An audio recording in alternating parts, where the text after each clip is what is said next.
And we are back. Welcome back, everyone, to the third and final day of the 2026 BC Championship. I'll be your commentator for this group, Huon. We are currently looking at the end of 3x3 Round 2, Group 1. On the right side, we have Peter Barnwell. Peter is a predominantly white cross solver. Here we see him have a pretty smooth solution. 7.59.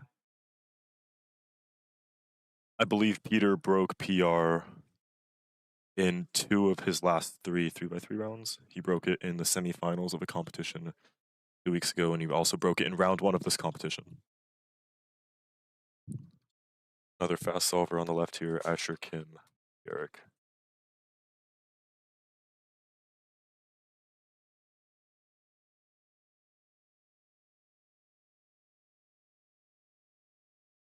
Okay, also a white cross. Fast F2O. Oh, instant OLO recognition. 5.75.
Looks like we are just about done Group 1 on all 3 stages. We have 1 or 2 competitors doing their final solve.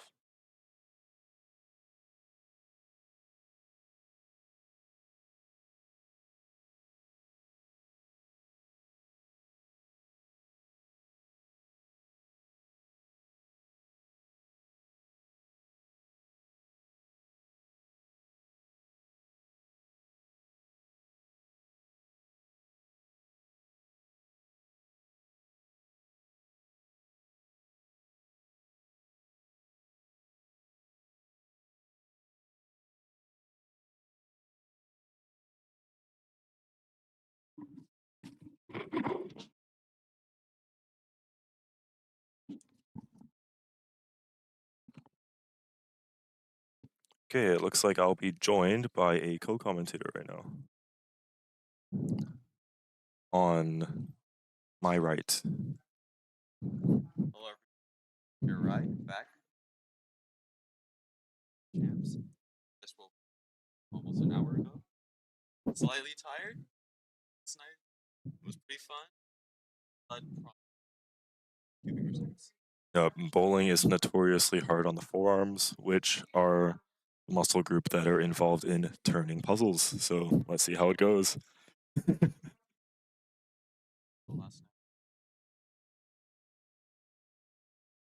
Okay, we are just starting Group 2 now. Are you in Group Oh, you're in Group 3, okay. I just finished Group 1. I think it was like a 9.2 average. I think so.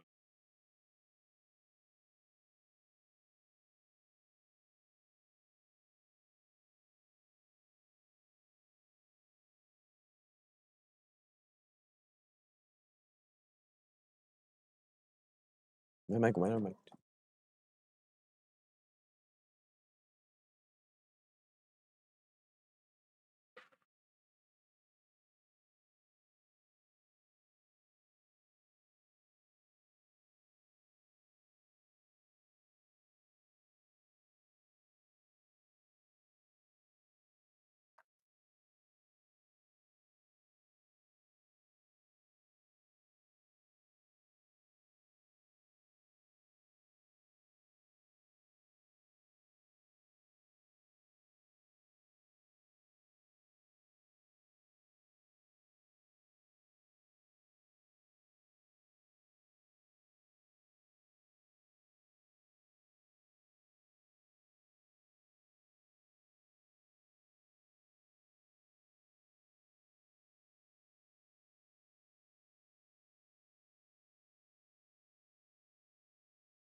Some results from Group 1 just coming in. Aiden Kainalu A. Bueno with a 7.53 PR average. Good for him. I know that's very good for him.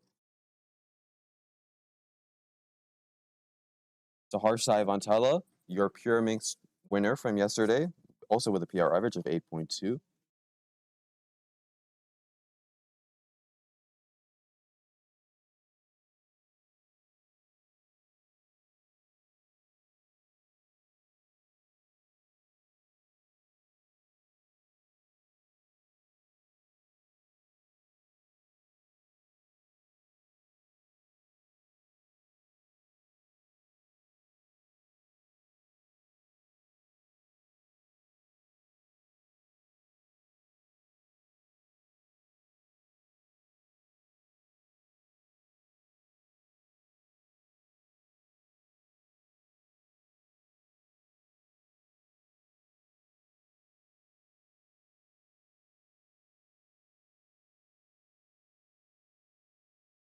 We have Jeremy.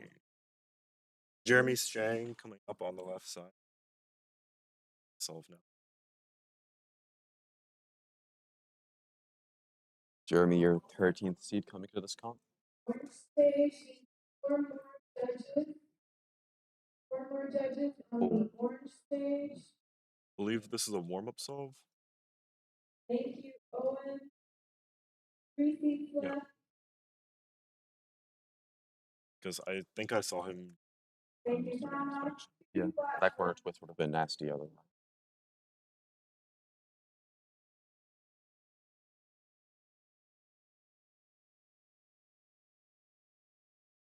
Two spots open for judging.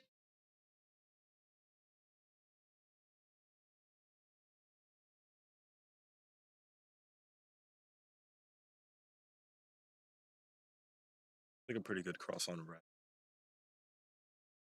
Solver. Jeremy also knows full Z. He did not recognize. He's very frustrated. He's not going to want to count that. Probably can count that to make semis. Also, am I correct in noticing the backdrop has changed since yesterday? Yep. Stay out last. Your delegates and staff hard at work.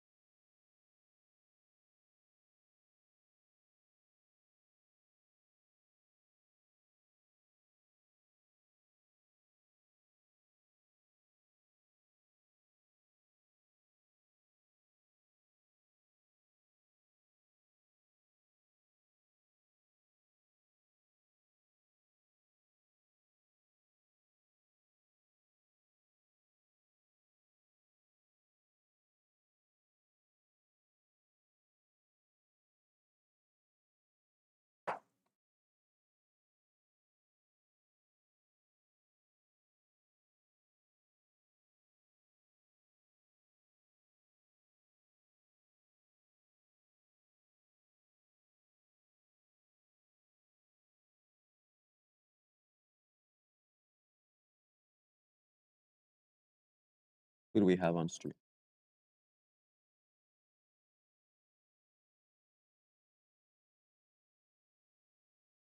Not quite sure. Still. Was the lockup during that last F2L pair.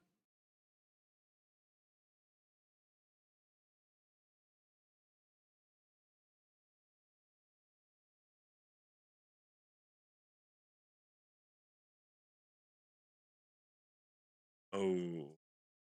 Never want to see that. Oh. Jeremy coming up for, is this his second solve? I don't believe we've, unless he's competed off stage. I think this is his second solve, yeah.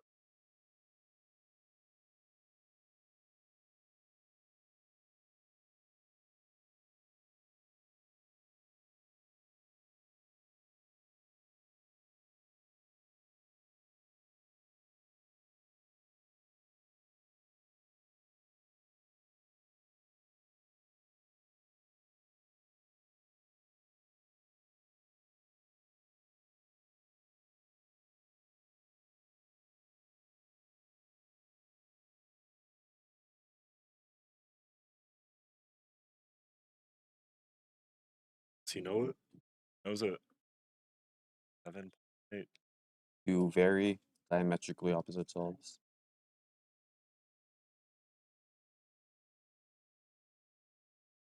Jeremy's PR being 742. I think now on the right side we have our 20 defending BC champion in 3x3. Won the previous BC championship with an average of 7.71 seconds, beating Castle by single. At this BC championship, we expect the winning average to be a lot faster. Let's see. I think I can plan the cross on white from here.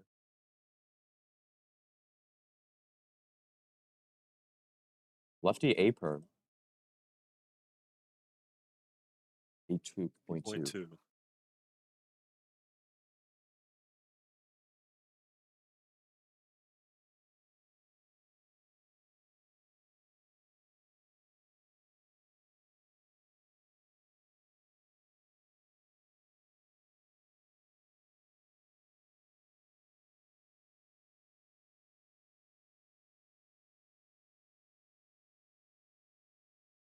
The top 56 in this round, placing on to the semifinals.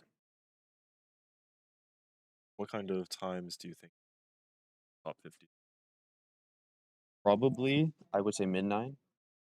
Look at our psych sheet. 56th on the psych sheet is 8.8. So low to mid-9 sounds reasonable.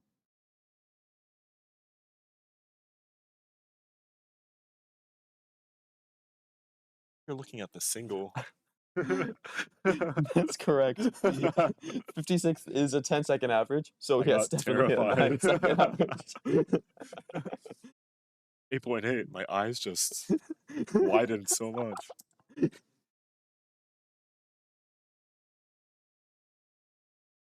Yeah, I expected people to do a lot worse this round because it is very early in the morning.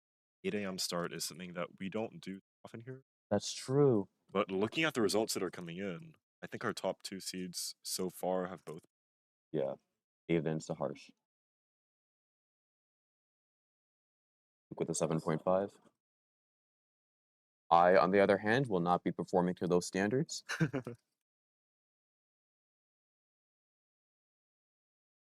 Austin on the right side.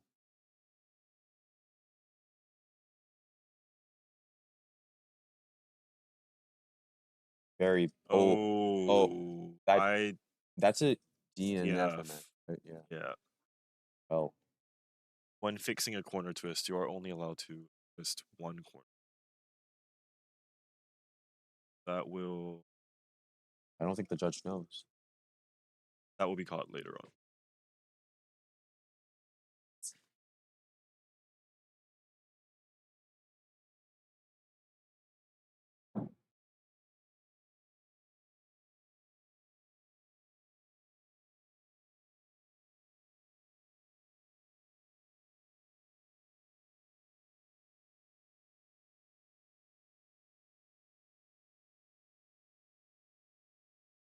Jeremy going for his third solve.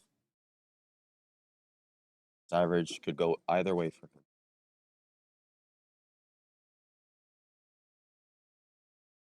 Good average for that competitor on the right. Jeremy recognizing the soon ZB for a 722. Wow. He can keep up this pace. He's on pace for a PR average, as long as he doesn't let that 11 get in the way. Yep, Jeremy has really good potential when it comes to solving. I think on multiple occasions he's counted multiple 6s in an average, Wow. but just has never converted that into a BPA or anything good on the last solve. So we're all rooting for him to really just lock up this average and bring it home. A sleeper pick for BC champion, perhaps. Some would say that he's one of the favorites. You know more about BC cubing than me. 7.8.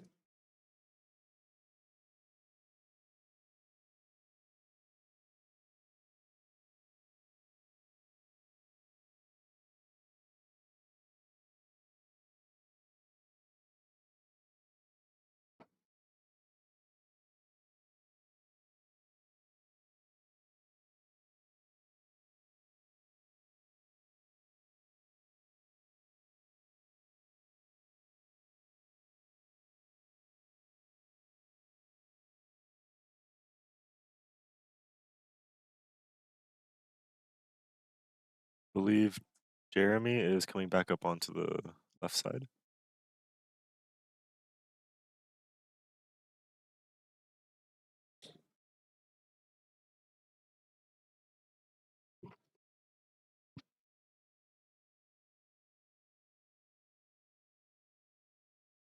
Doing a full warm-up solve during warm-up, I guess.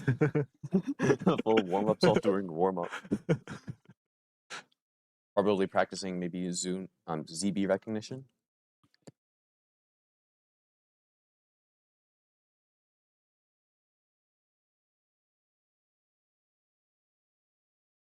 Let's see if we can find anything on this fourth scramble.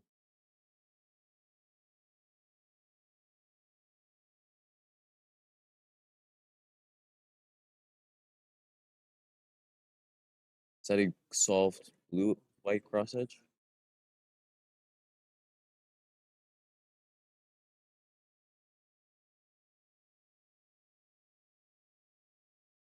A lot of rotations during that F2L.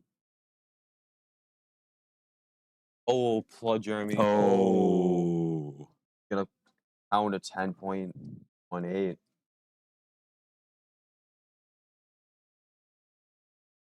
Obviously taking PR average out the window.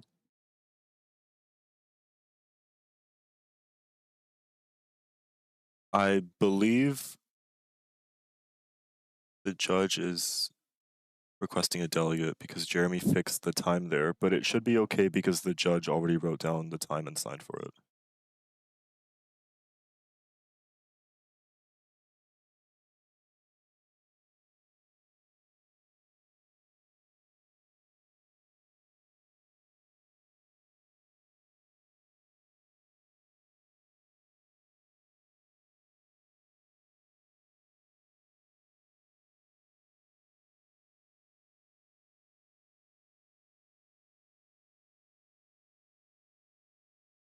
Luke solving here.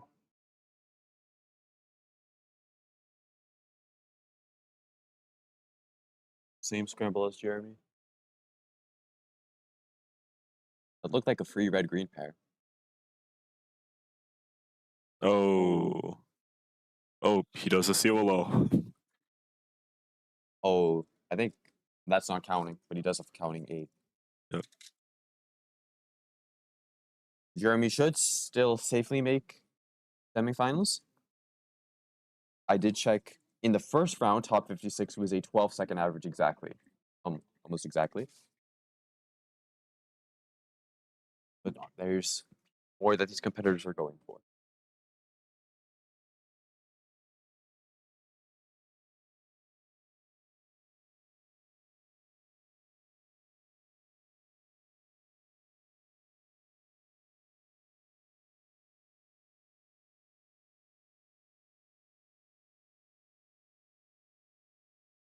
Some more results coming in from round 1. Asher Kimigirik in first place with a 643 average. By a wide margin in second place, we have Juan Yu Sun with 732. And third place for BC as of now is Peter Barnwell with an 8.2 average. Oh, good for Peter. 8.2. Peter making 3x3 finals being a very big goal of his. I think his mean of his last 4 averages is sub 8 right now. Wow. Yes, he recently broke his 8.07 PR at his last competition and broke it again at this competition. So that was a big mental barrier that was broken. Okay, Jeremy going for his last solve.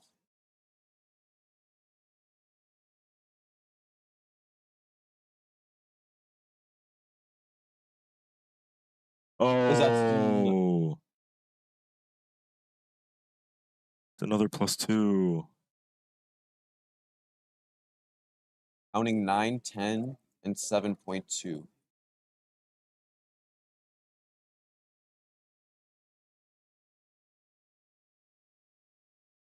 Without the +2, that definitely would have been a mid to high 7 average. Instead, it's probably in high 8.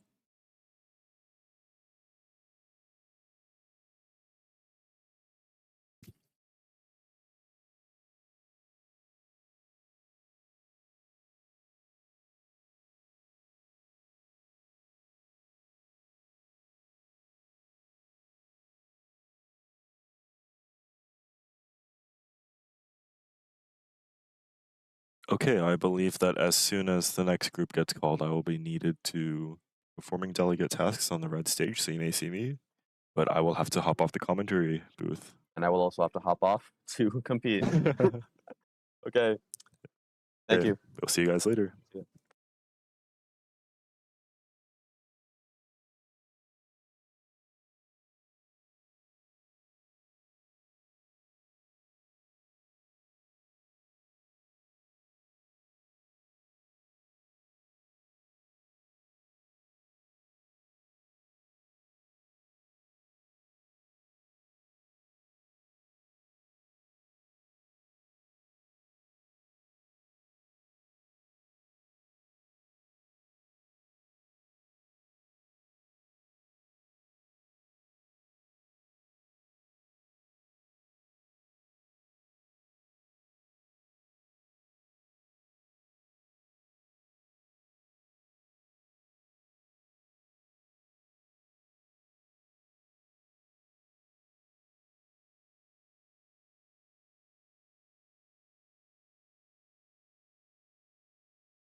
We're back.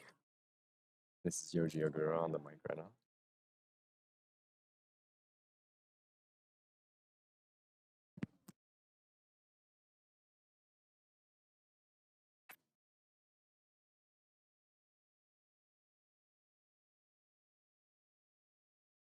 People to look out for this group are Brian's son and Jose.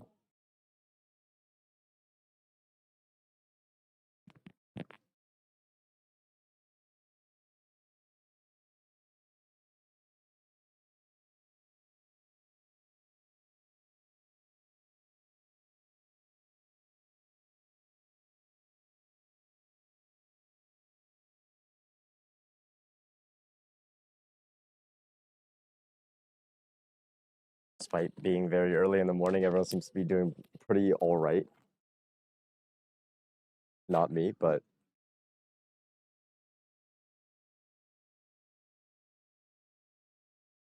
let's see what they can do.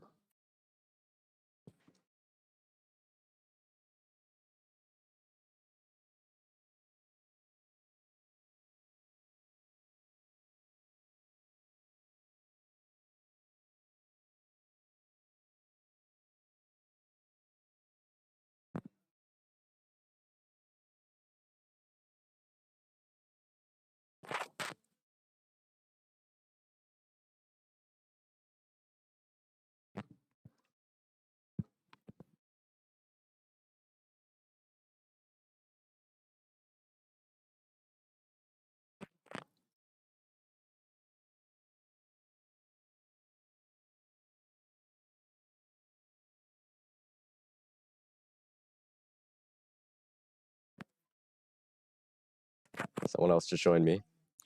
Hey guys, it's Nick Sharma, and we are now entering Group 3 of 3x3, Round 2. Have you competed yet, Nick? I just competed in Group 2. I did fairly okay.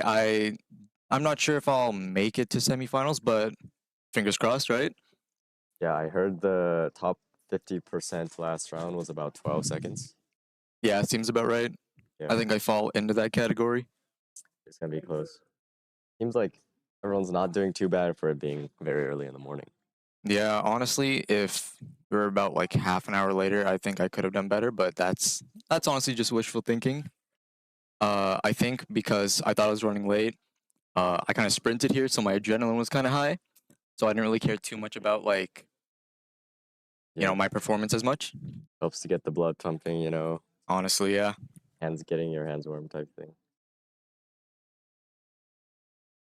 Have you competed yet? I have, yeah. I did okay. Not as well as I hoped to, but I mean, that I typically didn't do happens. terribly, so That's good to hear. We I got mean, early Brian in the Sun morning. competing, starting his first solve. He got a 7.6 average in the first round. I actually beat him in the first round. See what he's able to do here. Very fast TPS and very fancy finger tricks. Doing a lot of D moves. No edges oriented, forces EO. Just barely makes it Ooh. sub 10 for that solve. And 9.98. Seems to be very interesting F2L cases there. Then Wessels, Jacob G, Josh Wombat, Josh.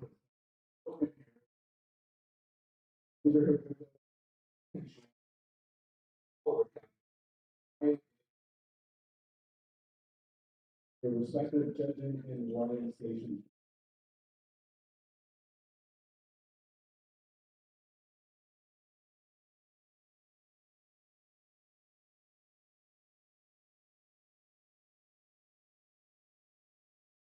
Seems they need a few more judges. Yeah, we see one couple seats empty on red stage here.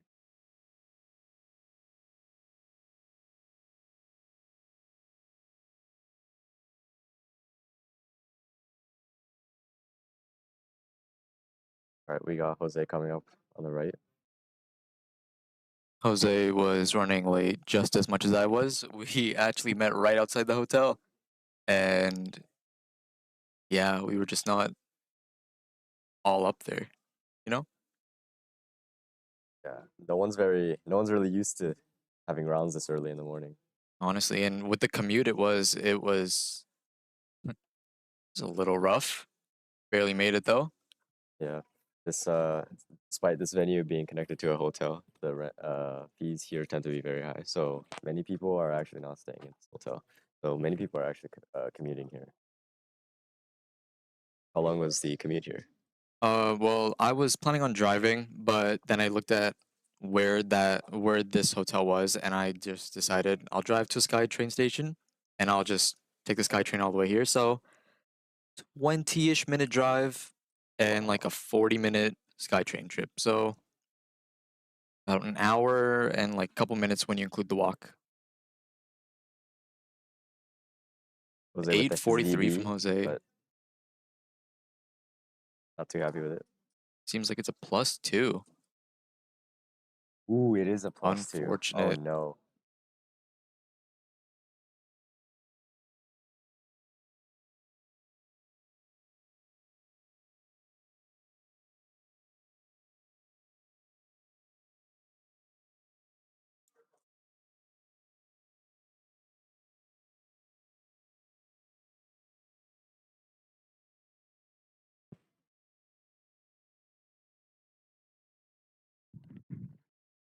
Got Brian's son on his second solve.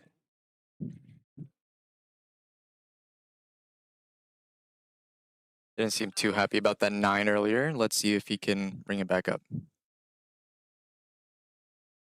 Seems to be looking at yellow.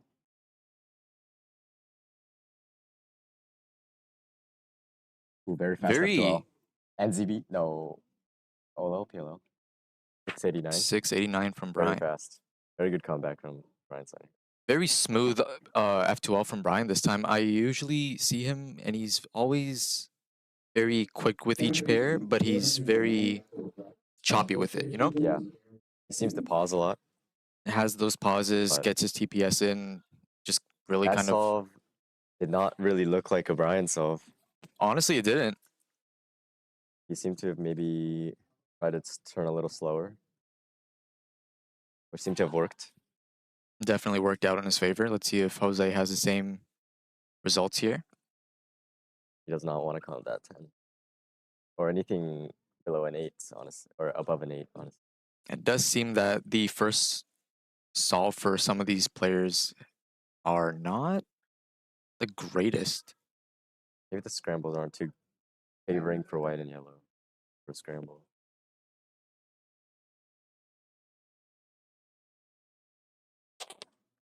Little hard to see what he's looking at. Definitely seems Also- like a yellow. Yep. Also looking at yellow.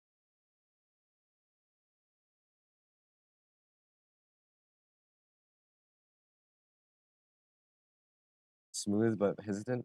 Oh, OLL, skip. PLL skip. Wow. 6-6-6-6. Seems happy about that. Very, very lucky solve. Brian Close sends to up the once again. Brian's on his third solve. See if he can keep that momentum going.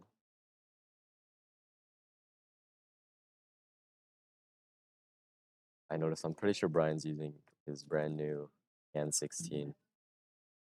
Talking about it to me earlier.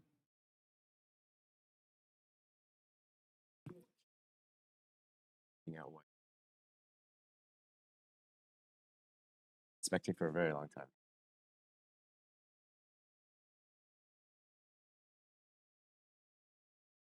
Not too bad.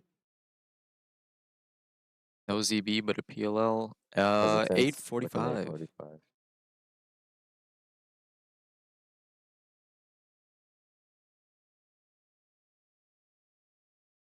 Oh, compare on the left Oh. seems to have messed up a step. And has Oh, it didn't stop.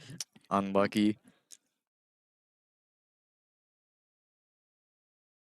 Brian almost took his cube with him.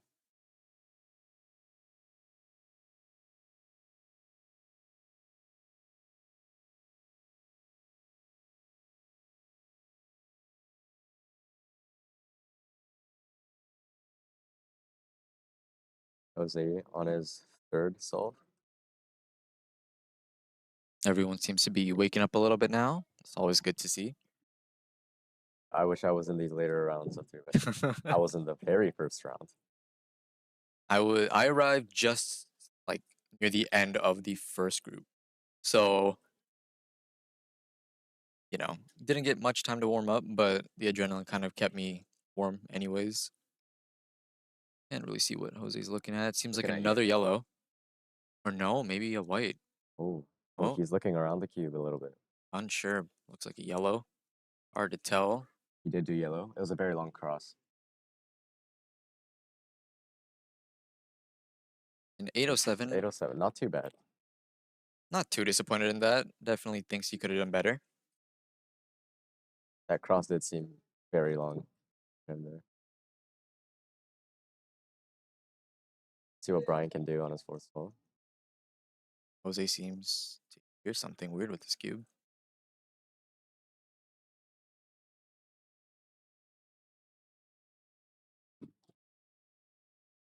Brian looking at yellow, maybe? Oh, Oh, white. looking at white. Not sure what he sees exactly. This does not seem like a very good spell. Very quick with the cross, though. Ooh, a little bit of Oh. a pause on the F2L. Very hesitant F2L. Very hesitant on the OLL and PLL. Eat perm. 992. So we have a counting 9-9. So that means he has counted a 9.9.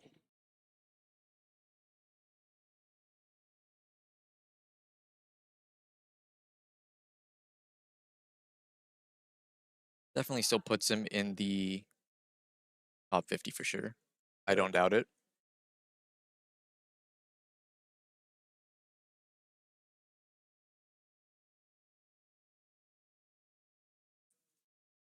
I know Brian got his PR average recently. I think it was a 6.72. So coming off of that, I think he's expecting a little more.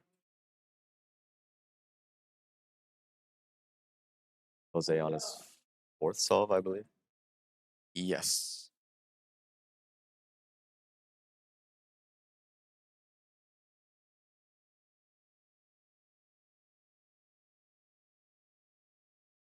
See what he's able to do here. Yesterday, Jose pulled off a huge clutch in 4x4 finals, hitting a 29.04 average, placing him behind Asher at second place.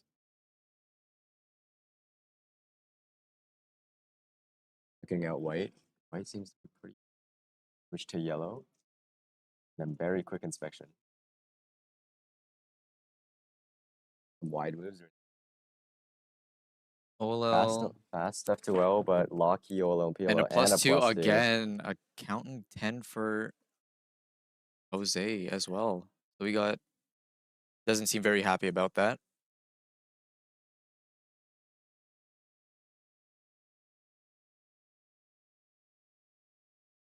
Better on the right.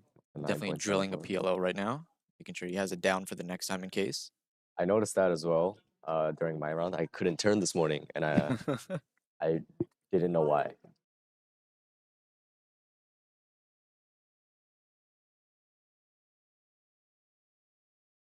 Brian on his Brian's fourth son up. solve. He already counted a 9.9, so he wants a good single here. Or maybe he wants to count that 6.6 or 6.8. And maybe the average will be able to save the average here. Yeah, yellow, it seems like. This would be a pretty good goal for you. A little bit of a pause. But very fast. Smooth Olympiano. Ooh. 10.6. Ooh. What is Ooh. this? This is very close. Might have to get someone to check it. Seems good, but have to wait and see. Calling a delegate. That is a very close. That is very close.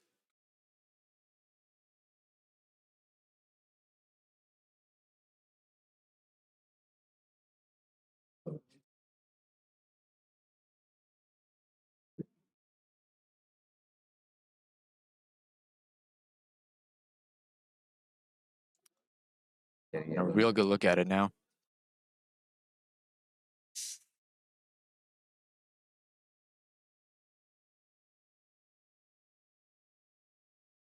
All right, what's the verdict? Let's see. What it is. Oh, it seems to be a +2. That is unfortunate for Brian.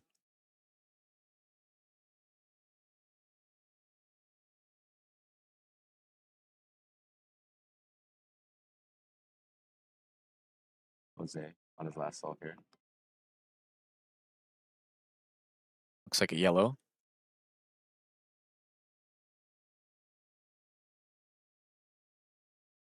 Smooth F2L. Already into Neo into OLL. ZB. Go into OLL. And an Yeah. 8-8. Looks like he attempted to do edge orientation into ZB. Unfortunately, he did not know that.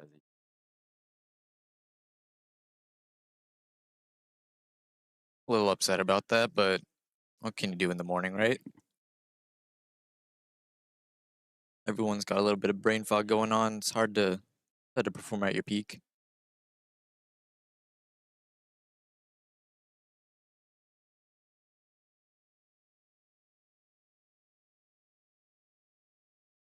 Is this the last group of 3x3? I believe it is.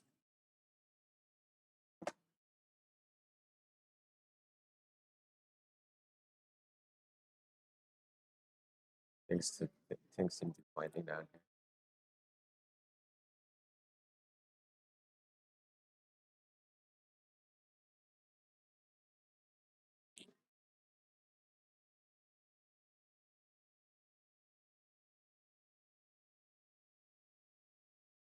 From the numbers I've seen, Jose seems to have gotten a mid to high 8 average, or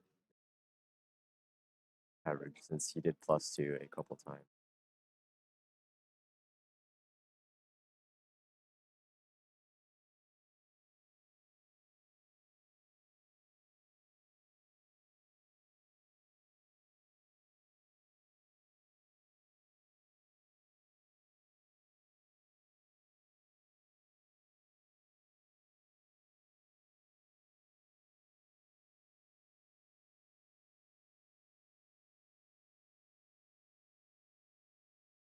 The huge cube behind the camera seems to be very popular among guests here. With the trophy as well.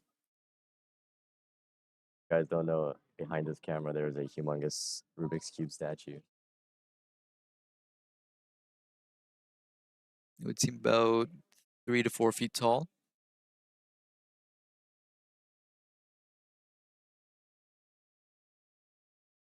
I believe the next event is 2x2. It seems so.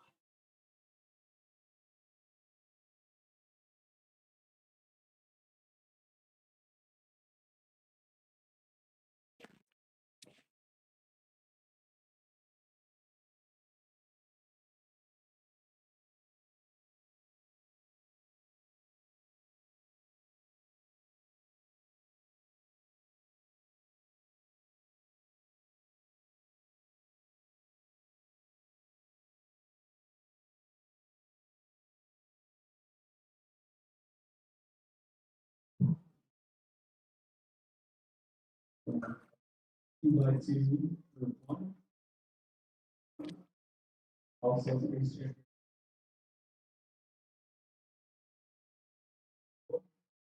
Now seem to be entering 2x2. And Round 1. Group 1. yes.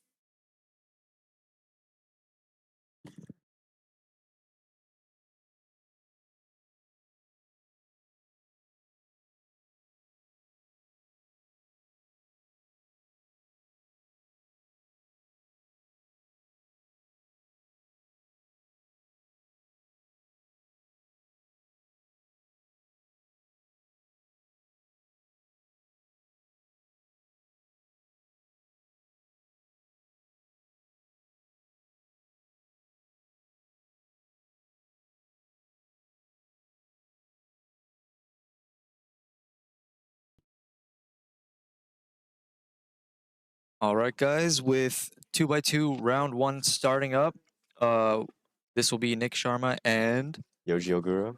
signing off. We Thank you very will much. see you soon, guys. Bye.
What's up, guys? It's Meherai, And Jacob Kotai. back to commentate the first group of 2x2. First round. First new event of the day, just coming off of 3x3 round 2. Jacob, how did that go for you? Not too well, but I'm not too worried about it. I counted a 10.1, 7.5, and 8.0. So. Oh, should easily make semis? Oh, yeah. Yeah. All right. Got Kyle here. Oh, and he gets a +2.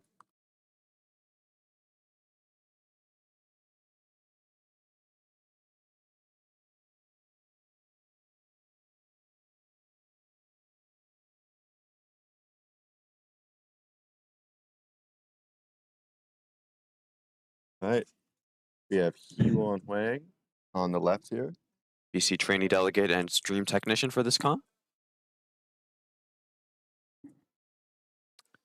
Very excited to be on stream. Very talented 2x2 solver in his own way. Kind of. This is a massive pause. 6.86. He's taking it in stride. I know just by being his friend that he tends to laugh these things off. Not sure. I think he knows CLO. Not sure how much EG1 he knows. So Harsh Saivontella solving on the left. Your Pure Minx overall champion from And, yesterday. On the right, that was Luke Yankoviak, but there appeared to be an issue with his cube.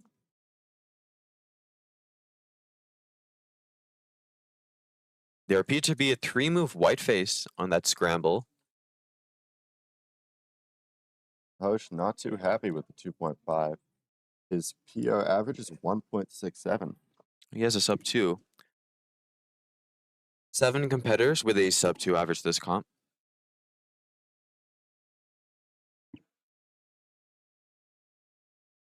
What elk sets do you know for 2x2, Jacob? It's pretty rough. I know some of CLL. There was a time when I knew all of CLL and all of EG1, but immediately after I learned it, I didn't do 2x2 for 2 months, and I forgot all of it. So that was too bad. So nowadays I know like most of CLL. That's about it. Yes.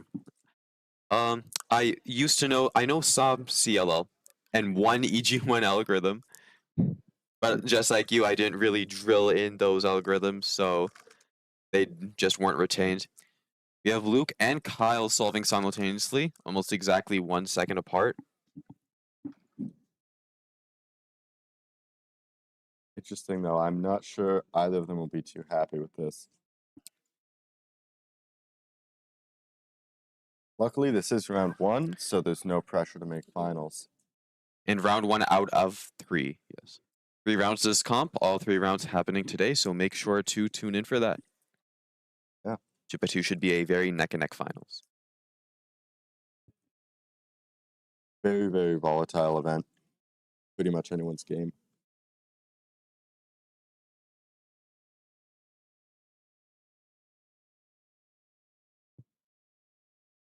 Solved Q for Saharsh.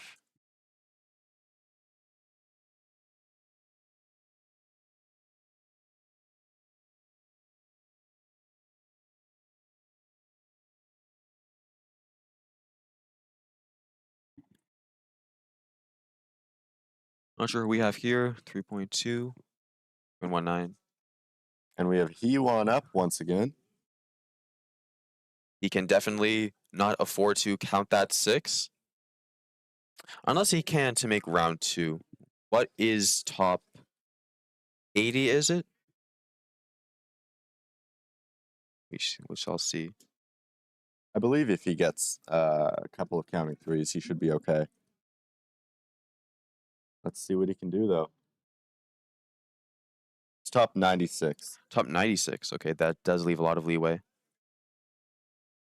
That was a J perm to finish it off, I believe. I believe Hewan just used layer by layer there. I myself sometimes just revert back to Ortega or layer by layer. Do what you have to do. Kyle not too happy with that. Top 96 on our psych sheet being a 5.2 average.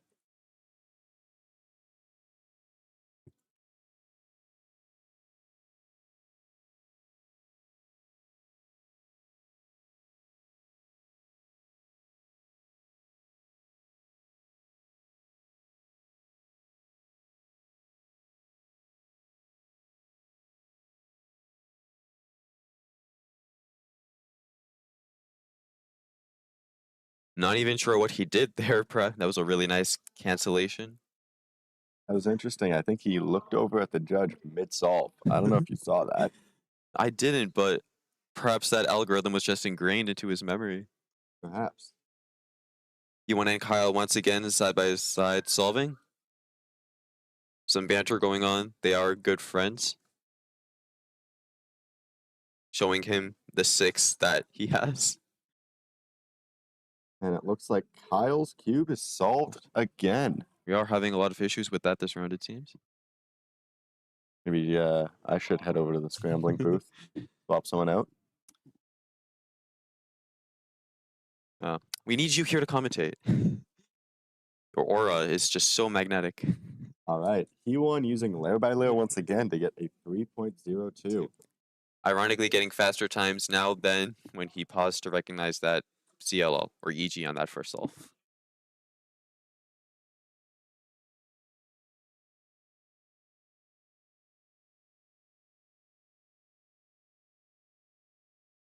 All right. Saharsh up once again.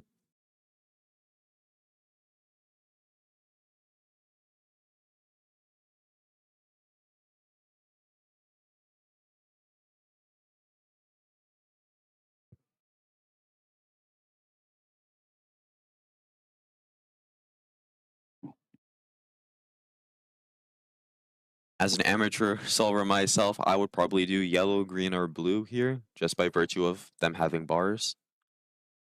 And yet Saharsh did red, although that didn't seem to work out for him too well. Looks like we're going to have Luke Yankoviak here, and I believe he's going to be judged by his mom. Kind of sweet. Ooh, I didn't know that. Yeah.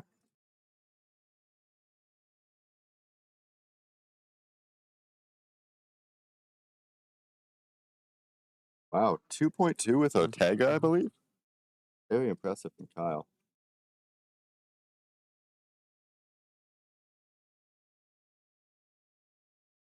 Look at that, pure professionalism. Doesn't even acknowledge her son.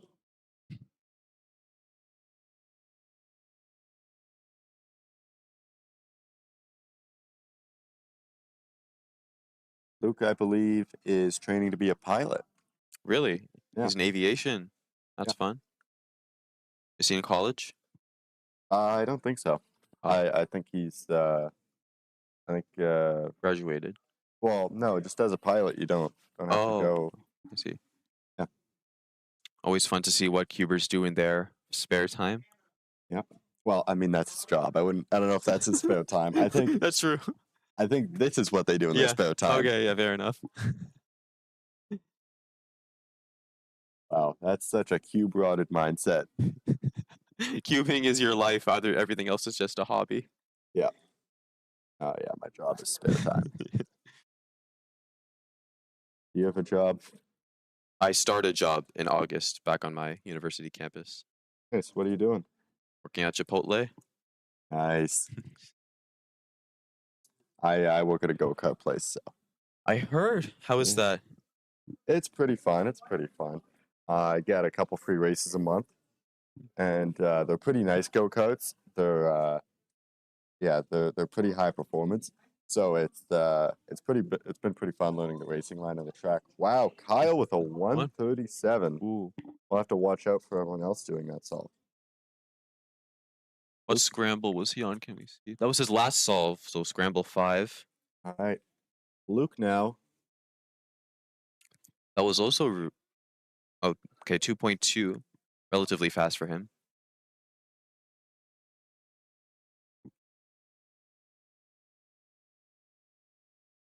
Yeah, that was also his last solve, so wonder what they saw there. Yeah, clearly Kyle saw something that no one else has so far.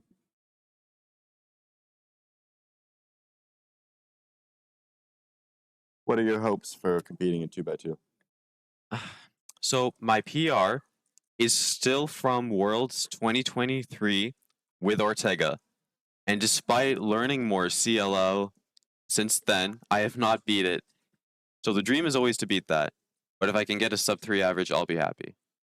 So mine is from Canadian Championships 2023 So using Ortega, and I now know more CLL.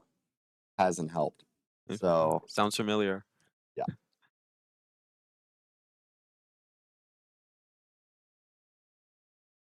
This is solve 5 here. Let's see what if Sahosh is able to find the solution Kyle found. Taking his time here. Oh, Big Seems like- rotation and pause. seems like he missed one look that.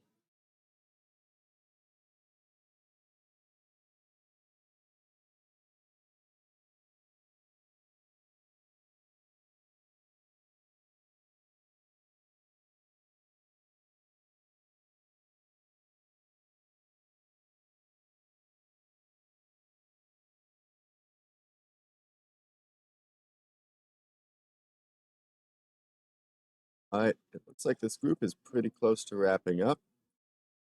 It appears there's just one competitor left.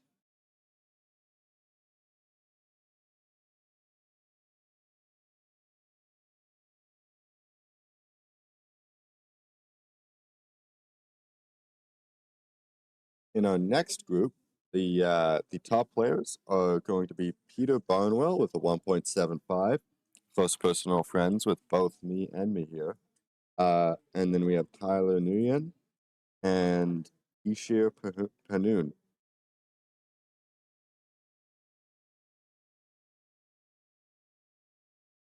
Peter Barnwell is one of the top competitors for BC champion, along with Asher and Jose.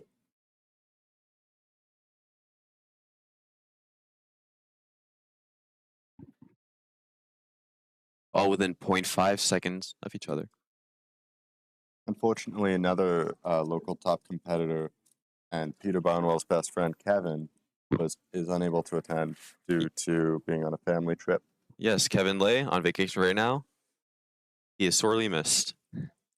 Yes, he would have ran away with the BC champion title in Skew, I'm sure. Both he and Peter were on the podium in 2024 BC Champs, am I correct?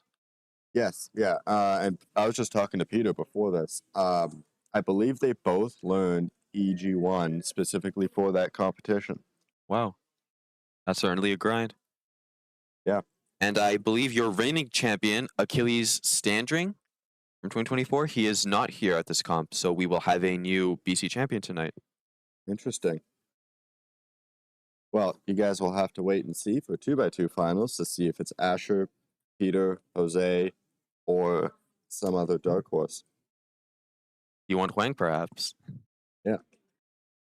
I wouldn't count him out. He's a tenacious guy. He is our 5th seed for BC competitors. There's Peter Barnwell there walking up to give in his cue, chatting with Kyle. Pan back to us for a moment here while we're waiting for the next round to start. Are you commentating Group 2 too? I am. Are So you? am I, yeah. All right, great. No one needs to move. This is awesome. Epic.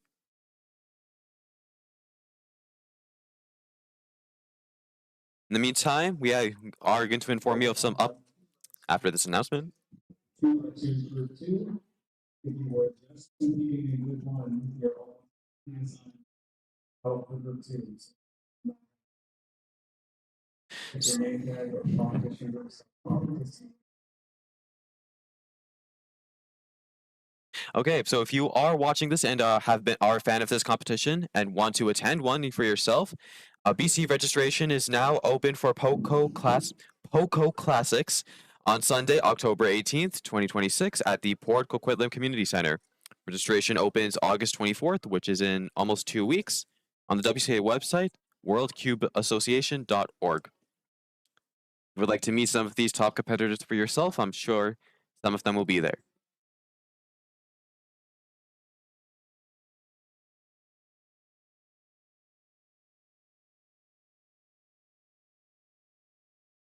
The next event following this round of 2x2 is going to be 3x3 one-handed.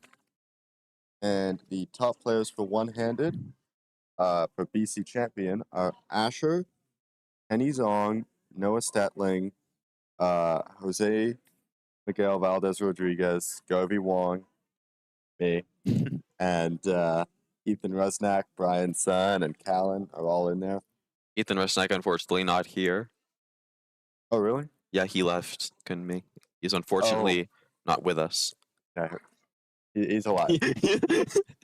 I put that differently. Yeah, that's okay. Fair enough. But it seems like Asher's very likely to run away with first place, but second place is pretty wide open. Kenny and Noah within half a second of each other. But one-handed is definitely a very volatile event. It's very hard to turn one-handed while under pressure. You need so much precision for that. Absolutely.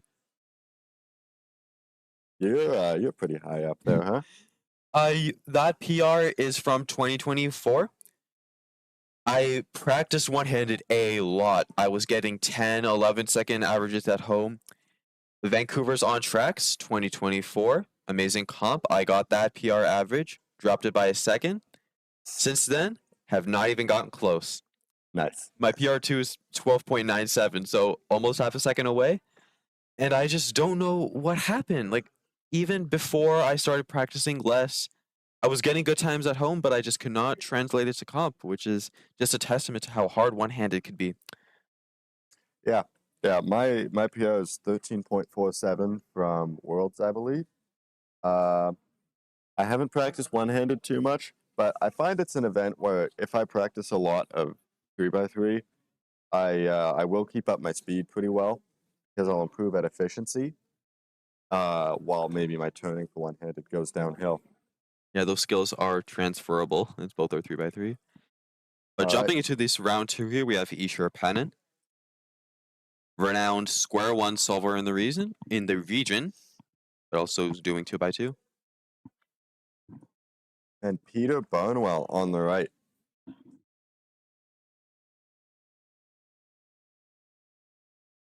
That was looked really like fast. That looked like 2 or 3 moves into an Ortega algorithm. All right. What can Peter Barnwell taking find? a look here. I don't think he did the same solution, but still a low 2. Doesn't seem too happy with it. He knows he's capable of much more.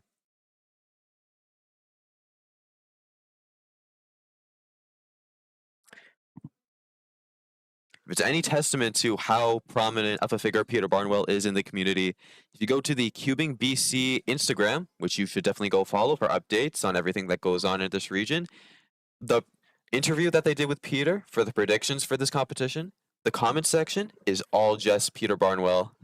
Yeah. Just Peter Barnwell. It wasn't even intentional.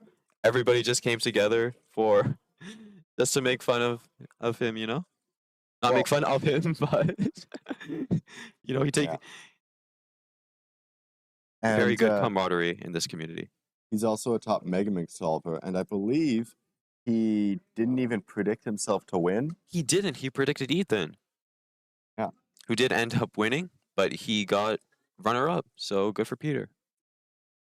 That was a very fluid solution from Tyler Wynn, I believe. Washington competitor, or Oregon, I'm not sure, but PNW competitor.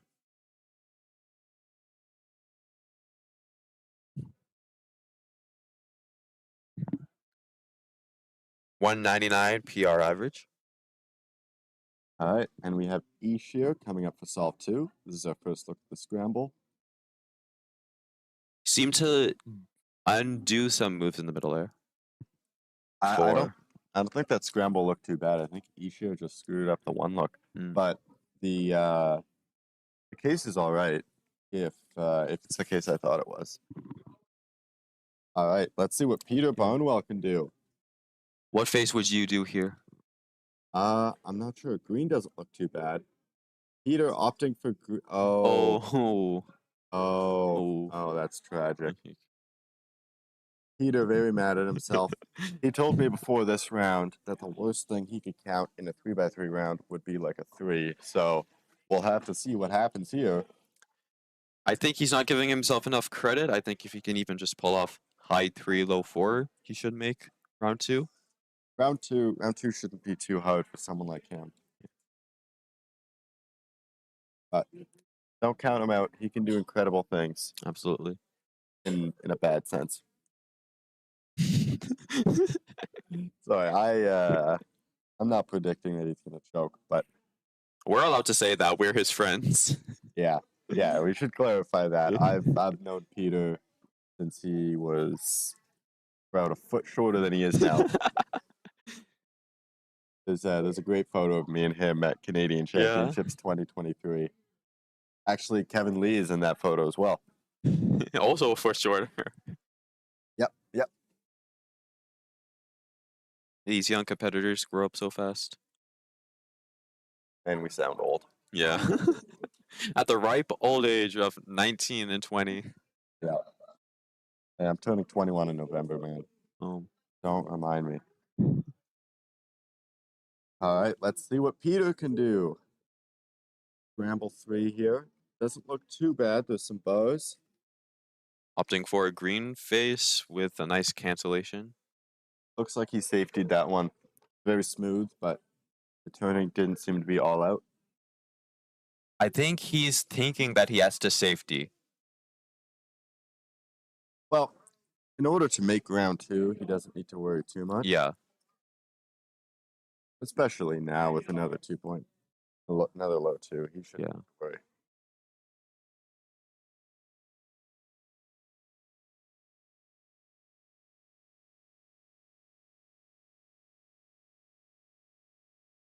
There is a green-red bar on this scramble, which I would use for CLL probably. Tyler's happy with that. 1.6. Looked very, very smooth. That was scramble 2. Interesting. All right, E-share is up once again.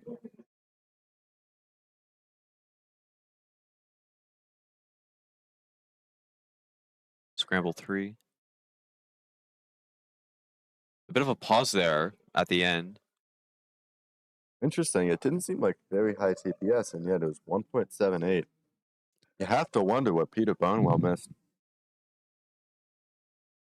He probably that was the solve he got a 4 on, right? So perhaps he saw something similar, just messed it up. I thought that was solve 3 there. I think he has a 2-4-2. Yeah. And Isha just did solve 3. Oh, right. I was thinking of the second scramble Tyler did. Yeah, that was the one Peter messed up. Poor Peter, he's just getting torn apart here. He's gonna watch this back and get mad at us. Oh, well, hopefully his parents aren't watching. Shout out to Joe. Joe and Mr. Joe and Mrs. Catherine Barnwell.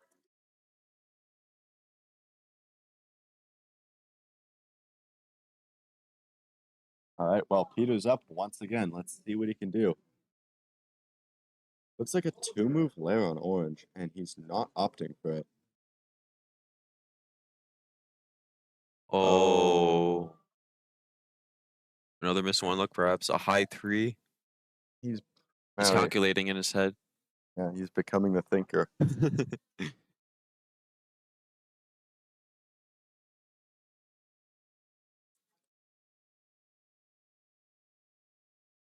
All right, E-share up here for solve 4.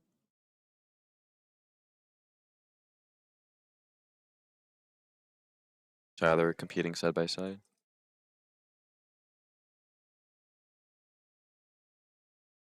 Have you tried using noise canceling headphones? I did for a time, but I just found them to be too big a distraction. My approach to solves is that I'm much more casual. I don't take any time to deep breathe, whatnot. I've tried to like mimic a home environment as much as possible where I just solve, no pressure. the more gravitas I put into a solve, the more nervous I get, and the more likely I feel I will mess up. So I just try to act like it's any other solve. That's super fair. Okay, this is kind of silly, but I tried some, but the headphones I bought looked really, really goofy, and so I felt weird wearing them, so I didn't want to wear them. That's it. All right, looks like Tyler with a 4.7. On Scramble 3. Peter finishes off with a 186. That is BPA. I think still getting a sub 3 average. Yep. 2.2, 2.2, 3.9.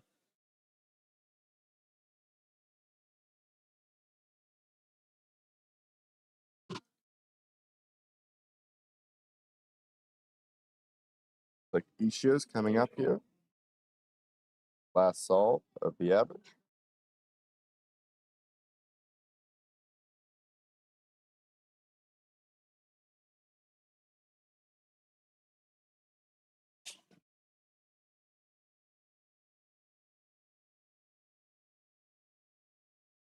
That's a really good red face I just saw. Oh, yeah. Yeah, and like I said, orange is good on the scramble, too. Oh, Not sure what's happening here. Wow, Ishia. I believe counting a 6. really? That's unfortunate.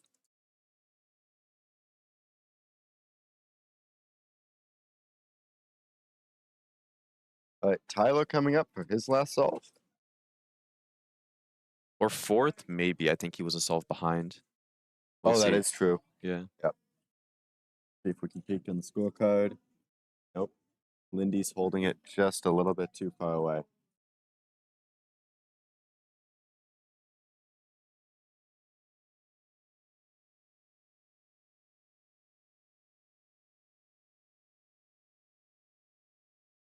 Tyler very happy with that last solve. 1.73. I think that's counting. The high 5. He does have one solve left. He might be on pace for PR. Not sure what his first 2 solves were. But if he can get BPA or something close to that, that might very well be. Looks like Michael's watching some reels on his phone there. Michael Larson from the US.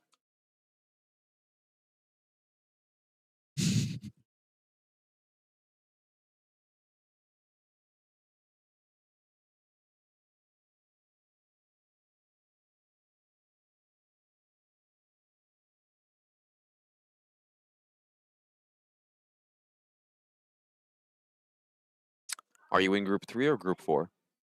I'm in group 3. How about you? Same. Which stage are you on? Oh. Oh, I am in group 4. Oops. Are you still here for group 3? No. You got a break. That's why I was confused. I'm used to having commentating and then going right into my solves and not warming up. No warming up. All right. Tyler's final solve.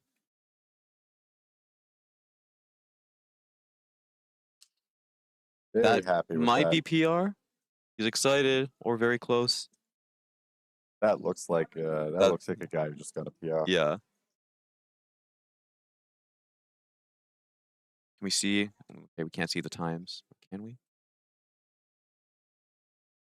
Well, looks like he may not calculate right in front of us.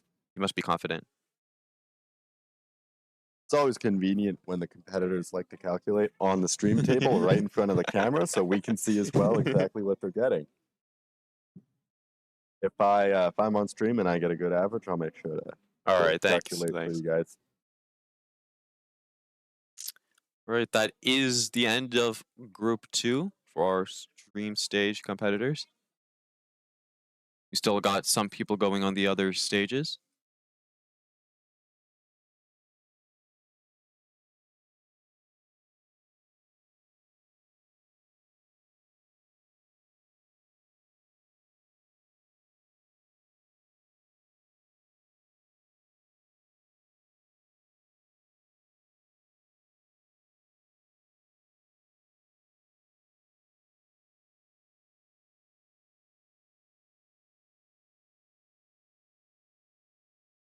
All right.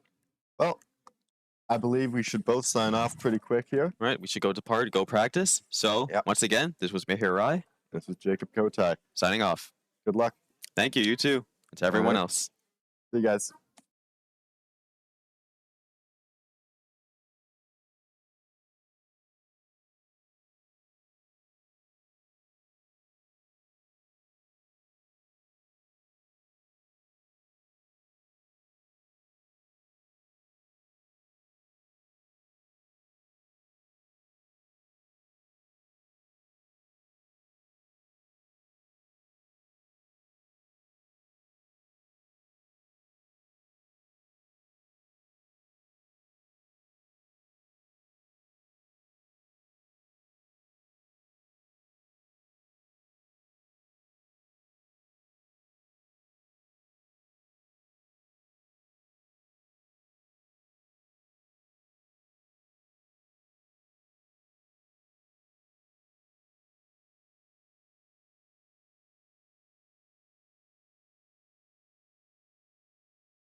And we are back. We are here for 2x2, round 1, group 3 at the 2026 BC Championship. My name is Hiwan, My name is Winston.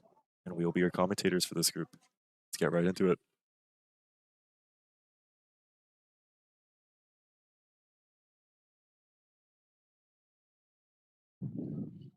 So far in this round, we have Tyler getting a new PR average of 1.78 seconds. Ooh, that's nice. That's nice. Do we know what his last PR was? I'm not sure. Let's see. 1.99. 1.99. Just really cementing himself as a top contender here at this competition. For sure.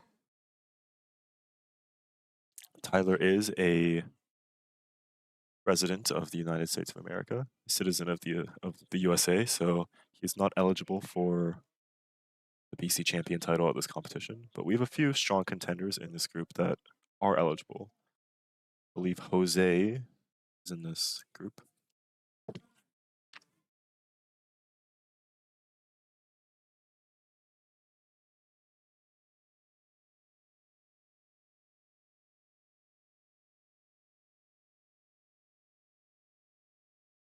Yep, we do have Jose on red stage. He'll be one of the top people to look out for in this group.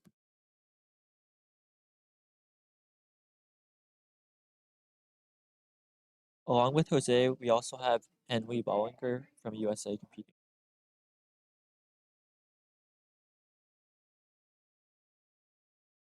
It looks like Jose is coming up to solve right now. On the blue stage, I also see our other commentator for this competition, Mihir Rai, solving. Looks like he got a 3.3. We're just peeking through the curtain right now from where we are on the commentary booth. We do have a good angle of seeing the rest of the comp. Yep. Let's see what Jose can do. Do you notice anything good about the scramble? White seems to be fairly decent. A 4-move layer? Yeah. Or 4-move face? Oh, no. He's not going to be very happy with that one. Very locky start to the seal, or the EG. Still a 3.8. The expected result needed to make it into round 2 of this competition is probably a 5 or a 6 average. So as long as Jose gets times like that, and hopefully times better than that, Yep, he should easily make it into the second round. on the right, we have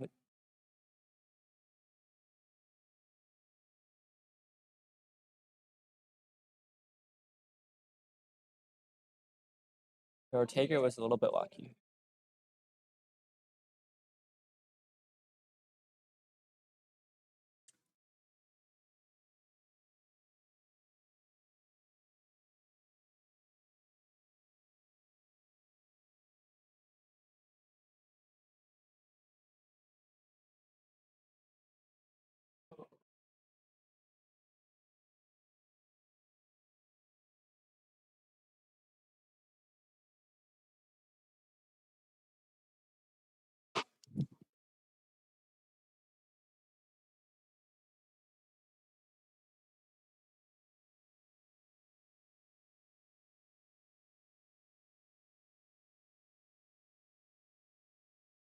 Nice 2.2 for, I believe that is Henry Bollinger. That is correct. That is his third solved. Yep. He has a PR of 2.05. So just right around that range of times that he's expecting to get at this competition. Jose is coming back up on the left side. Being judged by longtime competition volunteer and organizer, Lindy Yankoviak. Let's see how Jose can respond after this.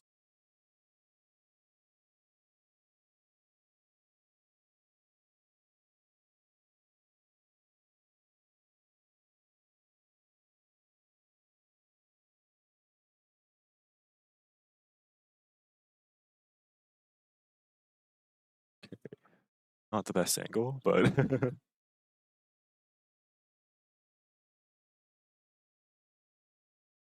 oh, looks like he might have misrecognized case. He did not seem very confident in that solve.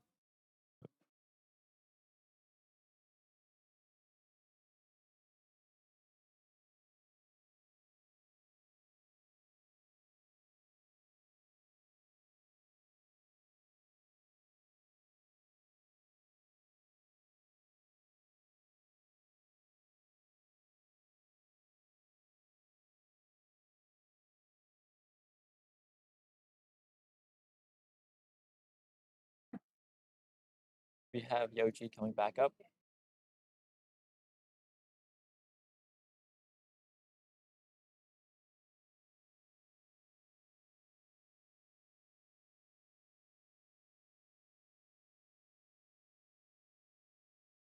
Oh, I believe that was a good stop. The timer didn't initially stop, so Yoji was able to fix the misalignment. Yeah, I think so too.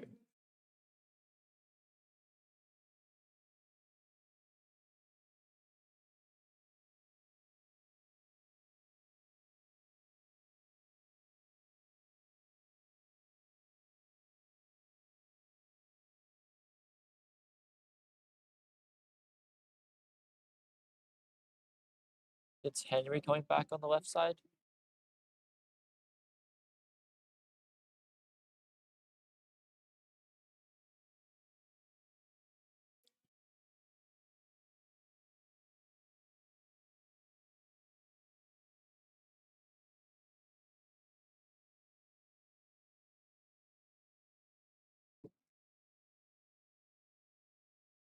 This looks to be scramble 4. This is the first we're seeing of the scramble.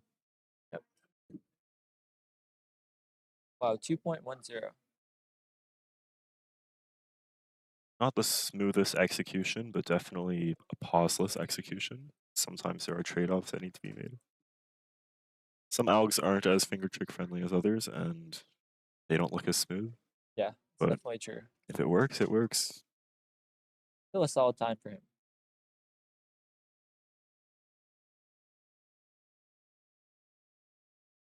I think we see delegate Kevin Matthews.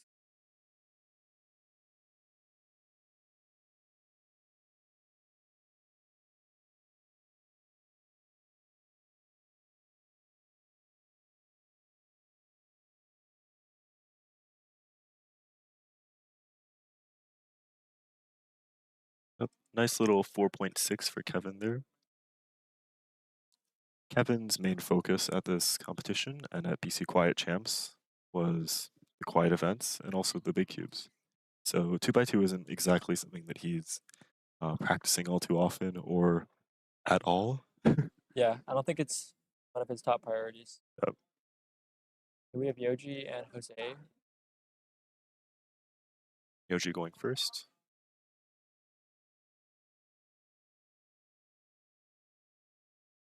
Oh, He was talking to me earlier today about how he layer by layer, and sometimes it's very inconsistent. Let's see what Jose can pull off.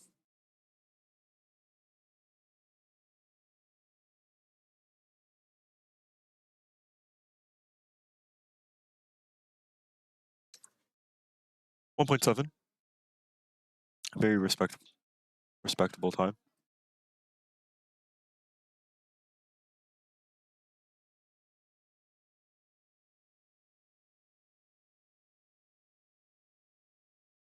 I don't know what he might be pointing at. Guess we'll see when data entry comes in. Yeah, I think we have Henry for his fifth solve.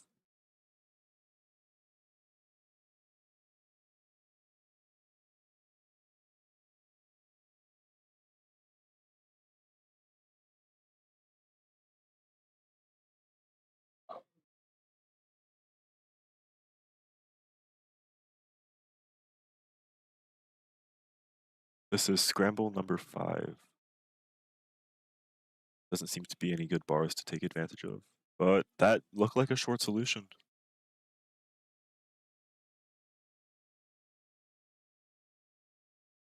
Not quite happy with that one though.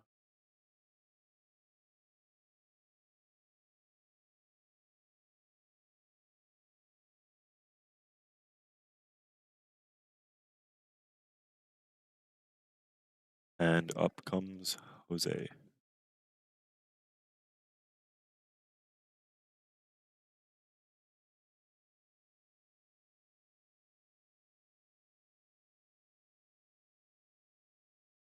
And Yoji.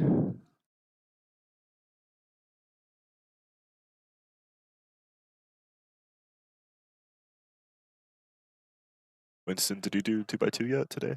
I did do 2x2. What average you get? How'd you It do? was 4.1. Not very good. That makes second round, probably. Yeah. Oh wow.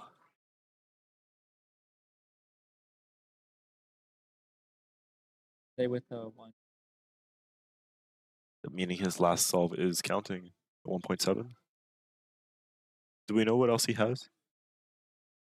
Not sure. But I think this should be average.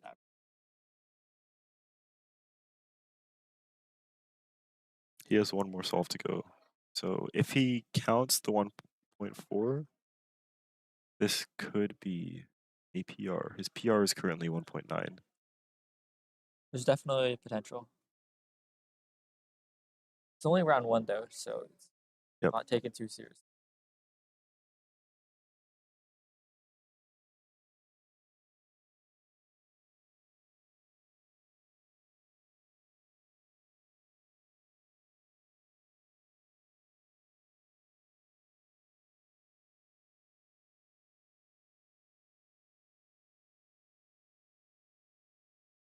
We have Bobby Moon blowing up on the station. Looks like we have Bobby Moon and Joanne Chu. Oh, never mind. Joanne is requesting to not be on stream.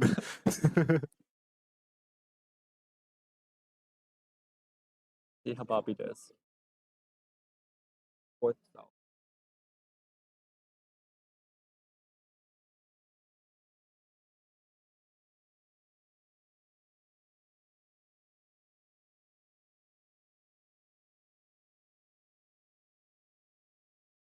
Interesting Ortega solve. It looked like he did the wrong EBL there. Yeah, I think so. Yeah, and then he had to fix it. Joanne is starting inspection. Oh, I think her display might be dead. It's unfortunate. Yeah, we can count out what we think she's going to get.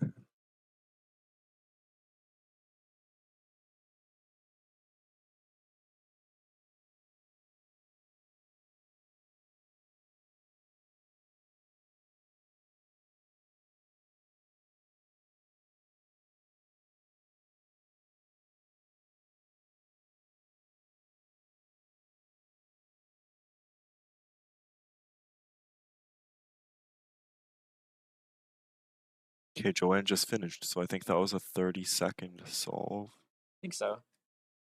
Pretty close to 30. That might be a new PR. Let's check. Jose coming up for his last solve. Yep, that is a new PR for Joanne.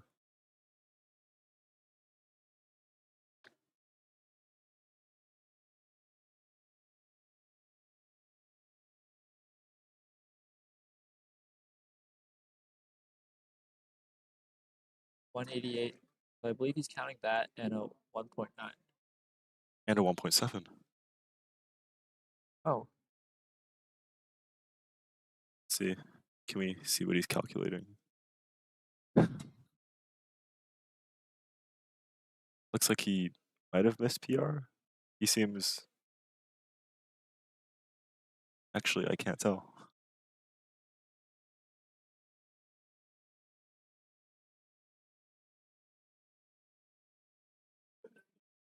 seems a little bit happy. Oh, it might be PR though. Can I talk to Brian Beach? And over the station and please bring your 2x2. We're almost wrapping up. But two group. Once again, right?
I think we're done with 2x2 round one group. We're gonna bring on some new commentators. Yep.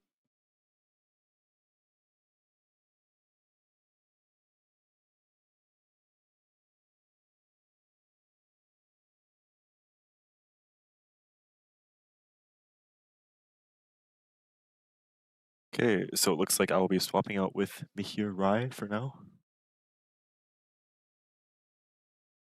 Mihir, would you like to say something to the stream? Yes. Hello, I'm back to commentate the last group of 2x2. My competing group sandwiched in between 3 commentating assignments. How did it go? Oh, bad. My 2x2 is from Target. I bought at Purdue. Just if you're Canadian, it's a college in the Midwest of the US. Yep. So literally it's horrible.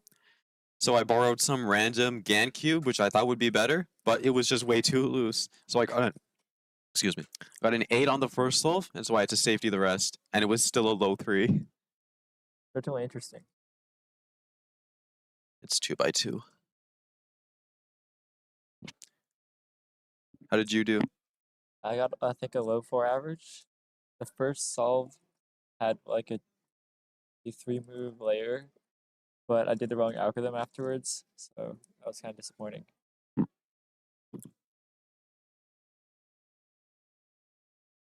What alg sets do you know?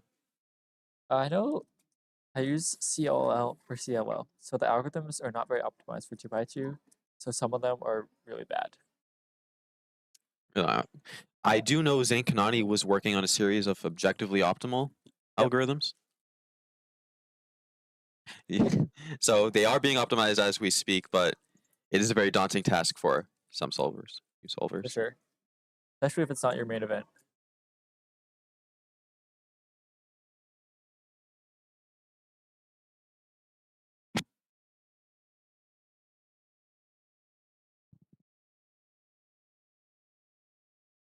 In the first round, we did see, or it's not in the first round, but a few groups ago, we did see Tyler win. Indeed, with a massive drop in PR average, 178 down from 199. We did not know that at the time, and I wasn't quite sure how good his first 2 solves were, but that was really impressive. He got 4 sub-2s and the third solve of 471, but still ended up with a solid PR average. Some great nerve control.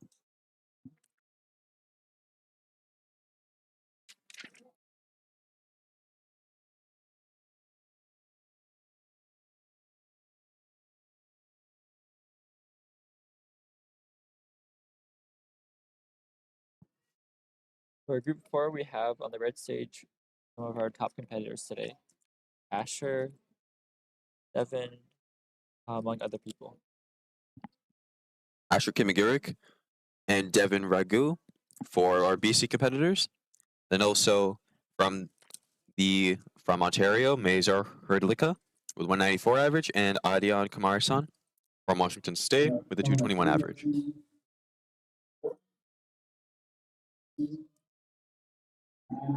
If you are just competing,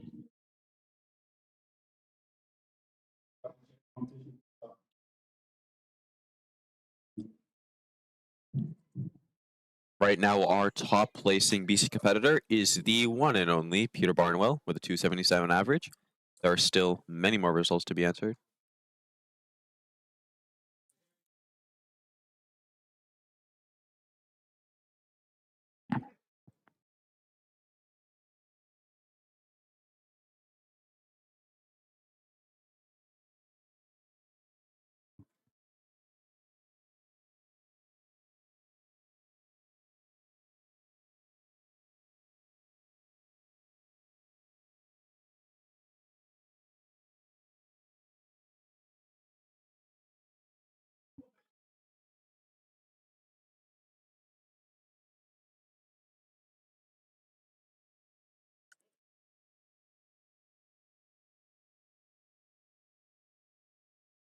Up next of this event of 2x2 is the first round of one-handed. Jacob Kotai and I were talking about it earlier. Winston, how are you feeling for that?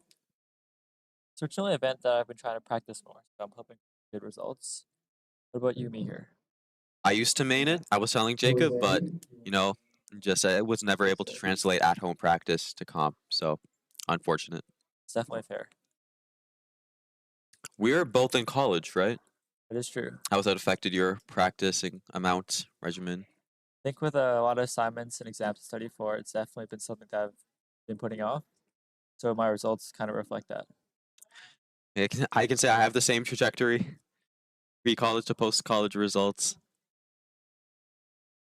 We are getting our first solvers coming up. Somebody's coming on the left here. That's Audion.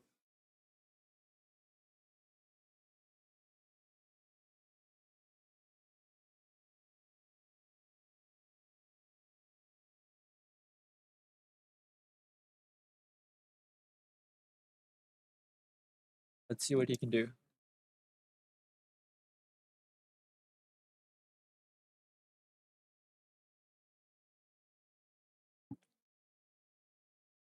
Okay. That was kind of a pause to recognize either that CLL or EG1. I'm not sure how we can like recognize the bottom face, whether it's solved or not. The bottom layer. Not quite sure either. On the right, we have Mazar. Mazer. Mazer, not Mazar.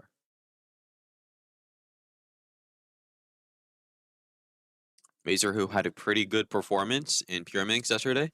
Unfortunately, plus 2ing out of NR2 single, I believe, but still getting fourth place overall, which is pretty nice. Yeah, he had 2 unlucky +2s. Pyraminx was an exciting final yesterday. Lots of +2s, lots of back and forth. So go back and watch. I recommend it. It's an event that's so easy to +2, so it can be very varied with the results. Here we have Asher on the left. Asher starting before Mazer. Mazer taking a lot of time to warm up.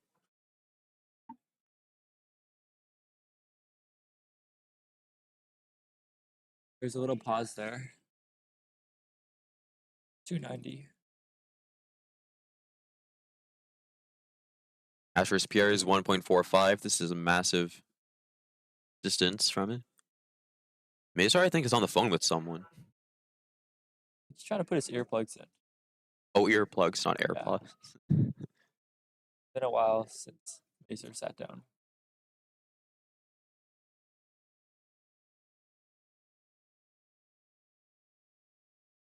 We're gonna have another person come up on the live streamings.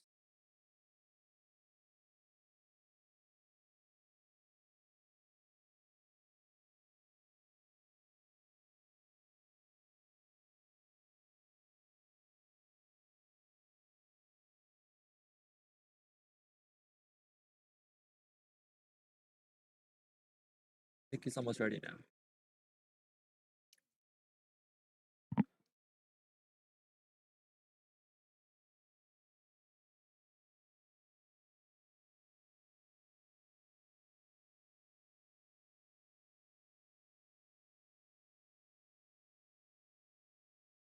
As a mediocre solver myself, I would probably just go for any layer that has a barmaid, which looks like red. One other color. Oh, I think red and green. that was tragic.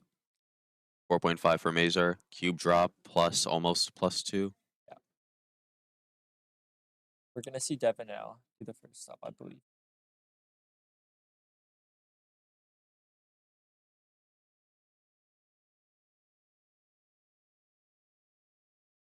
Pretty quick inspection. Pretty fast inspection. 2.7. Yep, it's about his average. Don't take my word for it, but that looked like a very similar solution to some of our other competitors. With that white face being completed on top. Not 2x2 expert though. See what Asher can do on his second solve. There's a red bar.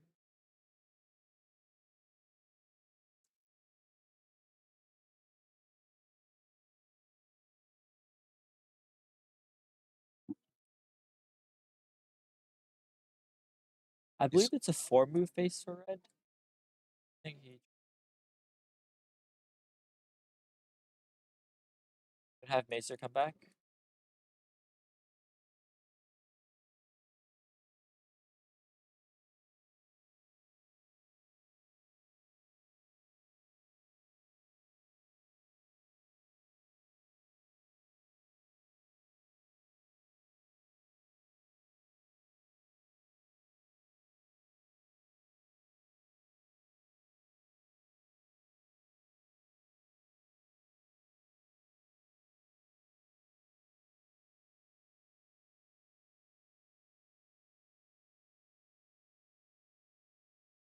Mazer probably could still count that 4 and be safe from round 2. Our psych sheet predicts around a mid to high 5 average for second round, top 96, but obviously these competitors have higher expectations.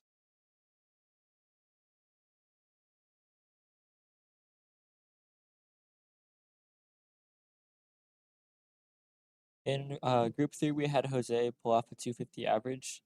He counted a 176, a 188, but unfortunately also a 385. Ooh.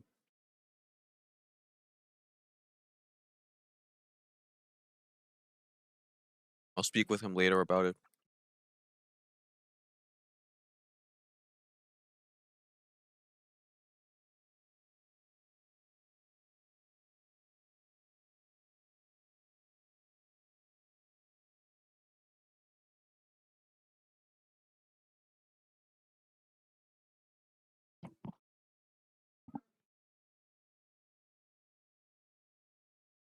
Okay, Asher, Adia.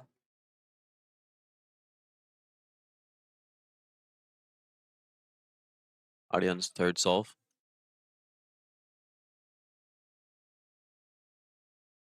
That seemed to be EG.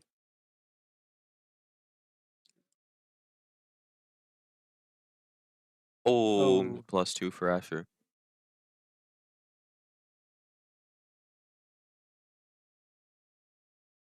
Couldn't quite tell. Was that Asher? The CLL. It is hard to tell.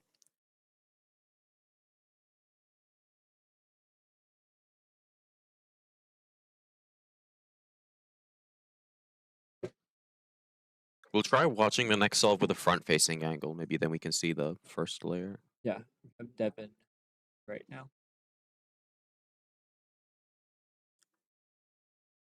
Devin Ragu did an interview for CTV.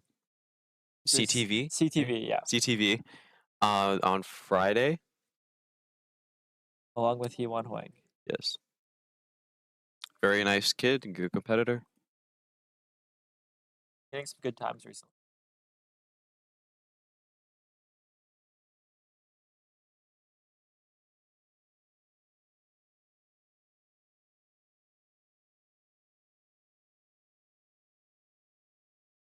Okay, perhaps that didn't really help.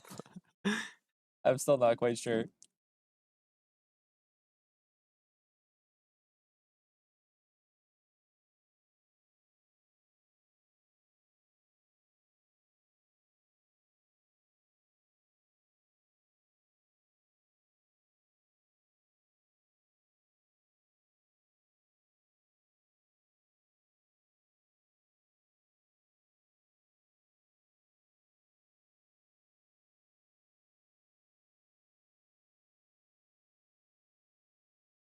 You hear what group are you competing for 3x3 OH? Group 3, I believe. Okay, I'm in group 2.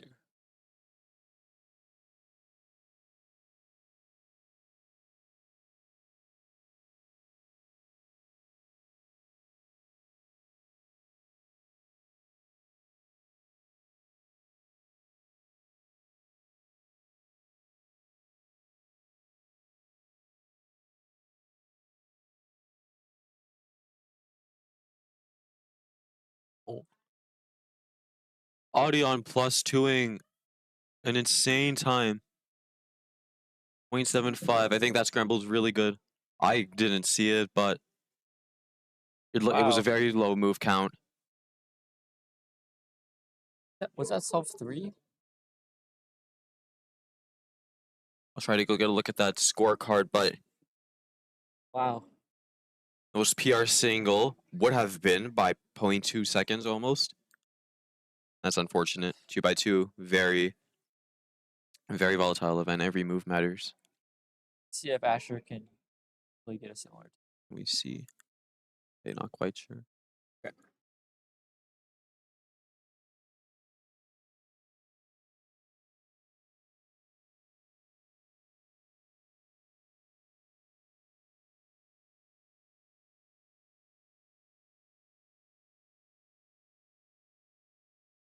Asher might be getting more ready, just perhaps he knows there's something good on the scramble.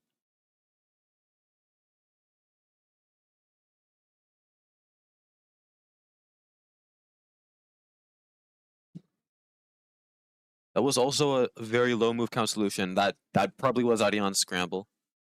This is Think well so. below Asher's other times.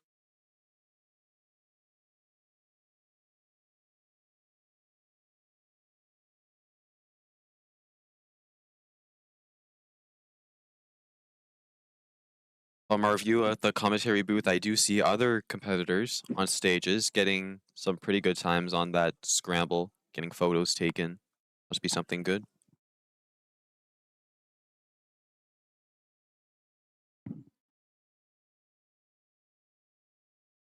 Maze are not finding the solution the others found.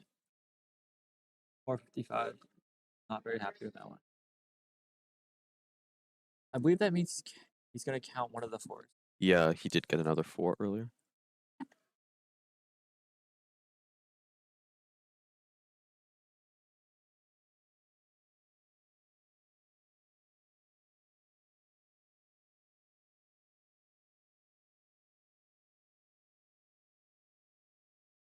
This is stall 5 for Audion, meaning scramble 4 was that really good one. There's 3 solved pieces on blue.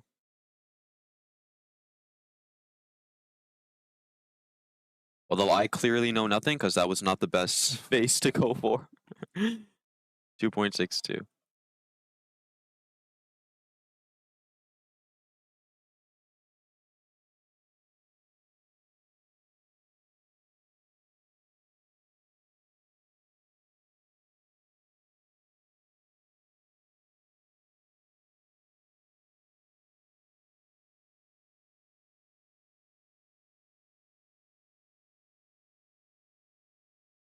I've just been notified by Huan Huang that Cowan got a 0.86.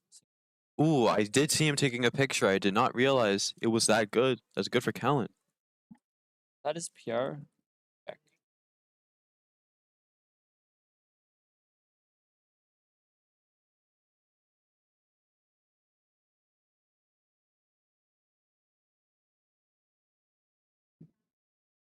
Wow, that is his PR. His old PR was 1.10. So that's a big improvement.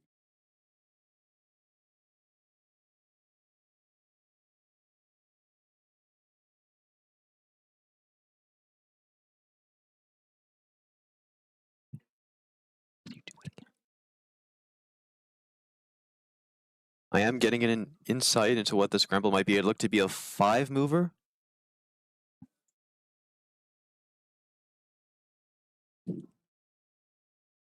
It was a cancellation into an R2, F2, R2.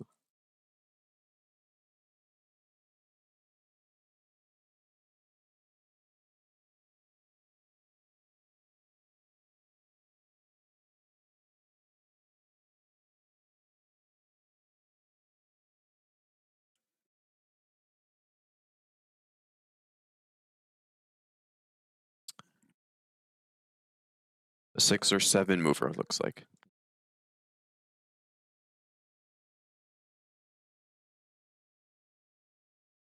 Who do we have finishing up? Mazar, sorry.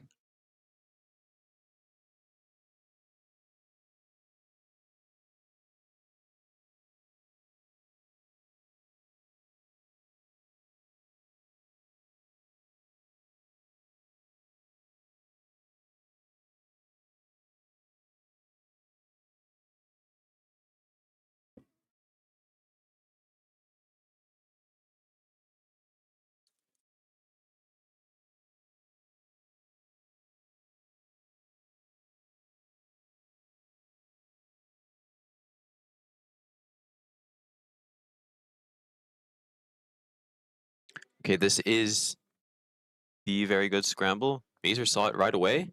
Oh, I think he locked Wow. up on it. Lock up out of a 1.08. It was a good solution, but just not quite the right execution. Yeah, he saw it almost instantly, which is impressive.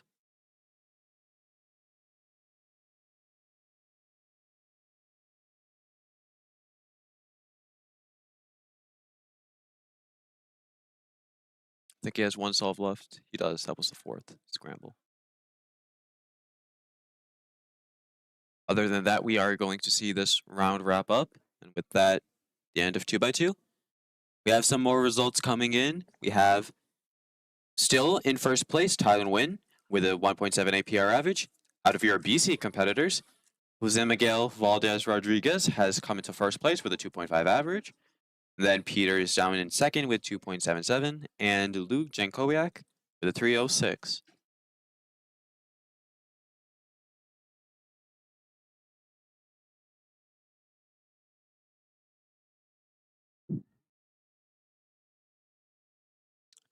Devin's about to compete here.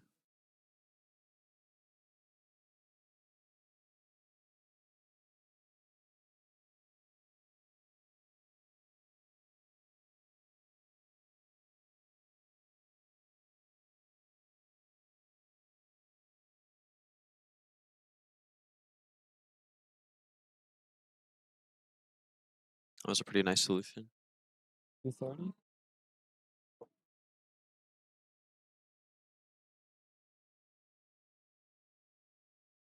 Okay, Devin is done. That's average.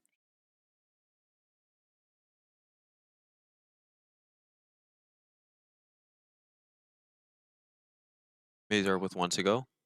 That'll be our last important solve of this group, I believe.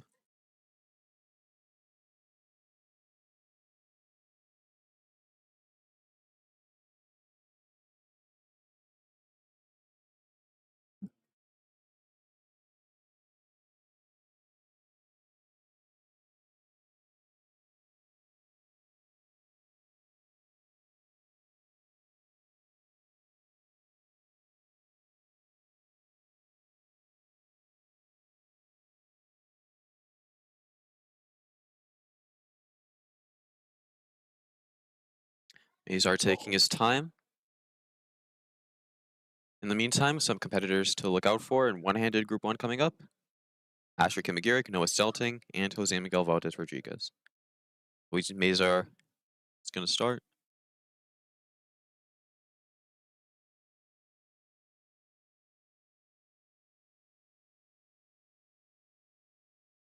Frustrated with that. That seemed to be a pause, big pause to recognize the case. 343.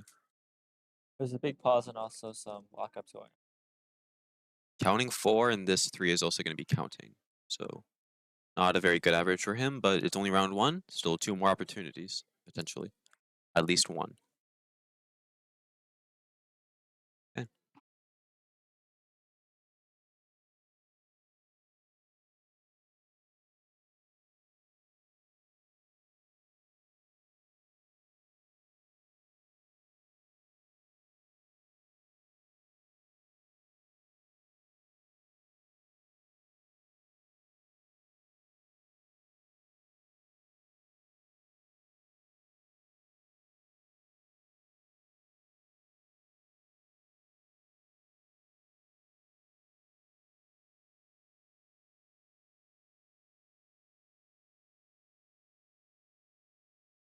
I think with that, we're wrapping up the end of 2x2. Yeah. Okay. I'm gonna switch over my commentary to someone else and go practice for one-handed. Hopefully, I can make finals for that. That's the goal. So, I'll see you guys later. Thank you, Mihir. Always a pleasure. We're gonna have Yoji join us, as I will be competing as well in 3x3 one-handed group 2. I will also need to practice. I'll be back. Thank you.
Okay.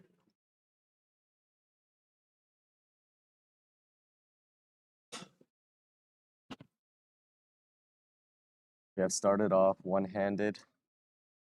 Round 1, Group 1. Sorry about the late commentating.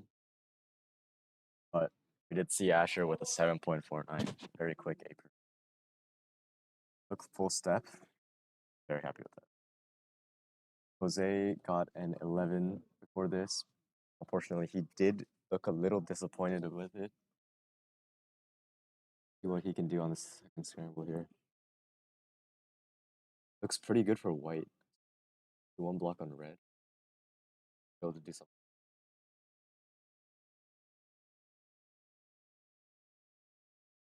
On his left, we have Michael Larson, I believe.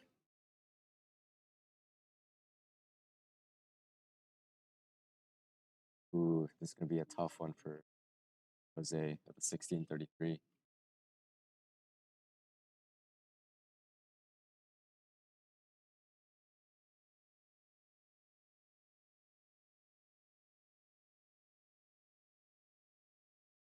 Might be Noah Stell too. Okay. 1432. Shaking his head. Like he didn't look too upset with it.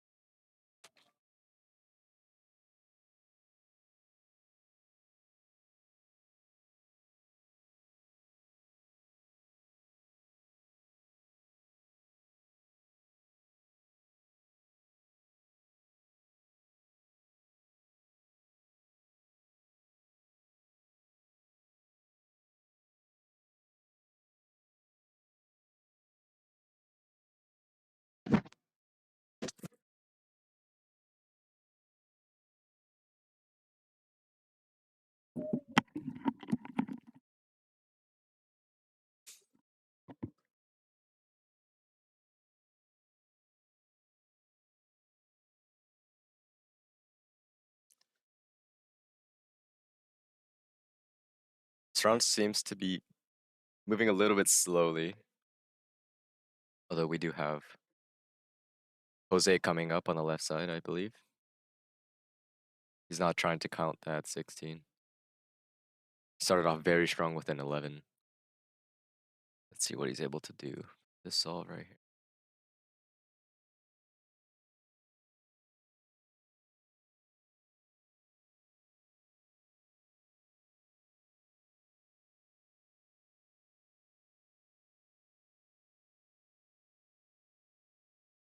We got Asher coming up next to Jose, I believe.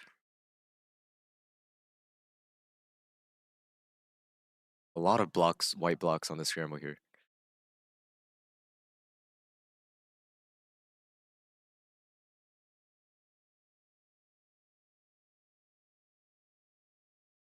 Oh, looks like he hesitated a little bit on OLL. Finishing with a 1451, however. Looked decent. Asher quick. Oh, 996. That is a counting 996 for second solve here for Asher. Asher's PR is a 10.25.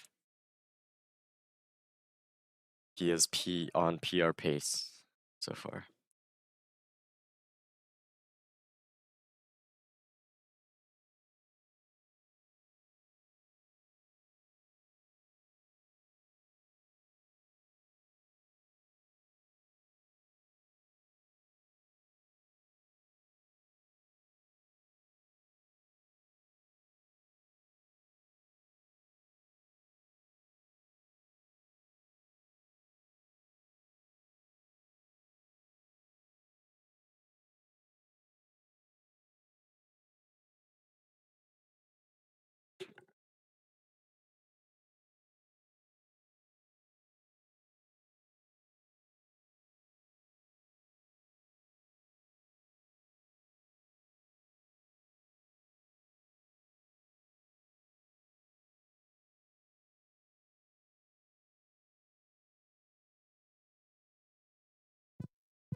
Got 2 solves coming up. I believe we have Jason.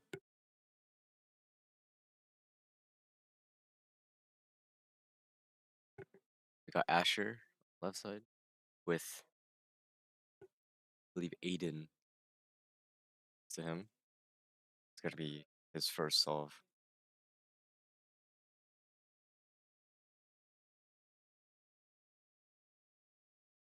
This is the same one with a lot of blocks. Let's see what Asher can do.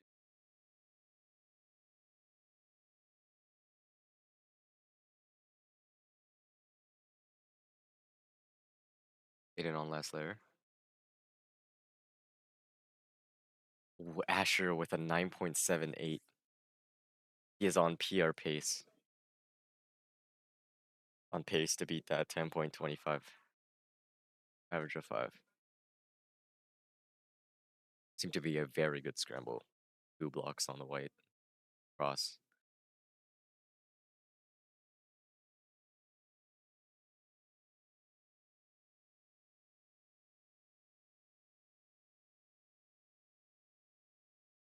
Jose on his 4th solve. 11, 16, and a 14. His PR is a 13.29, so he can really save his average if he locks in for the last 2 solves. 14 does not ruin a 13 average.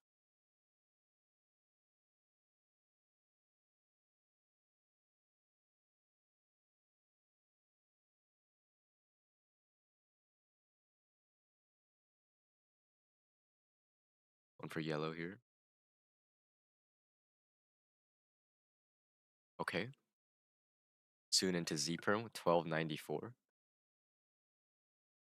It's gonna really depend on this last solve here for PR for Jose.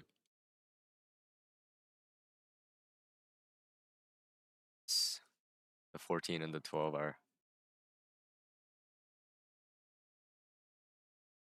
conflict with each other at the moment. He really needs to count that first 12 or first 11 for this to be even close to his PR.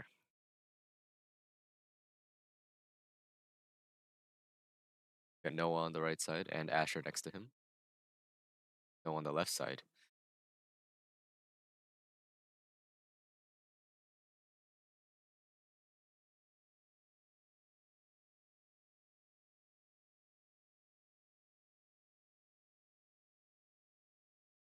Noah inspecting. Being out white. Asher also inspecting. Being also at white.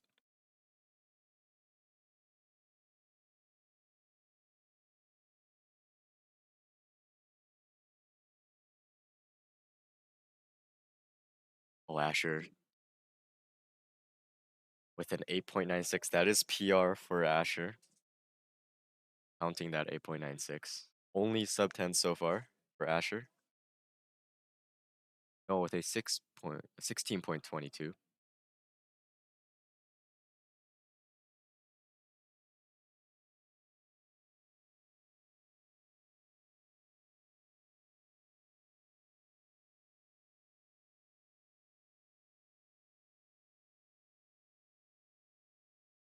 I believe that puts Asher at seed 1 in the province of British Columbia, beating out Micah Yeo's 9.94.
Asher on his last solve here. Let's see if he can improve his already PR average.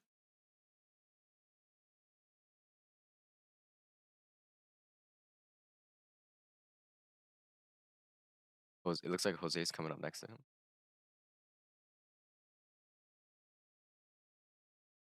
Okay. Was looking at yellow. Now was looking at white, looked at yellow for a bit, and then hit again.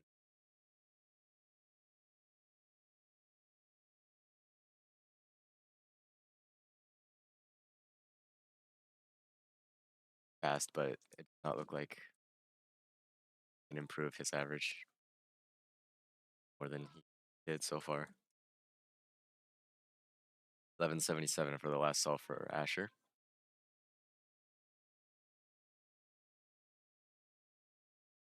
Very, very good round for Asher here.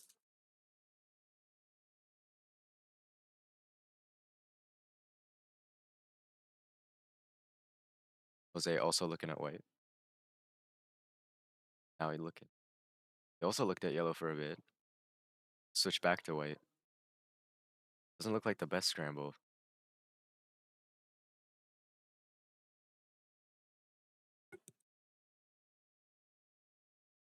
Oh, attempting EO. ZB. 1492. That is not PR, but should rank him decently high.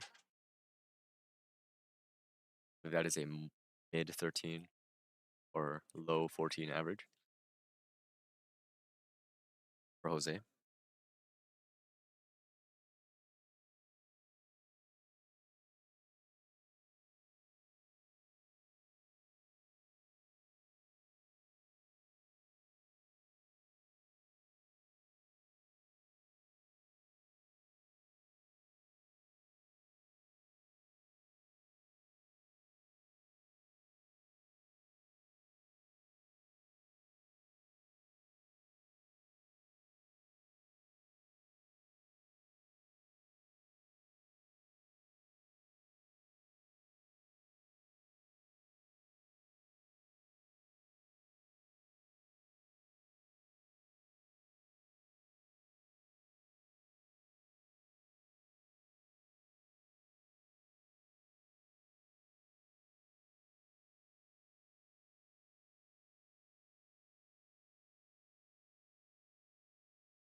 Looks like the round is starting to slow down a bit.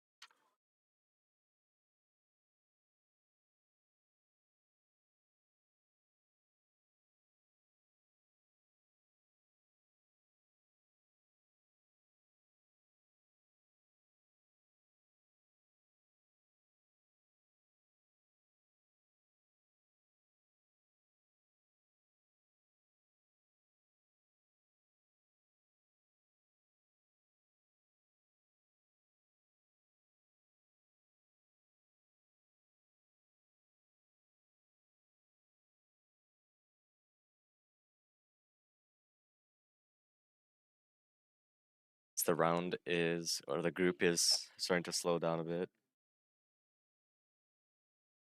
We will continue the commentary with a new set of commentators. So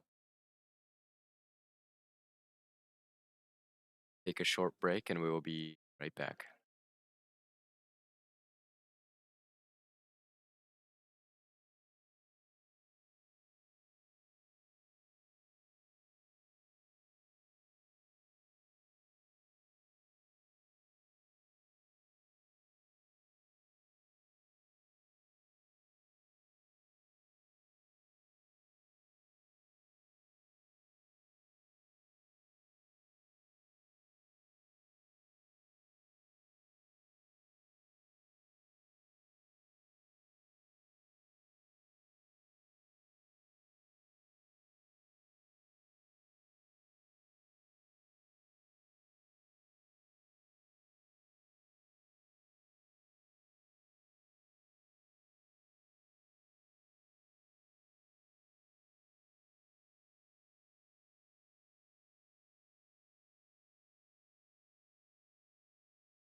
Welcome back to the stream. Got group 2 here. This is Jacob Kotai, and Noah Stetling is to my right. Looks like Kenny Zong opened with a 12.39. That's not too bad for him. His PR average is 12.08, so I'm sure he's not going to be too unhappy about that. Jason opens with an 11.75. His PR average is 11.55, so that's not too bad for him either. So our top competitors this group are Jason, Kenny, Mahir, and Garvey. Those will be the ones we're out for. Up here is Garvey on the left.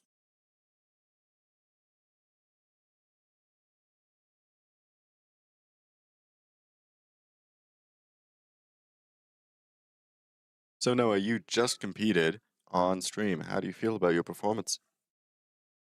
It was okay. It was my first time solving on stream, which was a bit more nerves, but overall is okay average. Yeah. Not like super happy about it, but it was okay. All right, and we've got Mahir on the right here.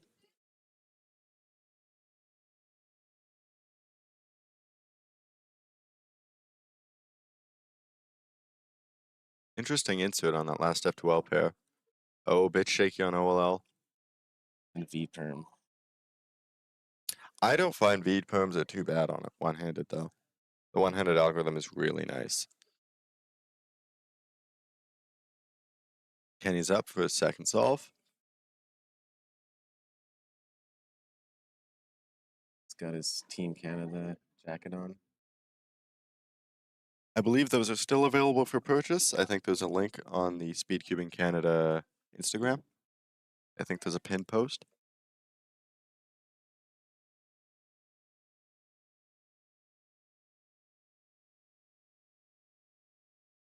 Kenny with a 13.65.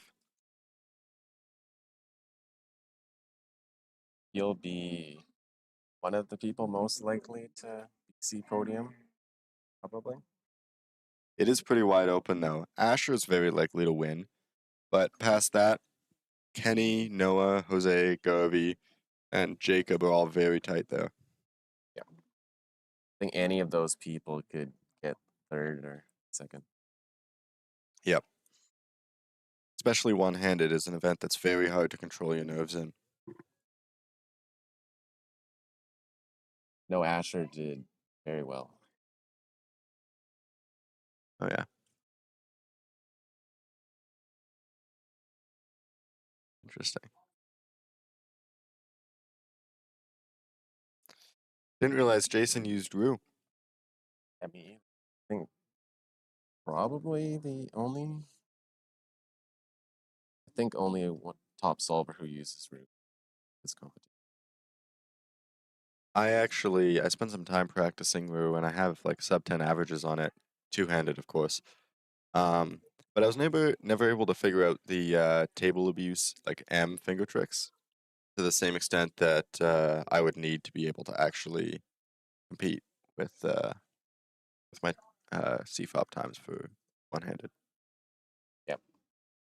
I don't use the table for one-handed, which looks to be pretty rare. Most people use the table to balance the cube to make turns. Find it easier to control the cube. But it comes down to personal preference. Yeah, I try to minimize my table abuse, but every once in a while I have to use it.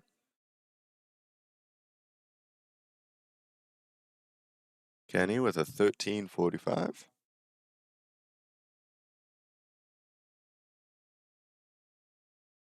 I know Asher had 4 sub-10s in a row. I don't know what he got on his last solve. Wow. Well, I suppose that means that was a PR for Asher. But yeah, for sure. And all his solves on stream.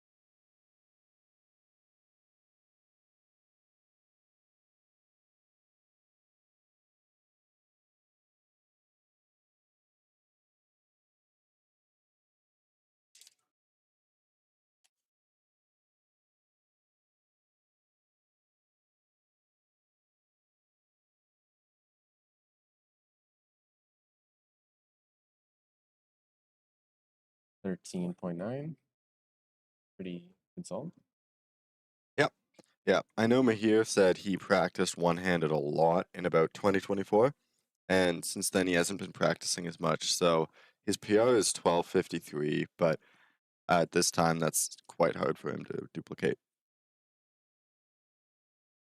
But we'll have to see. And the root solver once again with a 1267. It's really interesting how Keon Mansour kind of pioneered it as a really valid one-handed method. Yeah, for sure. Way ahead of his time. He Yeah. still has the Canadian NR average, right? I believe so, yeah. Yeah, I think he has a sub 10 average, which is, I think it's like 9-1 or something. I can't believe how many people have sub 10 averages on one-handed these days, though.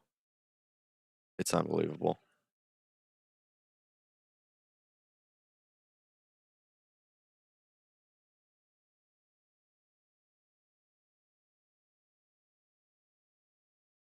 But that's interesting. OLL he did there. Mm-hmm. Kenny solving here. Not looking too fantastic. Not sure exactly what happened. I think he may have messed up an algorithm. And Kenny with a 20.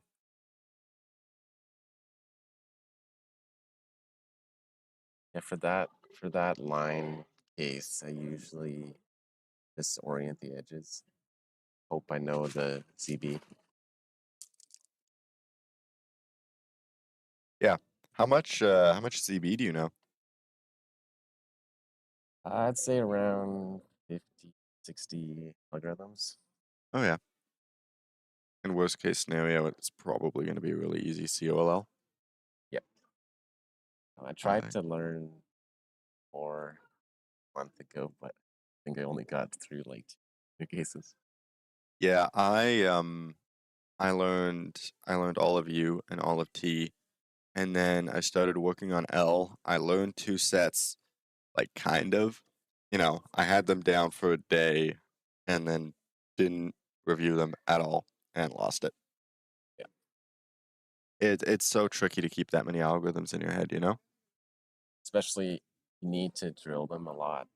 They only come up like once every 500 solves at least, Well, it's once every 500 if you're getting a cross every time. right? Yeah. You can increase the chances though if you do EO to ZB.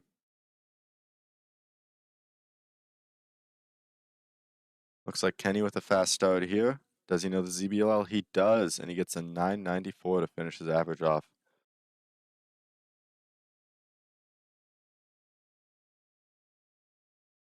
I believe that's a high 12 average for Kenny. He'll be happy with that. Yep.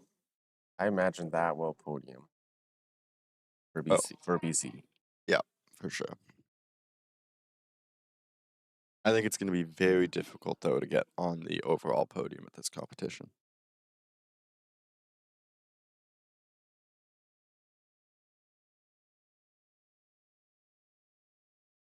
I think this is Jason last solve. Yep.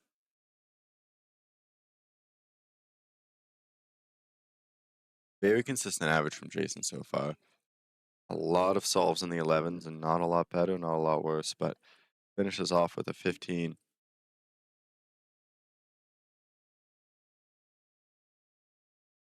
Got Garby here on the right.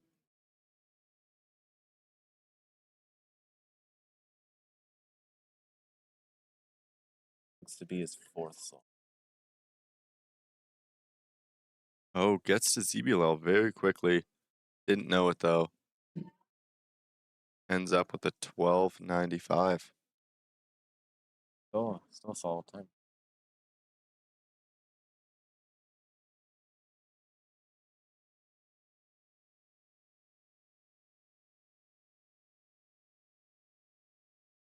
Some of the COLLs, debatable whether it's worth it to do, but like U perms are very fast.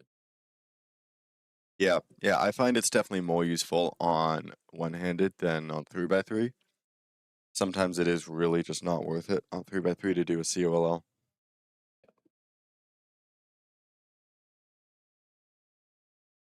Last solve for Mahir.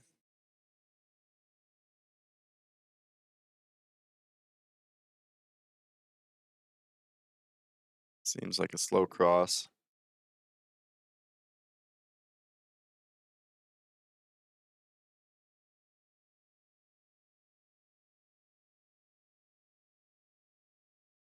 And then bad cases for last layer. Yeah. I tried using that one-handed Y-perm algorithm, and I just found it wasn't that good.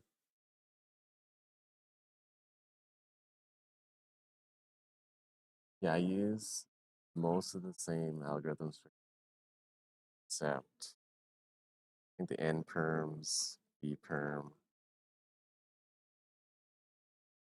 one of the J perms, JA, JB, slightly different. I know I use a different JA perm for sure. But I think part of that is my two-handed JA perm is a bit unorthodox.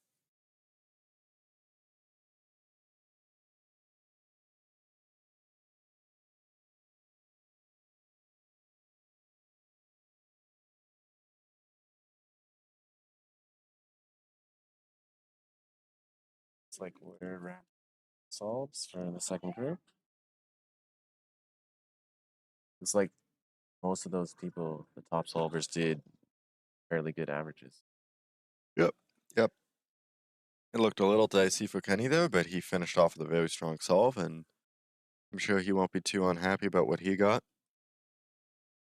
It's always worrying when you get like a 20 very high time, then can't count that time. I find that's definitely something that's very easy to do on one-handed. I think Govi's coming up here for another solve.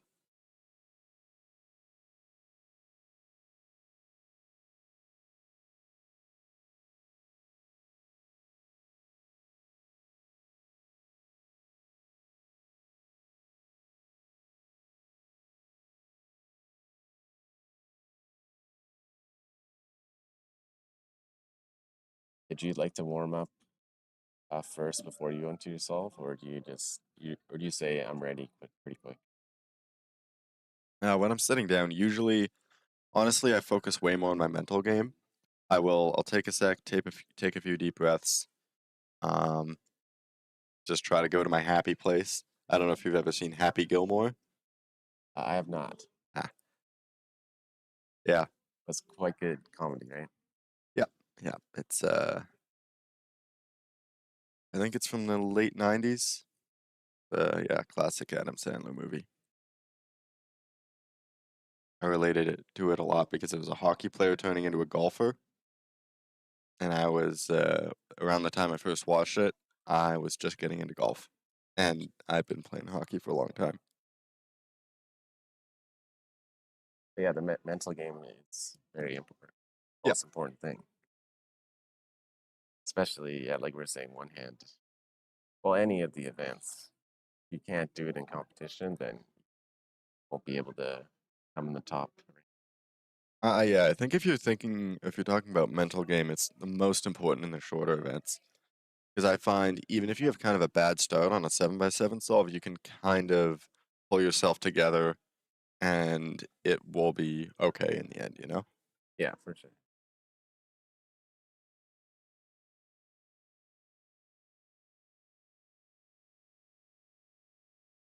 Looks like this group is pretty close to finishing up. You're competing in the next group? Yep, I believe I will be on stream for you guys. I believe that's the last group. All right.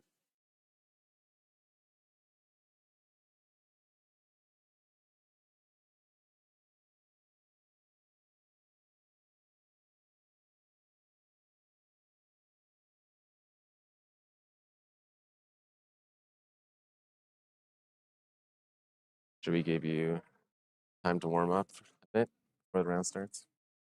I should maybe do a few solves, but I'm not too bothered. I got a lot of warming up in before I came up.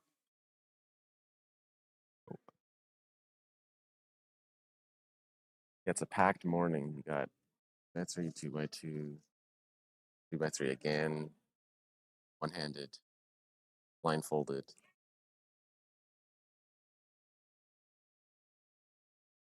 I didn't realize we had another round of 3x3. But is that before lunch or after lunch? It's before lunch. Wow. Surprising. Square ones after this. And then 3x3. 3x3 semifinals. Yeah. That'll be tough. Tough competition. All right, it looks like we're getting ready for the next group here. Just a few people left in the waiting area. All right, I probably have to sign off for now. All right, it's been great commentating, as always. Good talking to you, Noah. Yeah, you too? Good luck. Are you commentating the next group? I am. All right, I'll give you guys a wave while I'm up on the live stream. Sounds good. Good luck. Thank you. All right, bye, everyone.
Hi, everyone. Welcome back to the stream. Joined by Mahir. Hi, I'm back. I'm back from competing just now. Average was pretty mediocre, as I'm sure you saw.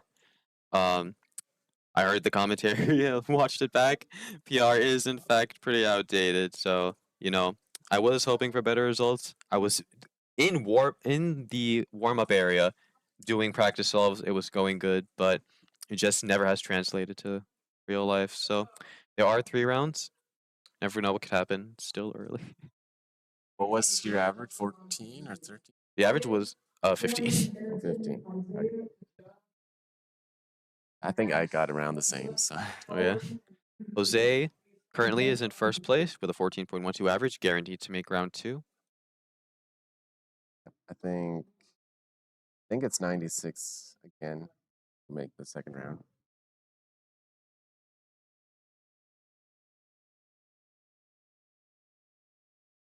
So I think that'll be like a mid 20 average to be able to go second round.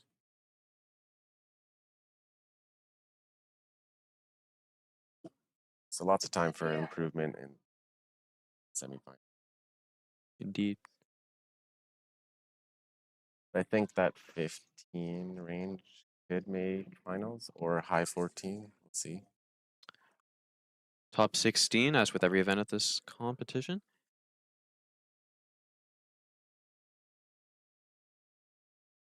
Top 16 on this psych sheet is a 15-second average, so likely a high 15, low 16 to make finals. You have Michael Larson coming up on the right.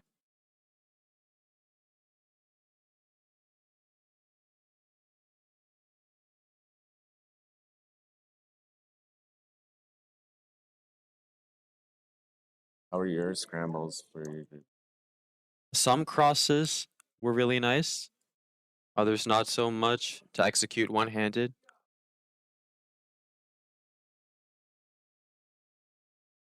It looks like a bit of a fumble at the beginning of the solve.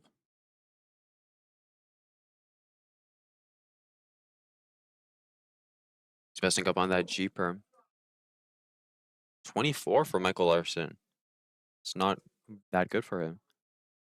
PR is 13.25. Start of the solve is so important. Get on the right track. Especially for one-handed, because if your fingers fall out of grip, it can take a while to readjust to the optimal solving style. This might be Micah Yo.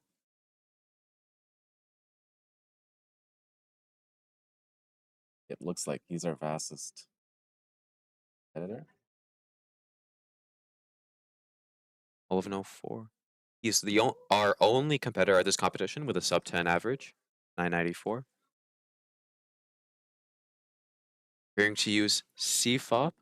Noah, you use CFOP, right? Yes. Yes. We were talking about Jason, I think is the only one who uses Rue Interesting. method. He's our third seed in the psych sheet. Yeah, I think Micah came 7th at American Champs, so very Oh. top competitor.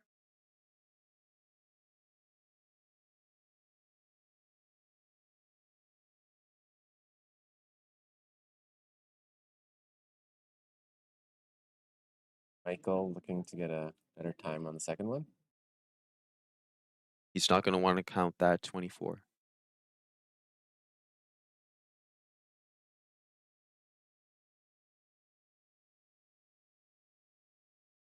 Going with the yellow cross on this.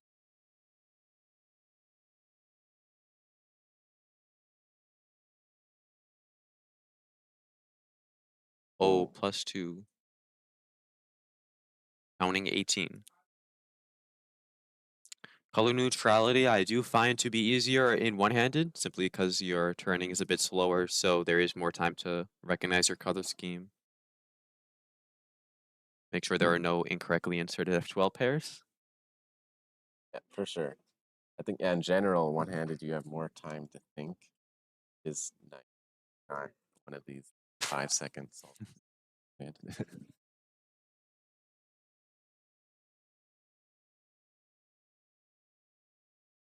I did a yellow cross by average, though I do white cross like 95%. And it was one of my better solves. Oh, nice.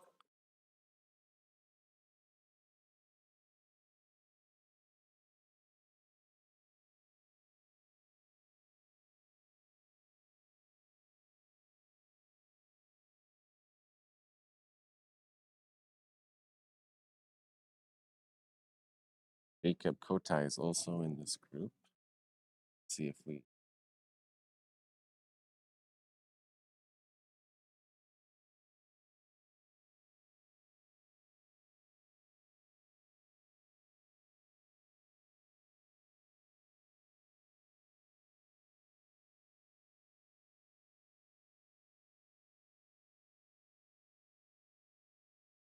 Okay, Micah coming up for his second solve. Jacob Kote not being called up yet.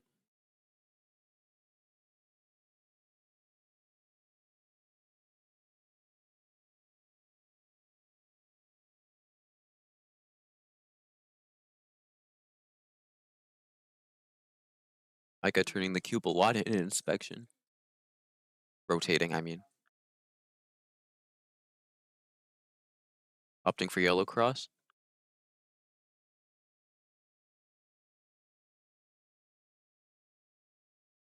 Wow, 873. Our first sub 10 we're seeing, is that right? In this group. Did one happen I- earlier? I know Asher got 4 sub 10s in a row, Oh, wow. so he PR'd. You have sub 10 average. Wow, good for Asher. He was quite happy about it.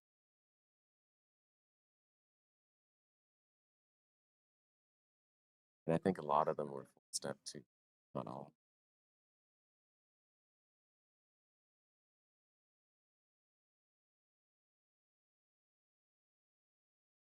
It looked to be a cube drop during that OLL. Two look OLL, in fact.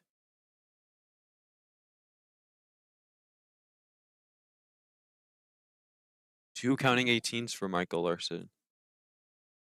That might, and that should make second round still, but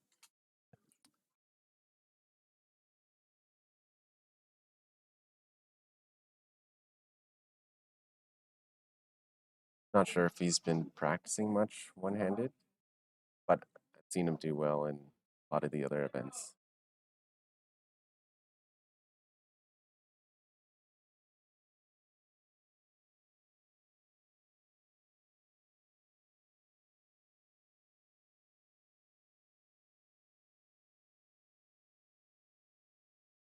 Jacob competing off stream or off the stream table. Can still see his time though.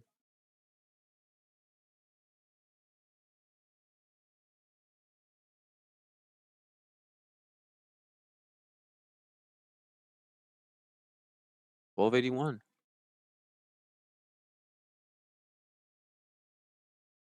He'll be happy.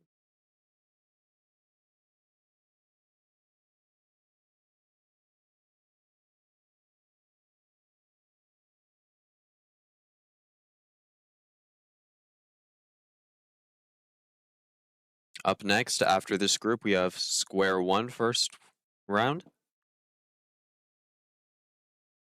Are you competing in that?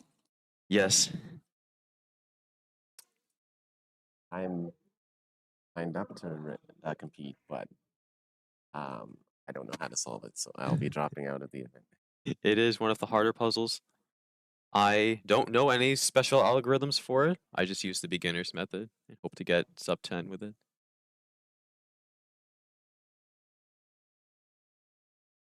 I could solve it in like 45 seconds, but then I think I forgot. That's right about cutoff for this comp. I want to slowly come. We do have Ishir Penun at this competition, your Canadian national record average holder. 644, he's going to be a top contender to watch. 37th in the world, very impressive. So stay tuned. Unexpected PLL skip, was that? I think so. Yep. Yeah.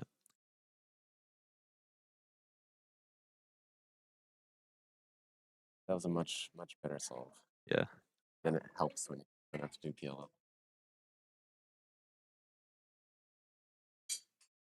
Yeah, I think each year should be the.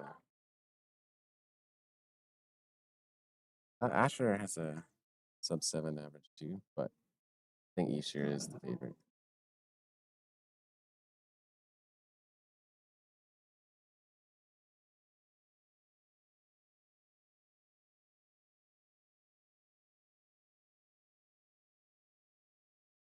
Mike is coming up for his third solve.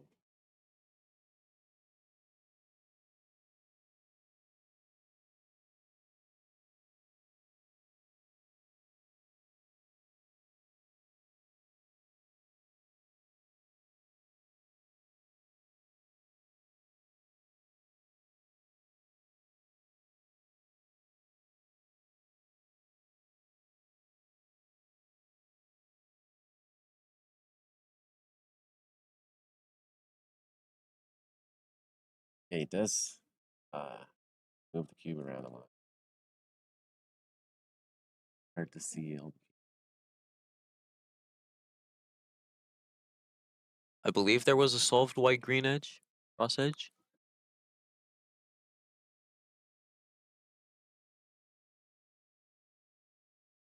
Wow, counting 8 for Micah. A nice 2 GLL.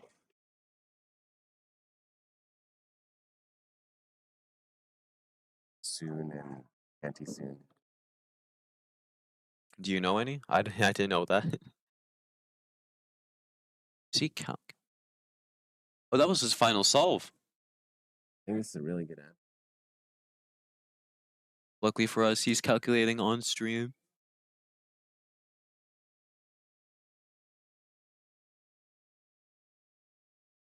.4 something?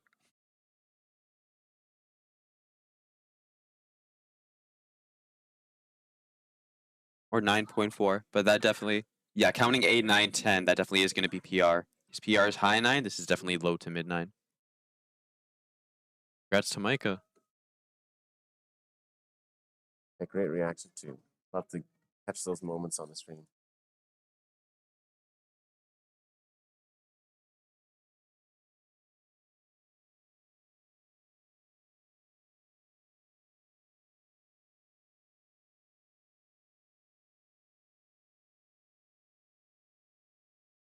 So 2 GLL is a subset of BBLL that only uses R and U move. Ideal for one-handed. Yes, of course. So he had one of the easiest cases on that solve. Finish.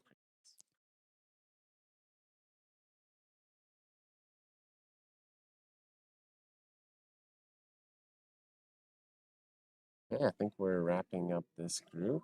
We'll move into square one.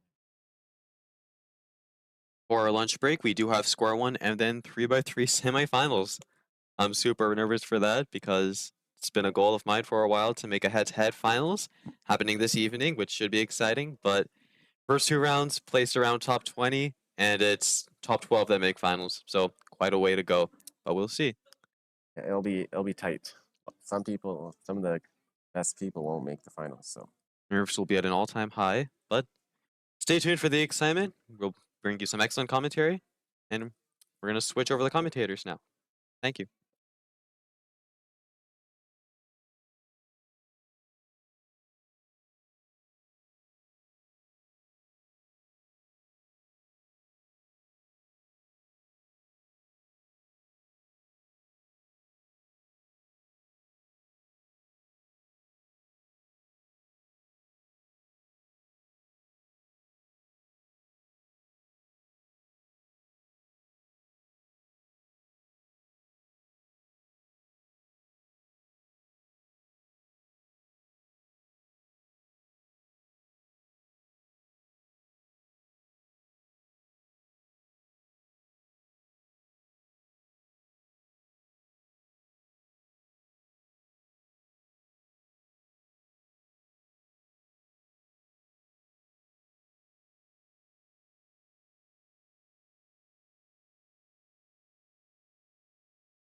Alright, this is He1. It looks like I'll be commentating the rest of 3 blind finals. Right now we're looking at Jimbo. Jimbo is to be on solve number 3. This will be another DNF.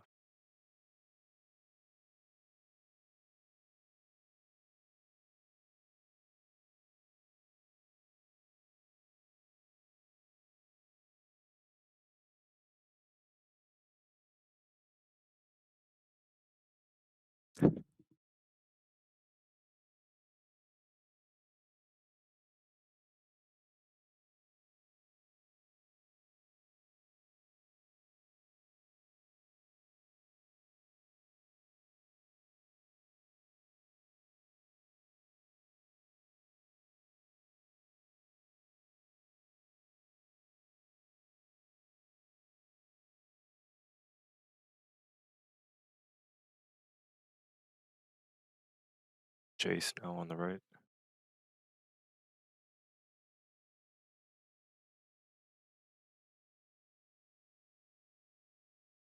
Safetying the solve. Finishing memo around 11 seconds.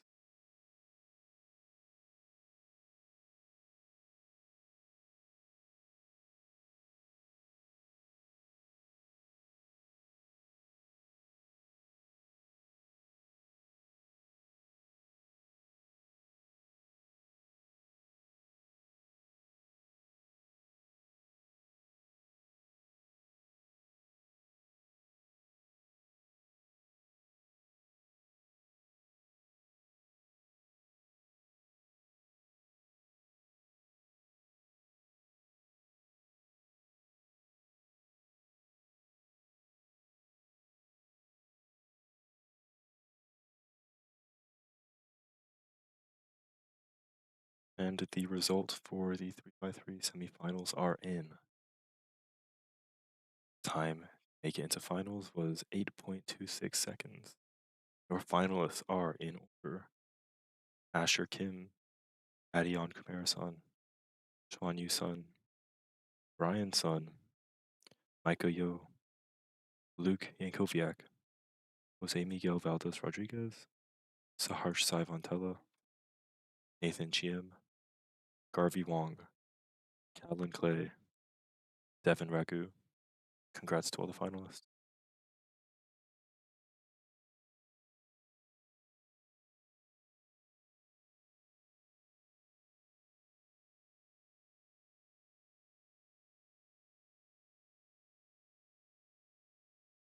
Bo now starting his 4th solve.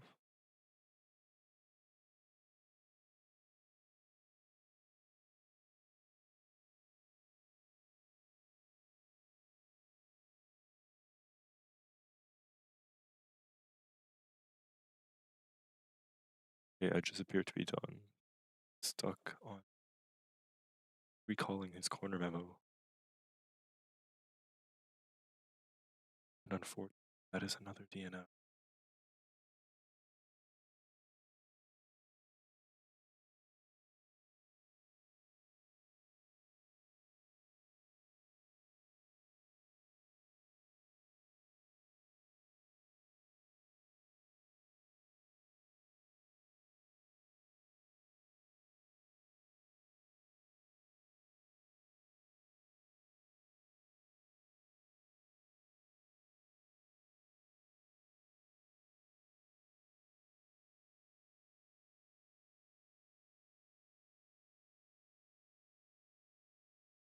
Aiden Bueno on the left side now.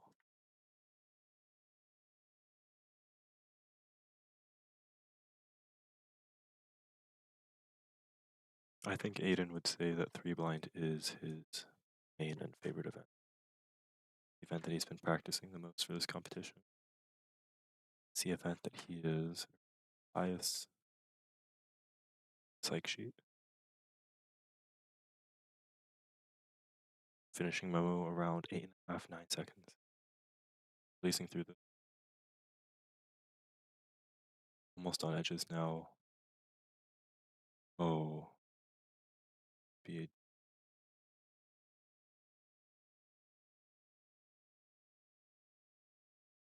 It looks like he's.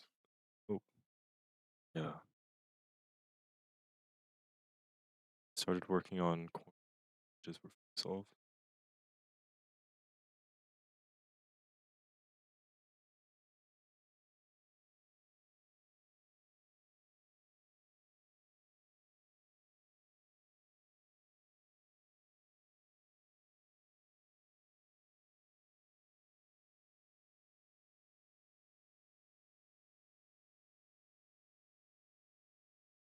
Jimbo now turning stage.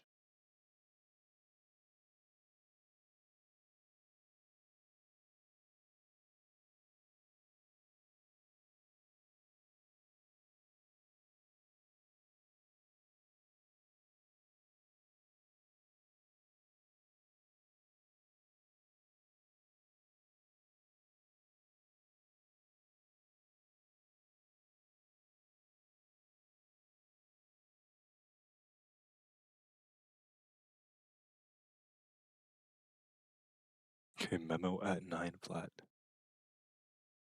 Let's see if convert this into success.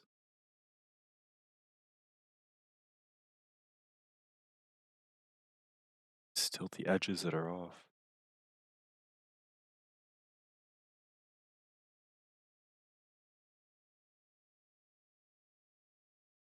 In my entire time commentating today, I have not seen any of our top seeded competitors get a success.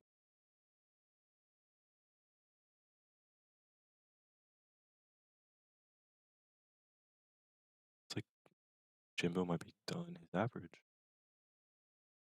Walking away now. And Jace also done?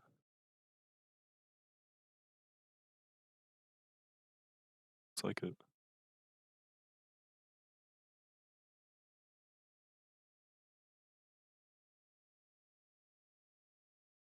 It's like I'll have to do some post-match investigation to see what the results of the blind final were, and as soon as I know, I will make sure to let you guys know as well.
Hello, everybody.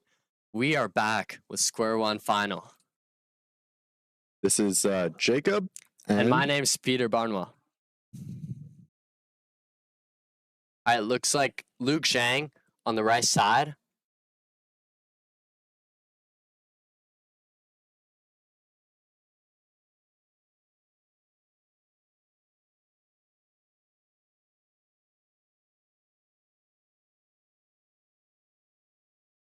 And that's a 991. It's a pretty solid start from Luke Zhang.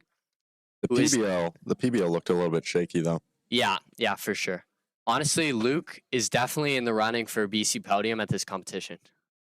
His PR average is a 980, which seats him 4th. Okay, so he's definitely up there.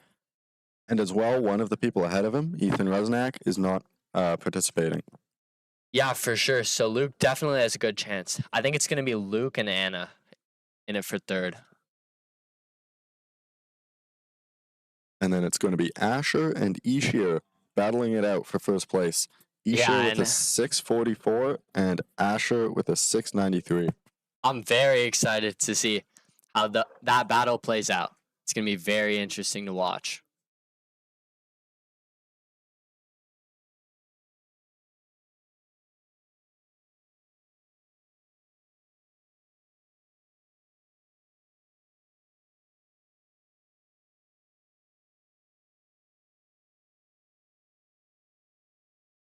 Okay, Catherine Connolly on the right station here. Her PR average is 1088. So she could definitely be in contention. If she gets a good average here, she can definitely contend. Absolutely. And as well, just 0.11 behind her in PR average is Callan Cly. Wow. I mean, honestly, we've got a lot of competitors. This could definitely turn out to be a very interesting final to watch. Okay, Catherine gets a 995. Okay. That's a strong start for her. Okay, so Catherine and Luke are right in it together right now.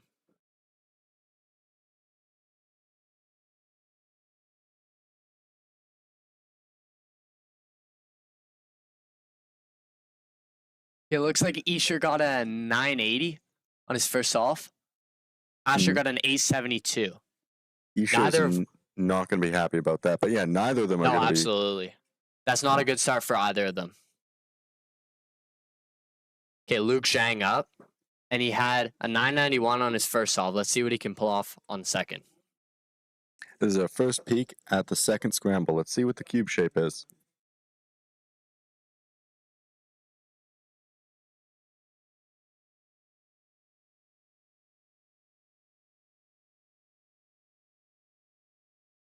All right, this cube shape doesn't look too bad at all. Yeah, for sure. It looks pretty decent. Let's see what Luke can get here.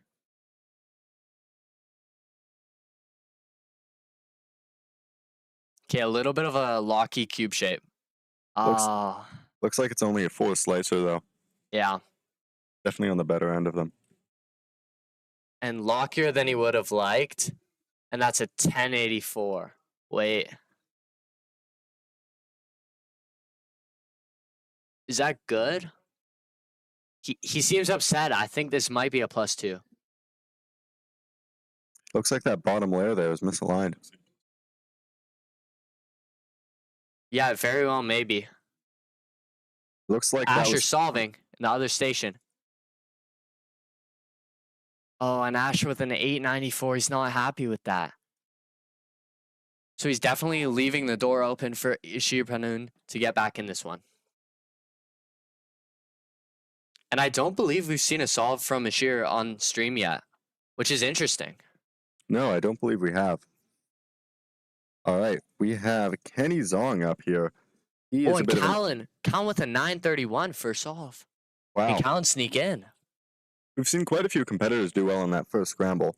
Yeah, you got to think that the first scramble's pretty decent. Okay, and Ishir Panun sitting down.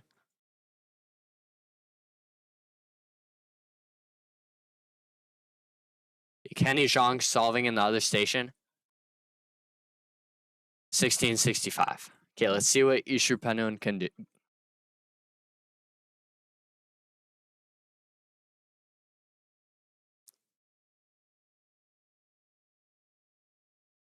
Okay, a very fast inspection. So clearly he knows what he wants to do. Now can he execute? Let's see. Ooh. Wow.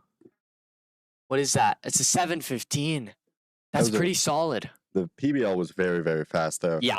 The start was a bit rough, but what a strong finish. Yeah, the second half of that solve was just lightning fast. Okay, so Ishir Panun, I believe, sneaks into the lead through 2 solves against Asher. 7:15, that's a very good safety solve, for sure. I think he'd be pretty happy with that. Looks like Callan is currently in second, though. Yeah, Big he had a surprise. 931 on his first solve. He's still only done 1 solve. So it'll be very interesting to see how that plays out. And it seems like Asher may have gotten a DNF. Really? Oh, wow. What happened? Did we see it? No, not at all. Okay, Catherine, Catherine with 1179. not super strong, but staying in contention for the podium with that. Yeah, for sure. She doesn't seem too mad.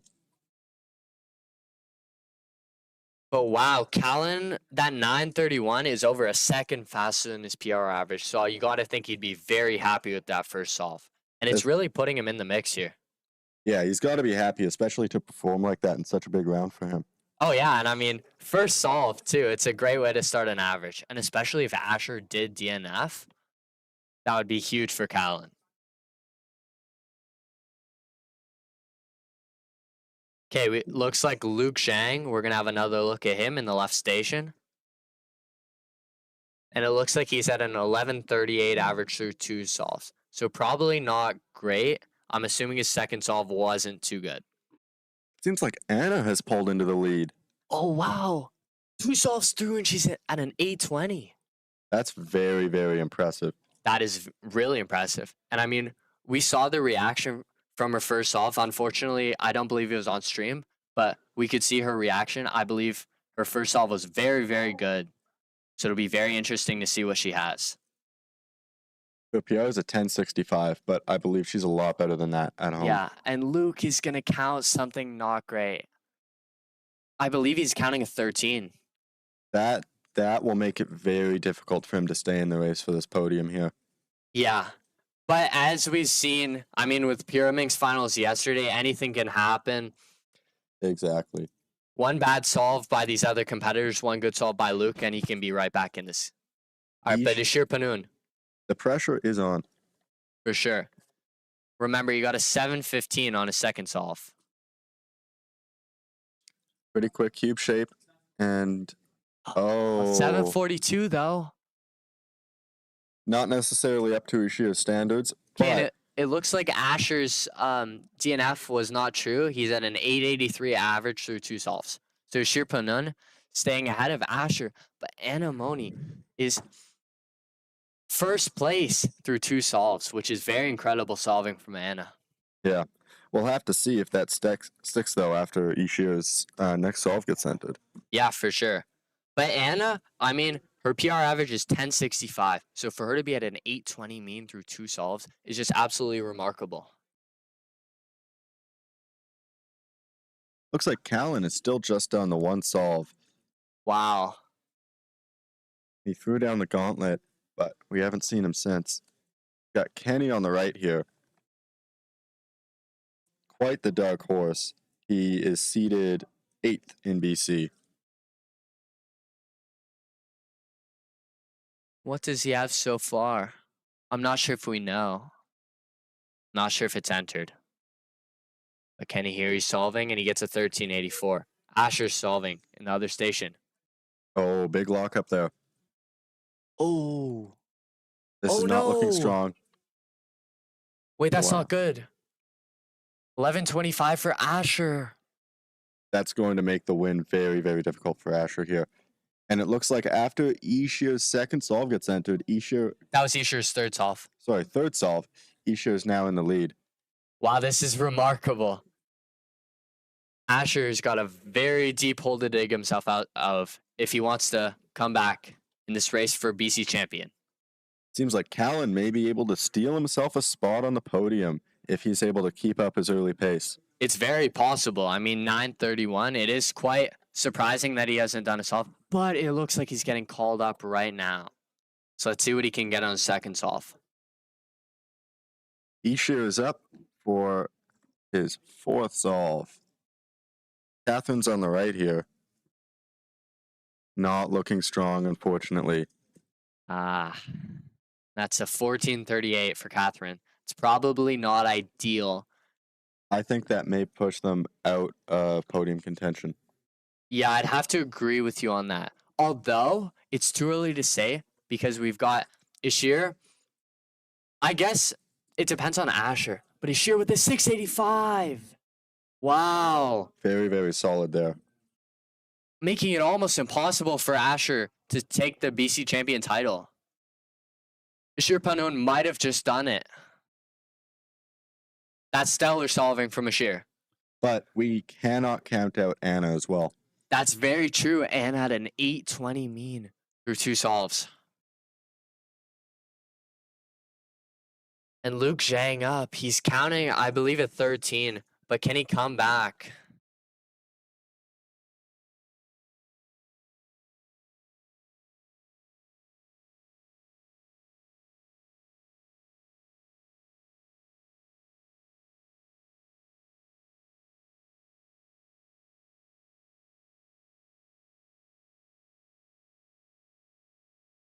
Kenny Zhang with a 1286. Looks like he's safetied the stop on that. Yeah, for sure. At the same time, though, that looks pretty solid. I think a bit better than his other few solves that we've seen this final. True, but not likely to be in contention for the podium here. No, absolutely. And a unfortunately. cube drop by Luke. Oh, that's not ideal. That's devastating. And Oh, Luke and he's going to count an counts 1190. an 1190 and That's a 13. going to put him out of it. Yeah. Okay, and we still don't have any data on Callan's solves. I've seen him called up for a second solve, so perhaps he's done more solves that we're just not aware of. Same thing with Anna as well. Yeah. Be very interesting to see when those times get entered, what they've been looking like.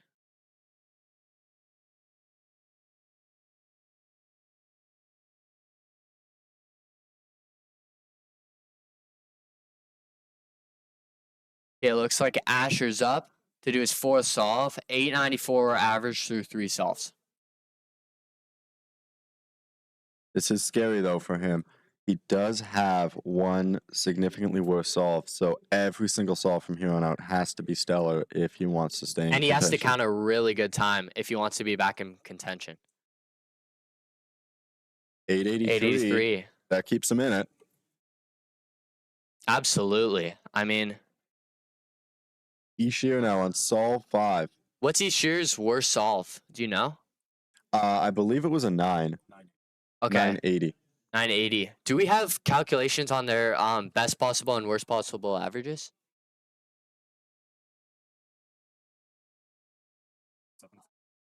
Best possible for Ishir here is 714. Oh, and the TPS is insane. 822. 822. That might be enough to do it. I think that, well, it depends on Anna, though, because we don't know Anna. I think that locks Ishir to be ahead of Asher. And what is that? A 7.60 average for Ishir. I think he should be pretty happy at the. He's shaking his head, but that's a pretty solid average to put up in finals for sure. Yeah, but it's And not Catherine a completely safe. 904. Okay. Catherine very happy with that solve. Yeah, for sure.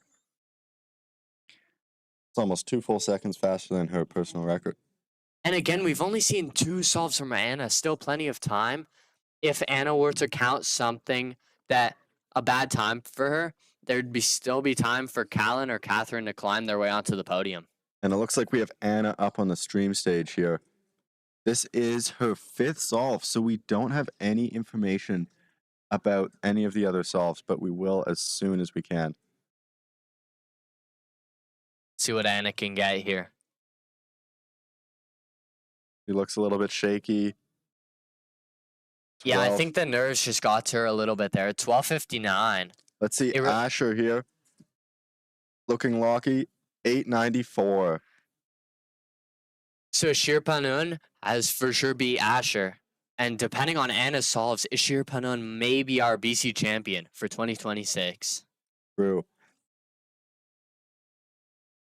Callan, we still don't have any information on, but it would take an absolute miracle for Callan to take out Ishio now. Yeah, 760 average is very tough for these competitors to beat. That's a very solid showing by Ishir, for sure. Looks like Asher ended up with an 8.90 average, which is 2 full seconds slower than his PR average, so he won't be too happy about that performance. But at the same time, an 890 average should do a lot to potentially lock him second place, as it looks Yeah. like Anna's third solve really wasn't ideal. So I believe she's counting something not too great, something that she won't be happy with. Definitely something over 10, and it's very hard to get an Yeah. average under 9. With the counting solve above 10, I agree. What can Catherine get? A little bit locky. She gets a 1376. And she had a 1087 going into that solve, so it's not likely that she'll be on the podium. Yeah, Catherine Colley with an 1183 average.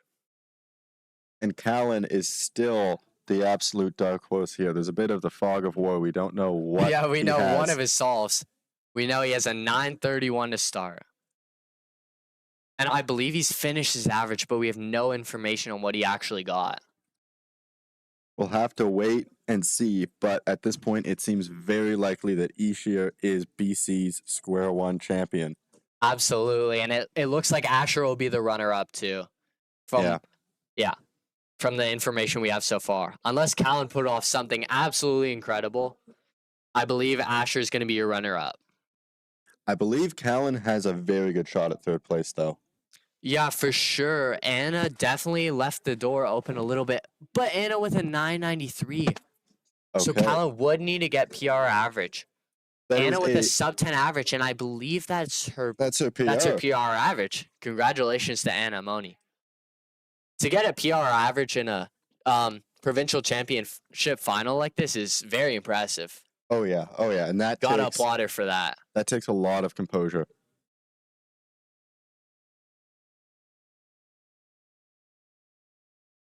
We still have no data on Callan. Oh, and it looks like he's up for another solve. Let's go to wide view and see if we can see anything.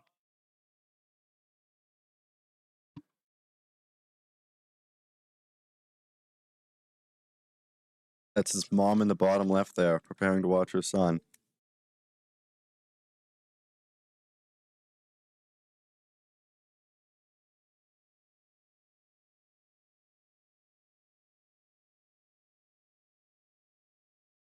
All right, an inspection has begun for him.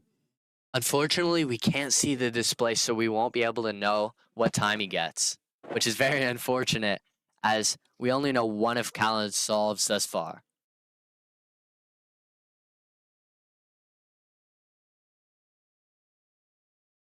It doesn't look too great for Callan, though. That's probably not he wants.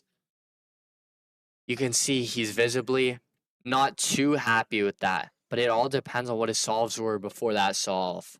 And we really don't know. At this time, it is pretty certain that Ishir is in first in BC and Asher is probably second. However, we don't know third place. It could be Anna, it could be Callan. Yeah, it'll be very interesting to watch that come in. But a huge congratulations to Ishir. He very much deserves that. He's an absolutely stellar square one solver. He's an absolute joy to watch. He's a Canadian national record holder, correct? Absolutely. I mean, yeah, he has a PR average of 644. He's a sub 6.5 solver. And it looks like Callan's still in the waiting area. Has he not done 5 solves?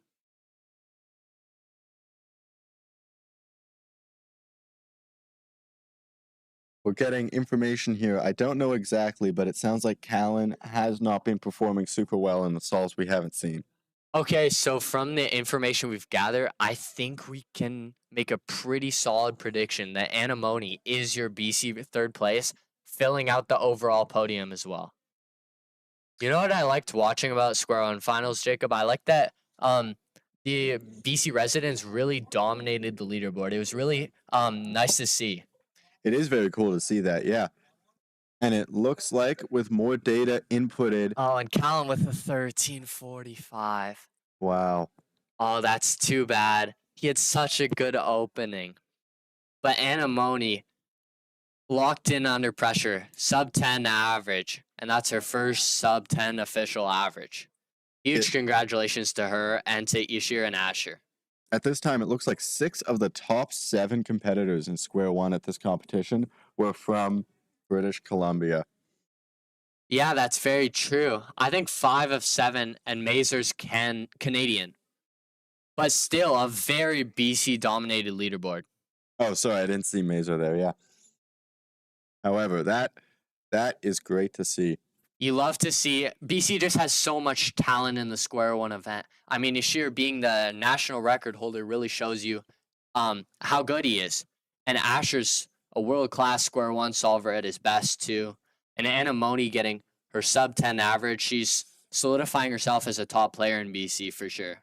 It's very interesting, though. A couple of years ago, BC was not a strong Square One region at all. No, not at all. These competitors have really developed over the last few years. Yeah. Of course, Asher. Asher moving to BC added a lot of depth for sure. For sure. In almost every single event, Asher, an incredible all-arounder. Absolutely. Just a world-class cuber all around.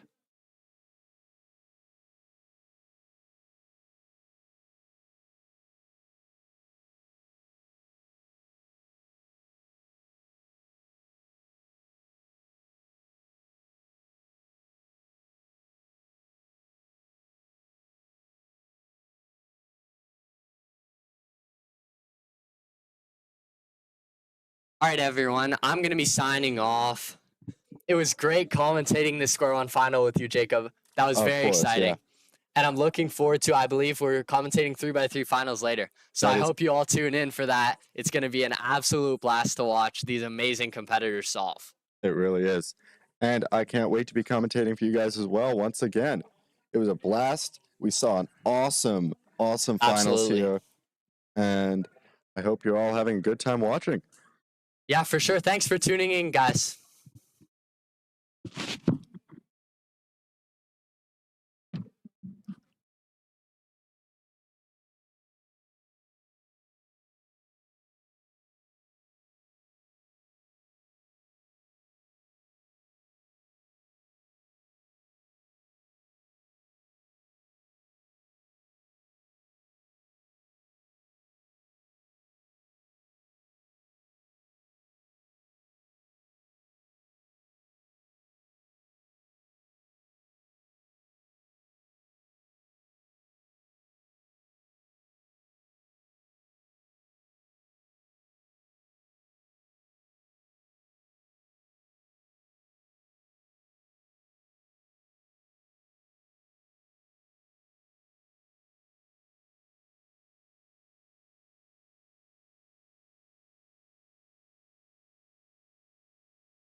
And we are back for 2x2 finals at BC Champs.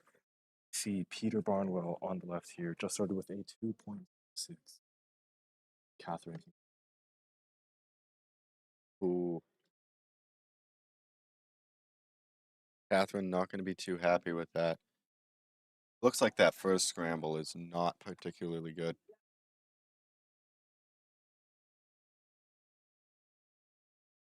Got Jose coming up on the left here. Jose coming straight off his win Minx last night. Let's see if that skill can translate to some of the other sprints. Last of 2x2. Jose, a very, very talented all-rounder.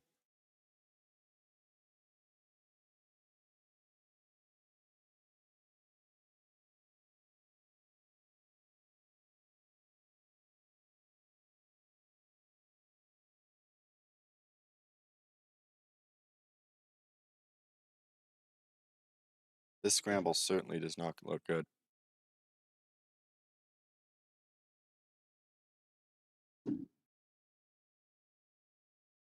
$328.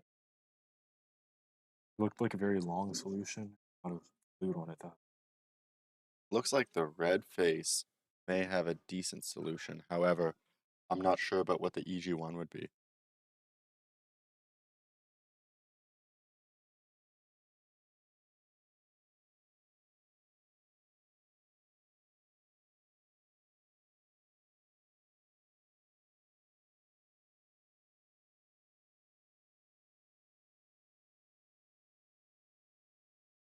We're still waiting for Kyle Bench. Mazar is on the right here, about to begin his first solve.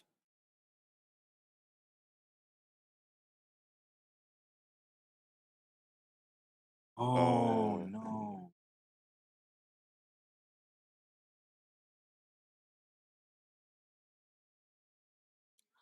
Good DNF. Very disappointing start for him.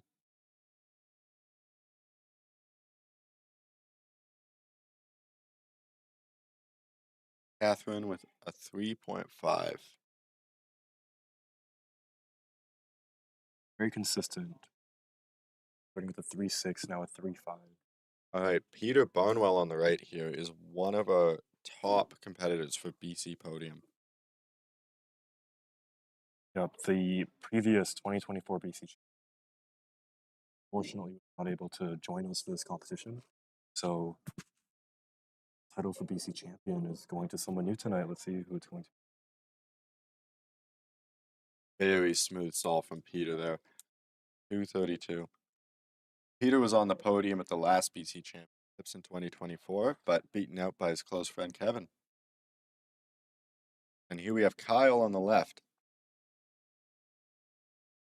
Kyle is a very, very fast solver for someone who still mainly uses Ortega.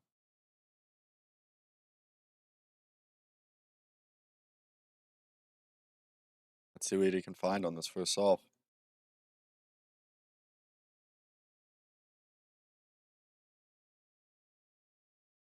It appears this is actually a second solve here.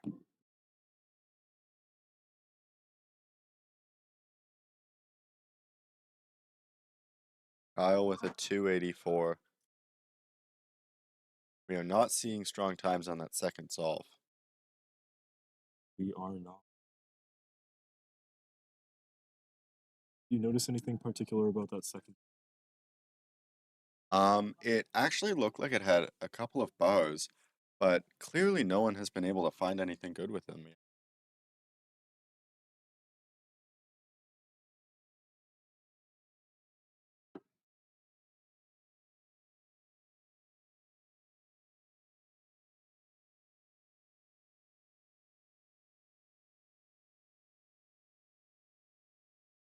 Catherine with another 3.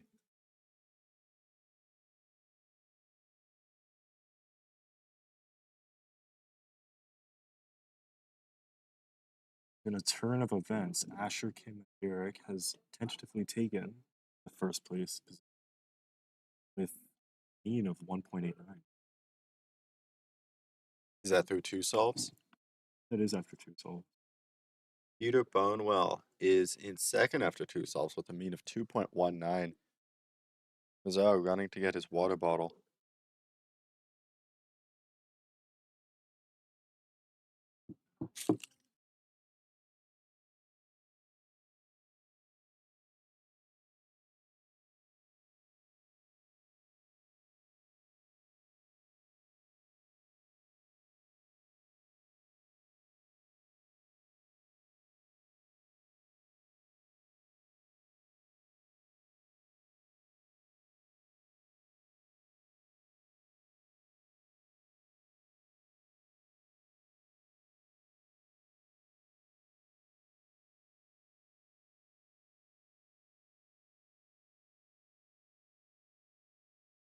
That looked like quite a low move count solution, but unfortunately some lockups cost Mazar there. Yeah, with the DNF hanging over you, this can just make the best of a great scramble. Wow, this looks like quite an interesting scramble. There's a 2-move face on blue. Kyle opting for that. Oh, a 2.02 DNF. I think we're going to see some very fast times on that third solve there.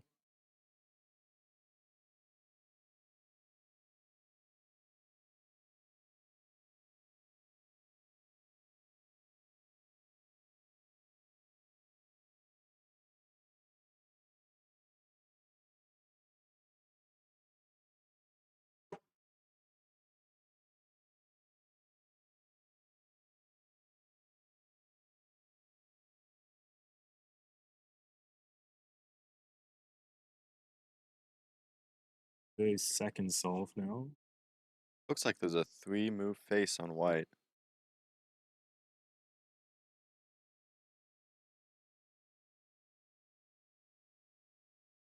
Oh, Jose not too happy with himself there. Very unfortunate. we may need to wait for a ruling on.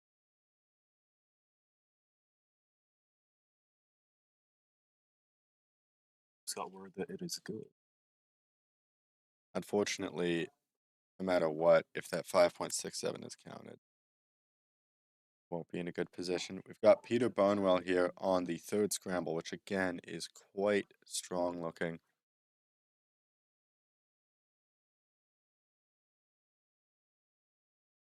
A bit of a lockup there, but he still manages a 235, which at this point is very likely to keep him high in the running podium here.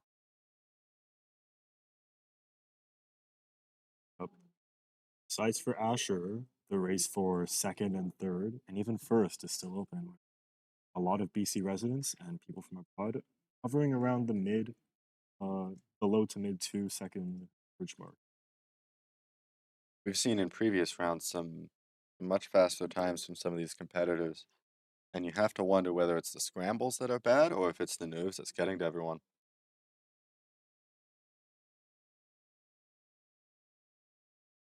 Catherine with a 4 flat.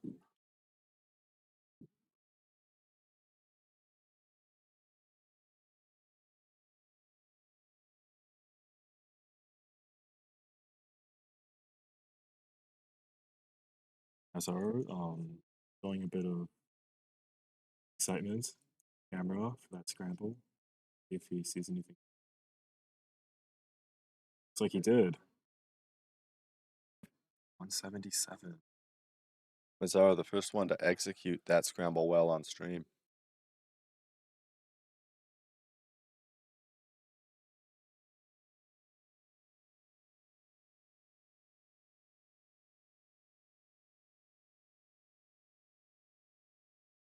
Got Kyle Van Straten here on the fourth scramble.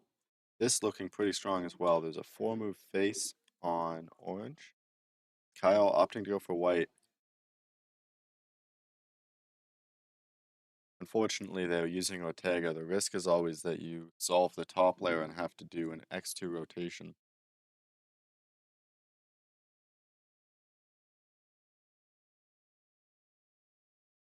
Peter now looking at fourth scramble that Kyle just saw. He seems to be opting for orange here.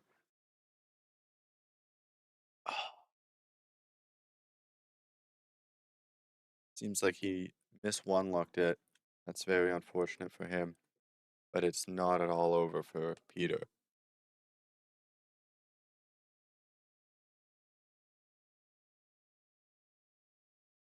Looks like Peter's stats are now coming in. His best possible average, if he gets solve better than what he currently has right now, is 2.24. Worst possible is a 2.66 is not safe to cement himself onto the BC podium. And Jose with a 3.28 probably removes himself from contention.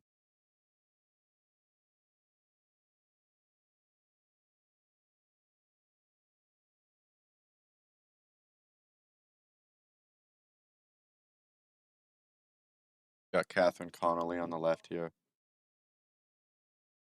Let's see who she's able to find on this fifth solve.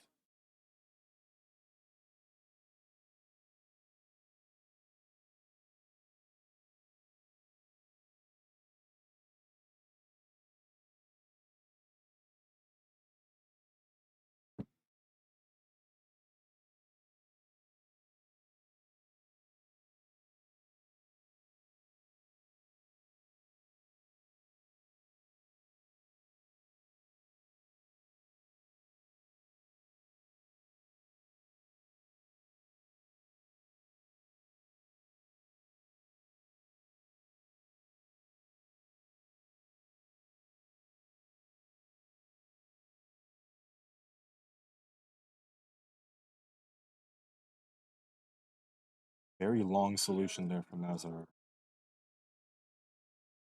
That 5 is now counting. That will certainly take him out of contention. All right, Peter Bonewell here coming up for his last solve. If he gets best possible average, he will very, very likely be able to stay on the podium for BC here. Asher Kim Majerik's worst possible average is a 182, meaning that he has basically locked BC champion win.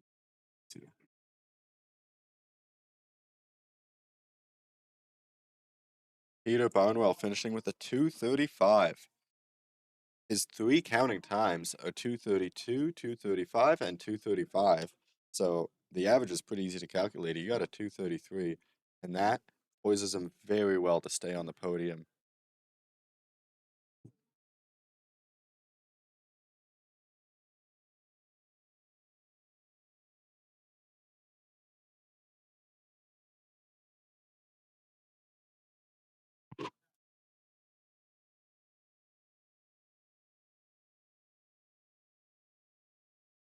Very easy to calculate average indeed. Hey, hey. Hey, that's fair. I was thinking the same thing, 233. To clarify, it's a 234 average for Peter Bonewell. So the statement remains the same.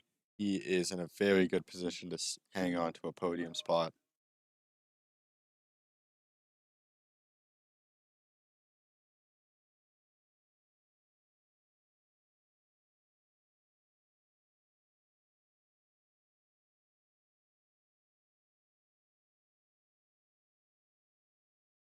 Jose on his final solve. Oh no, his fourth solve here.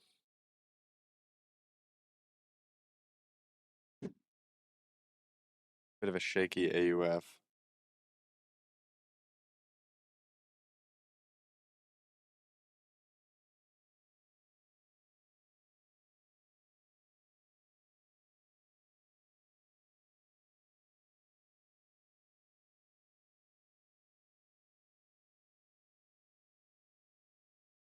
So it appears that Devin Ragu has actually beaten Kyle Van Straten by 0.01 seconds by average.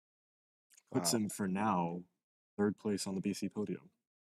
It appears Peter Bonewell has locked at the very worst third place.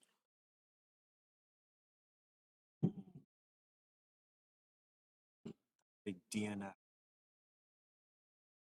Very interesting. No one else has been remotely close to that on the final solve. You have to wonder what he found there. Of course, he did DNF, but wow.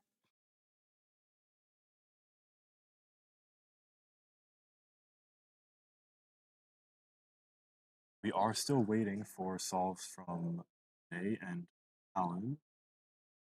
Alan could very well take third place or even second place if he gets some really good times on. That would be a big underdog story. Going into this round, he was not in the top 8 proceeding in BC.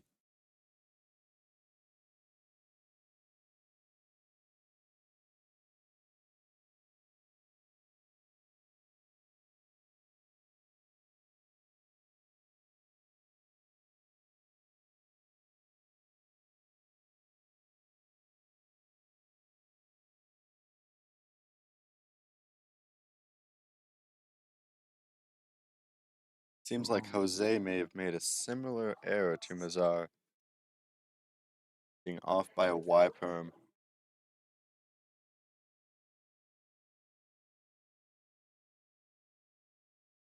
Unfortunately, he was already out of podium contention by that time. Now Callan's final solve.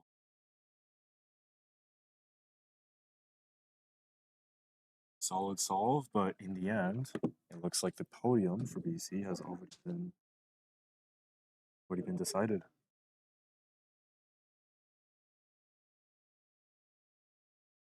It appears that Asher has won, as we expected, and Peter Barnwell came in second.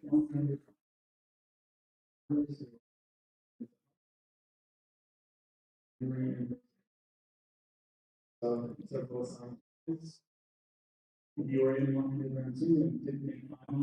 BC podium for 2x2 is Asher Kim, Peter Barnwell, and Devin Agu. Congratulations to our BC champion podium finishers, and special congratulations to Asher Kim for winning 2x2 at the BC Exactly. Championship.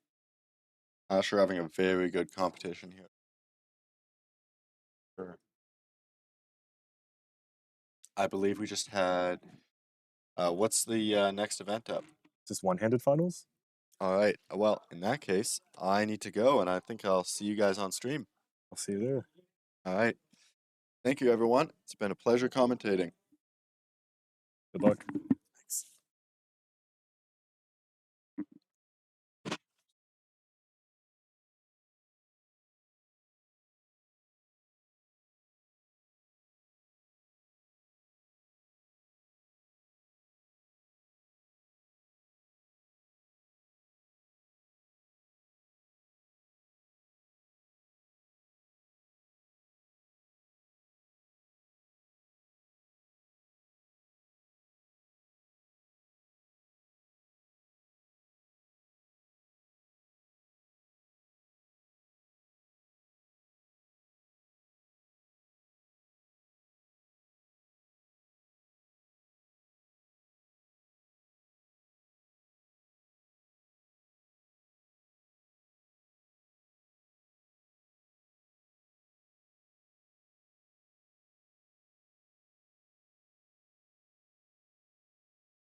Okay, and we are back for one-handed finals.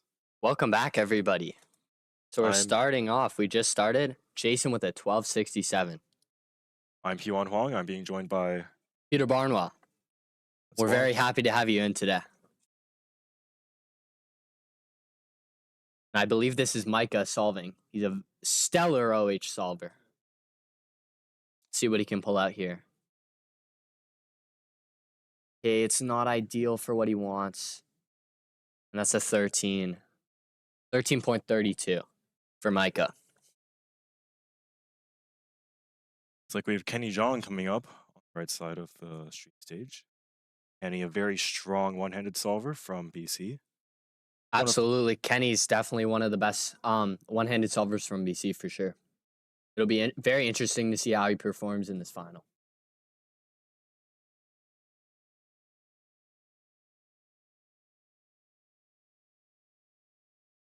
And his one-handed CPS is very good. But he's at 12 and he gets a 1232.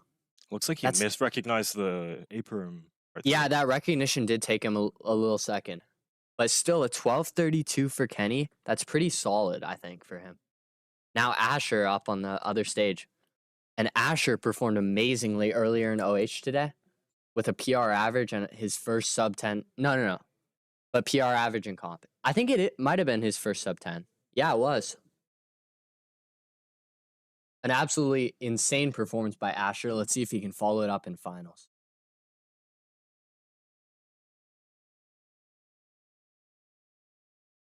Okay, I don't think this first scramble's too great because a lot of the solvers are messing up.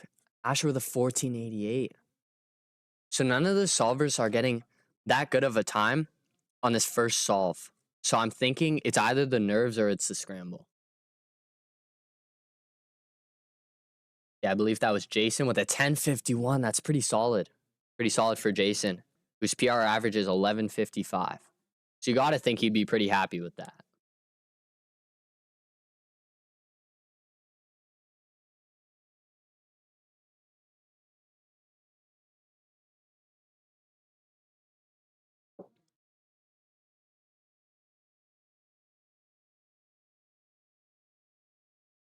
We're also watching the times of Noah Stelting, who, of course, is the 2024 BC champion in one-handed and 4x4. He isn't on the stream stage right now, but we are closely tracking his times, and we'll keep you updated on whatever he gets. Yeah, absolutely. Noah's definitely a very strong contender for BC podium today in our one-handed final.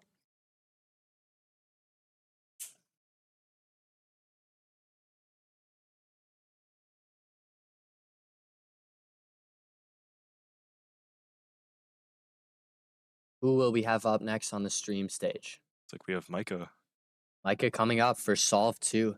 His first solve was very shaky. Micah would be considered by many to maybe be the favorite for overall win. He's a stellar one-handed solver. So let's see what he can get. I believe he got a low 9 average in one of the rounds today in one-handed. So he's just amazing. It's really fun to watch, honestly. And that's Kenny Zhang beside him. Let's see what he can find. And it looked like Jason got a 10 on the second scramble. But this is the first real look that we're getting of it, I think. Yeah. Kenny's messing up. Oh, that's not ideal. Looks like he messed up the Oh, G-perm. no. An 18 for Kenny. But Micah with a 935. Okay.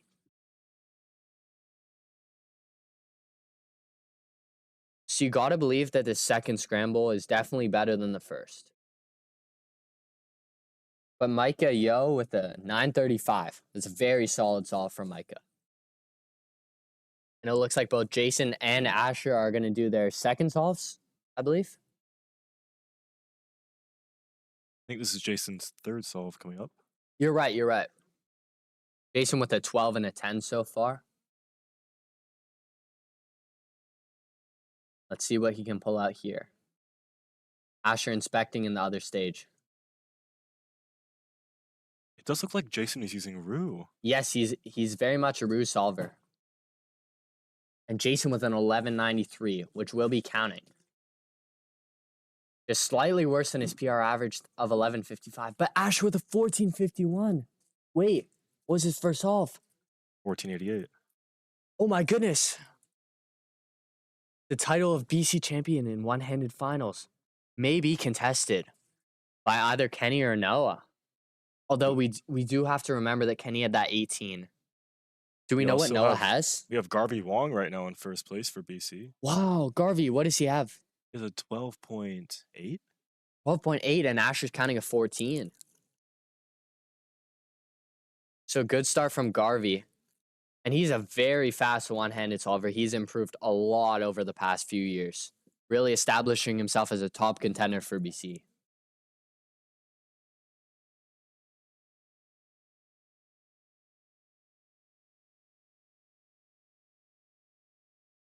And it looks like Kenny's out for his third solve.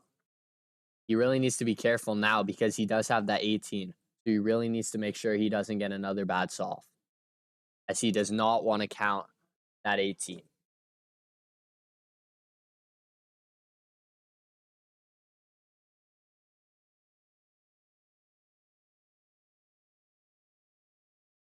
Oh, it's looking solid. But then end perm. Oh, the end perm really cost him at the end, a 13.73.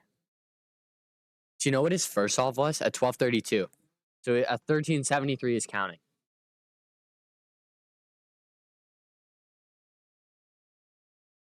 So Kenny, Noah, and Garvey are definitely leaving the path wide open for Asher to climb back in for this race. But Asher really will need to count a few good solves, as he does have a counting 14.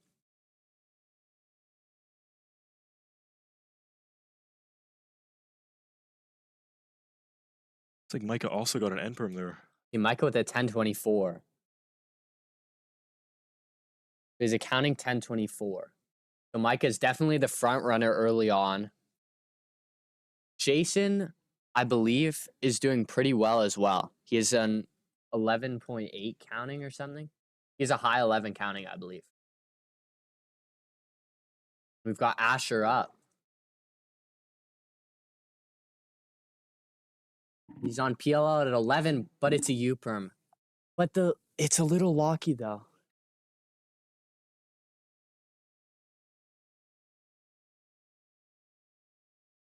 So Asher with a 12.91 counting as well.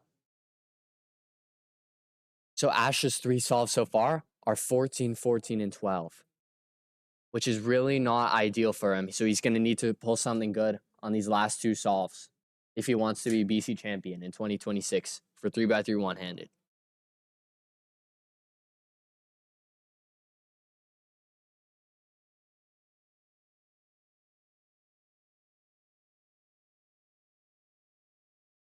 We've got Kenny Zhang up.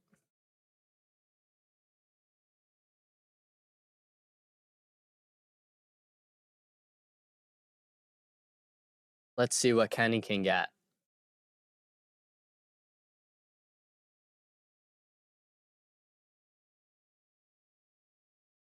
I believe this is his 4th solve, and this average really could go either way.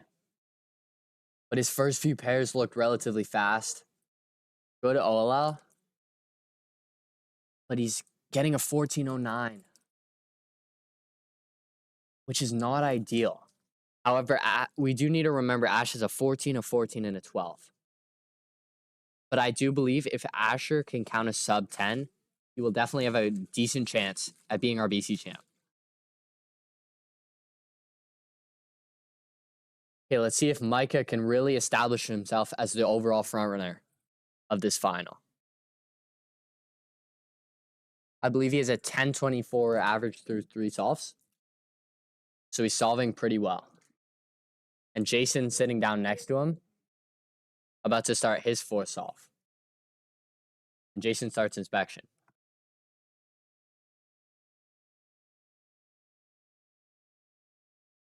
A very fast inspection, which might be telling us that this 4 scramble might be decent. Although we do have to remember that Jason does Rue. So a good scramble for him would not look like a good scramble for the CFOP solvers. And Jason, this is just not ideal for him. That's a 16 for Jason. What's he counting? He's counting an 1193 and a 1267. So he's still currently ahead of Asher, who really will need to count something very, very fast. And we've got Micah up. Oh, the Ola's a little bit locky. But that's still an 1145, which should, barring an incredible comeback from one of the solvers in this round, that should solidify Micah as the overall winner of this final. But let's see what Asher gets.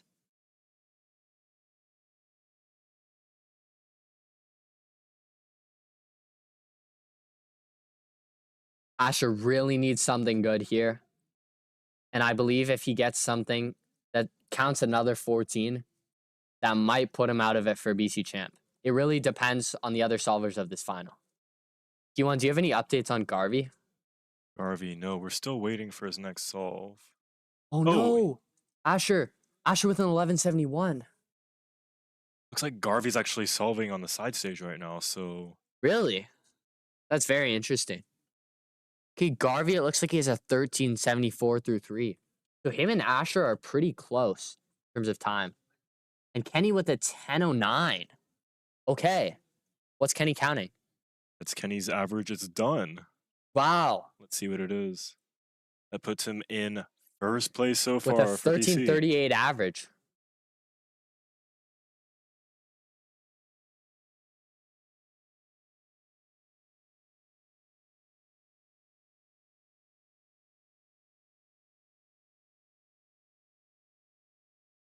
And I believe that Asher needs a 1270 or better to be ahead of Kenny Zhang.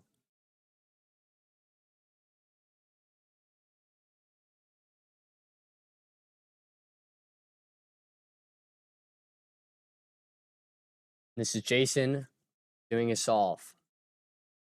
I always find Rue solvers so interesting. But Rue has really produced some of the best OH solvers throughout the history of cubing. And Jason with a 1254, which might put him in contention in the overall podium. 1238 average. 1238 average, okay. So he's exactly 1 second ahead of Kenny Zhang. And that should put him in very strong contention for overall podium, actually. Barring something crazy from Garvey or one of the other competitors of this match, we should see Jason on the overall podium. But here's Asher. He needs a 12.70 to be ahead of Kenny in the race to become BC champion.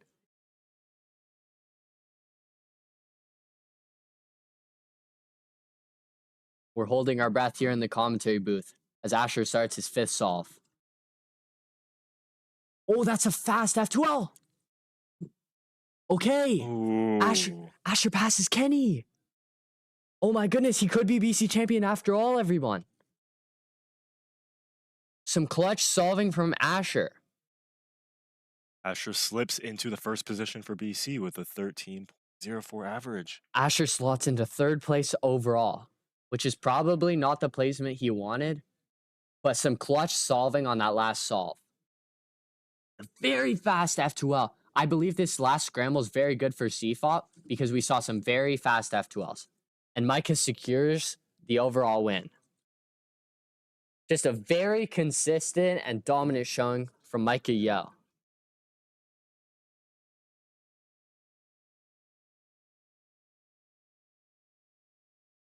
It appears Garvey also just finished a solve on one of the back stages. If we can get another angle on that. I don't believe we can see the time that Garvey Wong gets. Once we receive more information, we will pass it on to the viewers. But Garvey right now, he has a 12.80, a 13.74, and a 15.12. And Asher is a 13.04 average, which is what Garvey needs to beat to be BC champion. Looks like Garvey's done all of his solves. Okay, so Garvey would have needed to get two, I believe, low 12s or maybe even better to have a chance at beating Asher.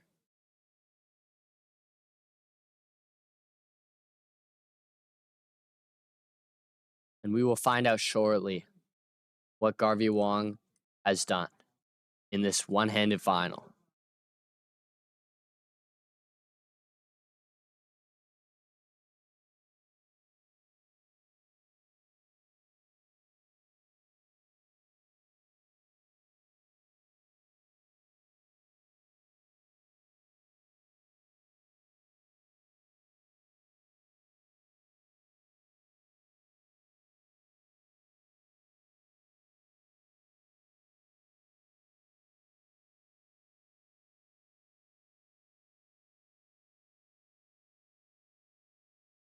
So our overall podium has most likely been decided. Unless Garvey had something crazy on his last two solves, or else one of the other solvers pulled something incredible without us noticing.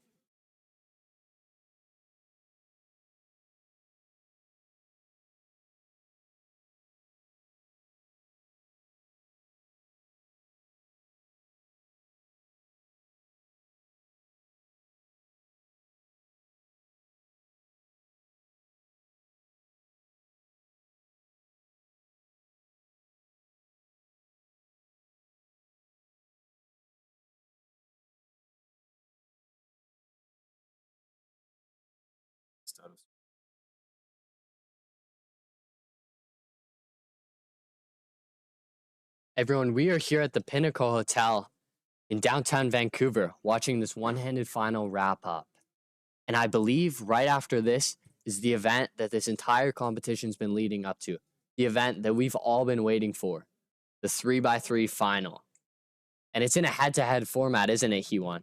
It's going to Yes, be it very is. exciting to watch. Yep.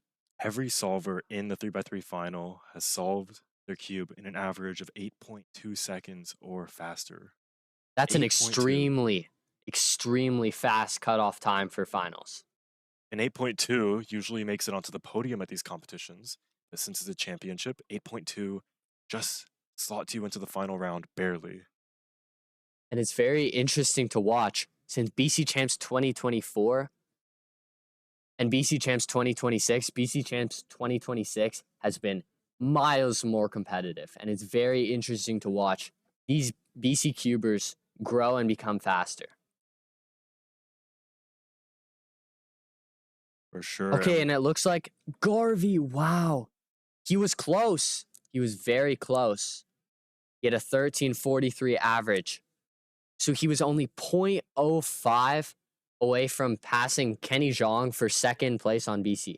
But it looks like the BC podium will be Asher Kim Majirik at first place with a 1304 second average, Kenny Zhang in second with a 1338, and Garvey Wong closing up the BC podium with a 13.43 average. That is incredibly close. It really is. First and third place, it is less than 0.4 of a second. I mean, it was just amazing to watch. I mean, Asher counted a 14 and a 12 after his first three solves. It looks like I have to run off and set up for 3x3 finals, but I'll be right back in like 10 minutes. Join you with commentating that. Yeah, for sure. All right, I'll see you guys later. Thanks, Jacob.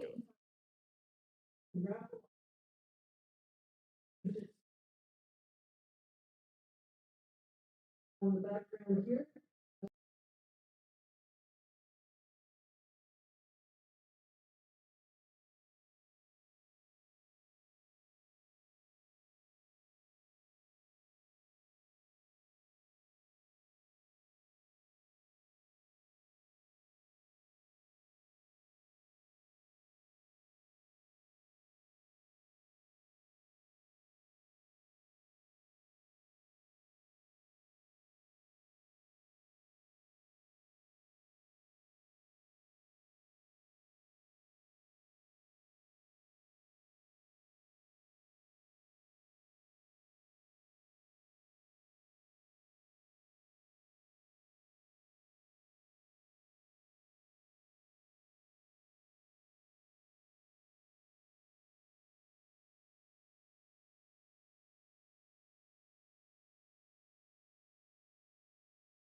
All right. Hello, everyone. I'm Jacob, and And this I'm is Peter. He stole my line. Anyway, we are going to be your commentators for 3x3 finals here. Yeah, I'm really excited to see what these competitors can do. It's really just a super stacked 3x3 final. Oh, of course, yeah. And I mean, there's so many competitors that Yeah. could reach the podium. It's wide open. Yeah, there's just so much skill, and it's such a tight gap in between these solvers.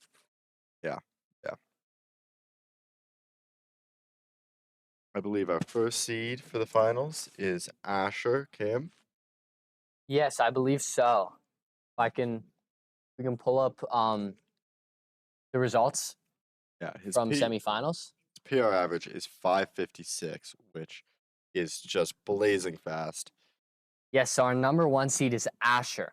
Our number 2 seed is Adian with a 705 average. And the interesting thing is that the second seed, 705 average, and the 12th seed, 826 average. So barely a second difference between the second and 12th seeds. So I think we're going to see a very, very competitive final today. Especially just with the number of these solvers that have sub 7 averages. I mean, Brian's son, his PR average is 685. Yeah, absolutely. So many of these solvers are so incredible. Luki Koviak has a 665 PR average. Yeah. It's unbelievable. And even if you look at the ones who are just barely above 7 seconds, you got Jose Miguel Valdez Rodriguez. Just a fantastic all-rounder, very, very strong solver. Absolutely. He's been having himself a great competition. Yeah. And I mean, Sahar, she got a 789 PR average in semis. So maybe he can pull out something crazy in finals. Who knows? The sky's the limit. Exactly. It truly is.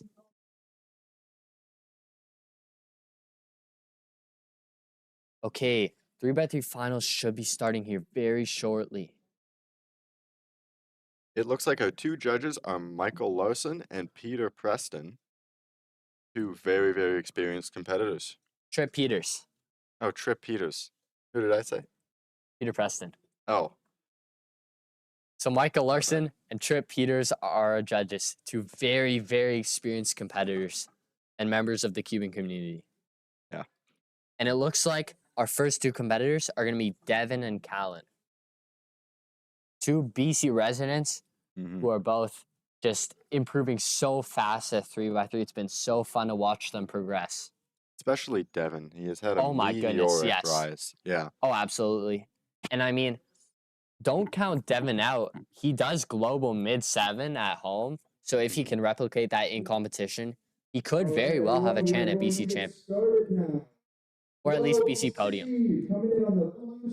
And it looks like they're announcing Devin right now. Welcome in, Devin. So BC is main events are 3x3, 2x2, and 3x3 one-handed. Accomplishments, up 8 average. And so Devin has been introduced on the right side. And we love to see Devin in finals.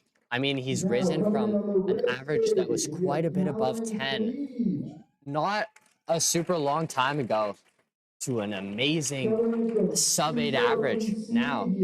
Yeah. It is truly anyone's game here. And I believe he has a low 7 average. I think his PR might be low, mid-7. Really? I think so. Wow.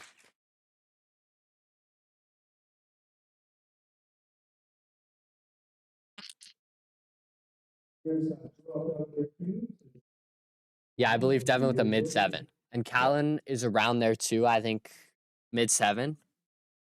Yep. Two very strong solvers, and both on the younger side when you look at the round as a whole. Yeah, the age demographic of this final, for sure. They're definitely some of the youngest competitors. Although, interesting to note, Adian, the number 2 seed, he's definitely a very young competitor as well. Not exactly sure how old he is, but we'll have to see. It looks like Devin gets the cube first. Taking a moment to compose himself. it's truly something completely of itself being up on a finals like this, like a big 3x3 finals. Absolutely. And I mean, you got to think the nerves are at an all-time high here. This is our first The look at the pressure's got to be scramble. very high. Yeah. Smooth cross. He's sun pausing in F2L, little lock up there. And he has the ZB though. Interesting. It's a 930. So it's just a little shaky from Devin. He did have the ZB, but it wasn't enough for a time he was happy with. Interesting. Yeah, it was unfortunately a very shaky F2L, and then Yeah. he got to last layer and tried to do EO to ZB, which he of course pulled off. However, it was not enough to make up for that F2L. Yeah, it's too bad. It did look like he planned first pair though, relatively fast in inspection. This So let's does see if look Callan can replicate that. this does look like a good scramble for Yeah. white for sure. The cross looks pretty decent for sure.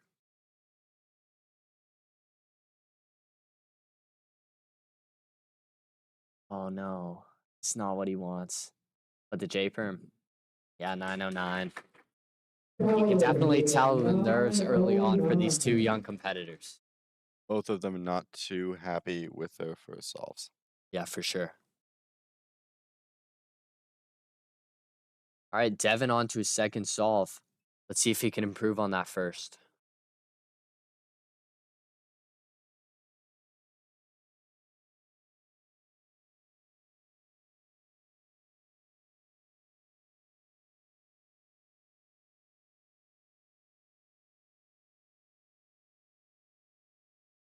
Smooth start. Gets a dot OLL Oh. and locks up. Yeah. Oh no, is that Oh. a DNF?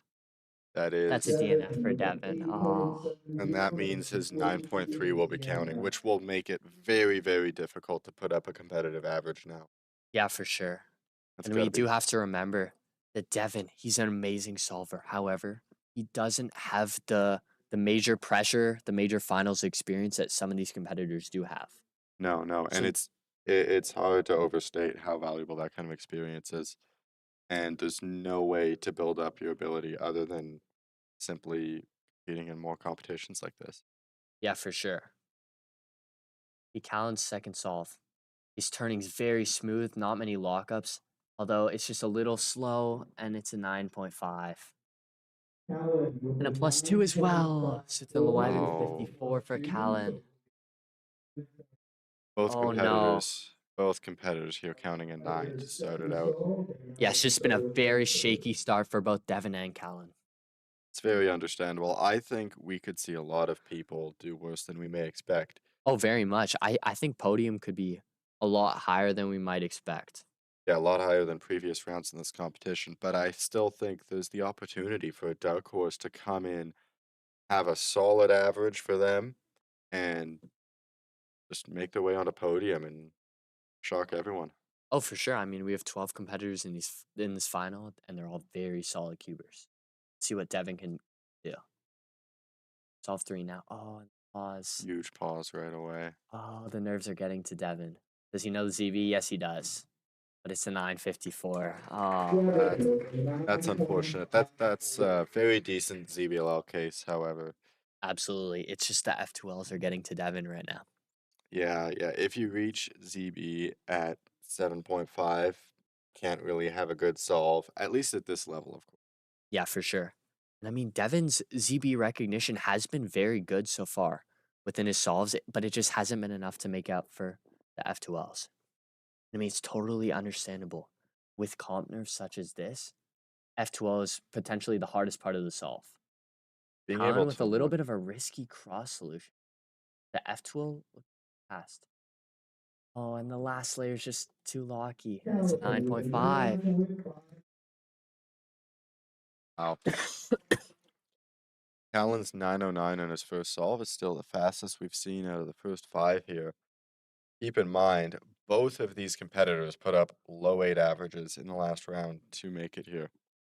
Yeah, definitely competing in a head-to-head final is a completely different beast than competing in an average round at a Cuban competition. The whole competition stops to look at you and watch your solve. Yeah, it's got to be so stressful just being the only, just dead silent. in the Pinnacle Hotel, watching these competitors solve. And yeah, it's just another shaky solve for Devin, and it's a 972. Have you ever competed in a head-to-head finals, Peter? I competed in one head-to-head finals, but it was a local comp, so the pressure was not extremely high. Of course. How about yeah. yourself, Jacob? I believe I've competed in 3. I had one at Wow. a small competition in Eastern Canada, and then I had Northwest Championships in the States where I actually did pretty well, and I got a sub-8 average. And then there was BC Champs. Oh, no, not BC Champs, but I had another one, and I didn't do well in that one either. Well, Jacob Kotai, plenty of head-to-head finals experience right here in the booth. Oh, and Callan.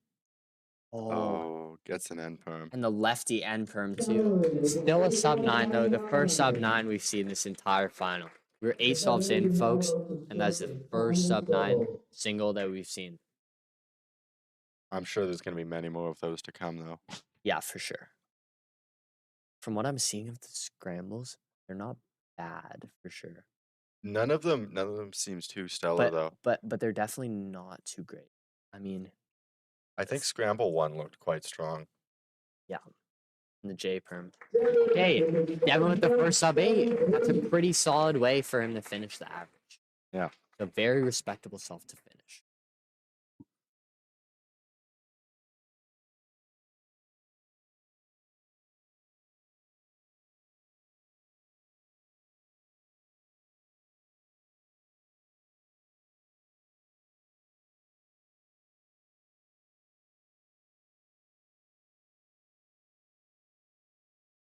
Allen's best possible average is a 920 and his worst possible is a 10.05.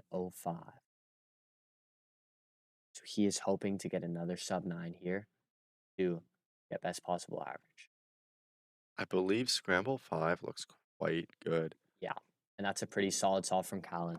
And a sub-8 as well. So I think Scramble 5 will definitely be one to watch.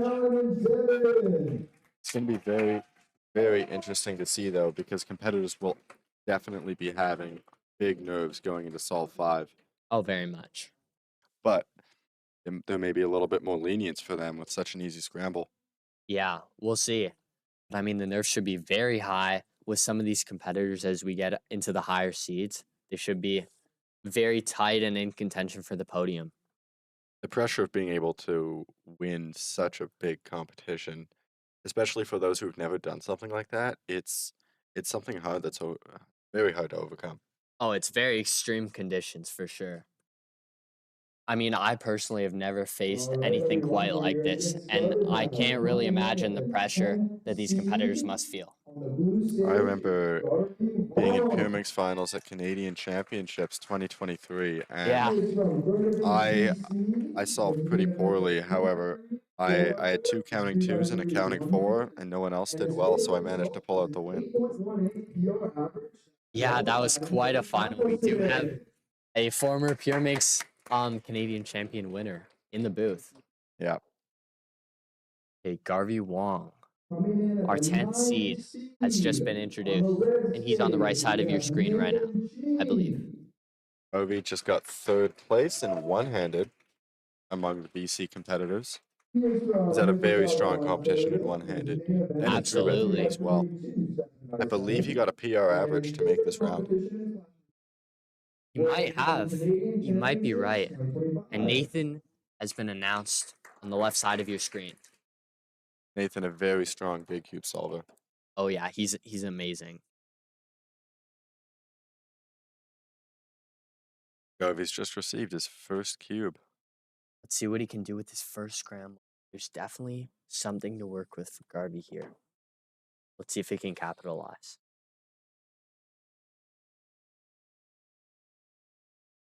So the white cross definitely isn't great, but still I think it is better than the middle 3 solves. Yeah, again, a little bit shaky for Garvey. Yeah, it's just it's really shaky for Garvey.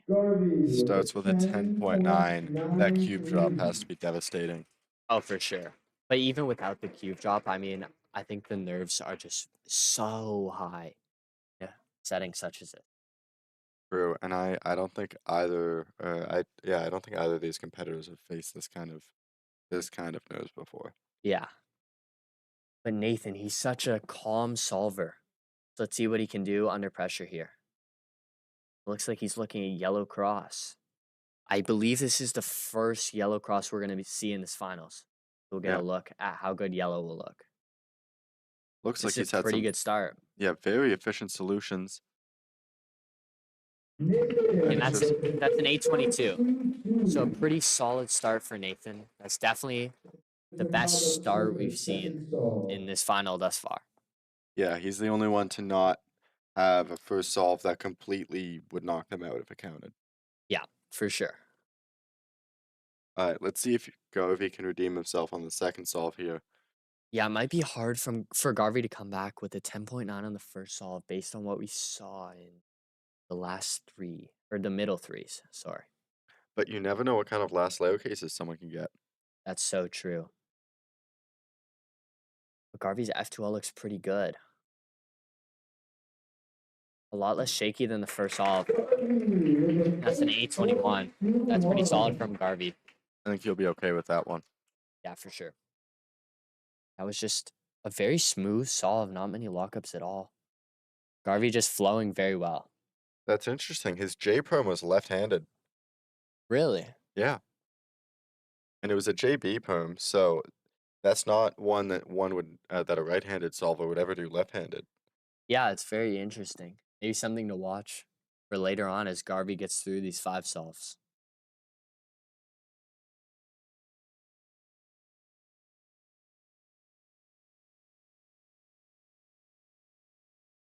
Scramble 2 definitely isn't that bad. It's a 6-move cross on white. Yeah, it's pretty solid. Oh, Nathan thought he had a PLL skip. And I believe that was a U-perm, yes? That was. So that most likely would have been a high 8 or a low 9 for Nathan.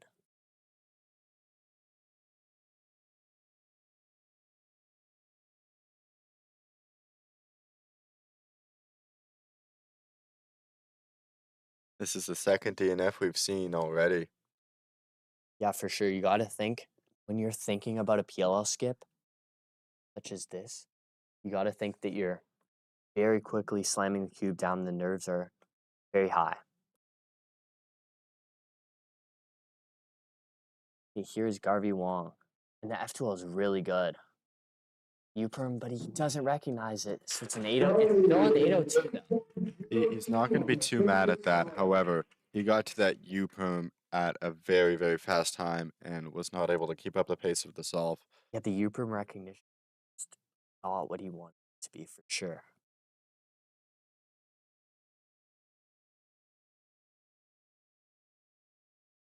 Nathan is still in it if he's able to finish off with 3 strong solves here. Yeah, absolutely. I mean, he had that low 8 to start off. And it looks like he's looking at yellow cross again, so I believe this will be the first yellow cross look we have at Scramble 3. Just very efficient. He's a COLL there But and gets the last 80. layer just wasn't great, and it's an 887. There's a long pause there to recognize COLL. A very long pause. It is very tricky sometimes because COLL can be a great algorithm set, but sometimes if it takes you that much longer to recognize, it's not always worth using. Yeah, I totally agree. I personally struggle with that a lot in my solving, whether COL is worth to use or not. And sometimes it does end up costing me time. So Nathan does have a counting 8.87.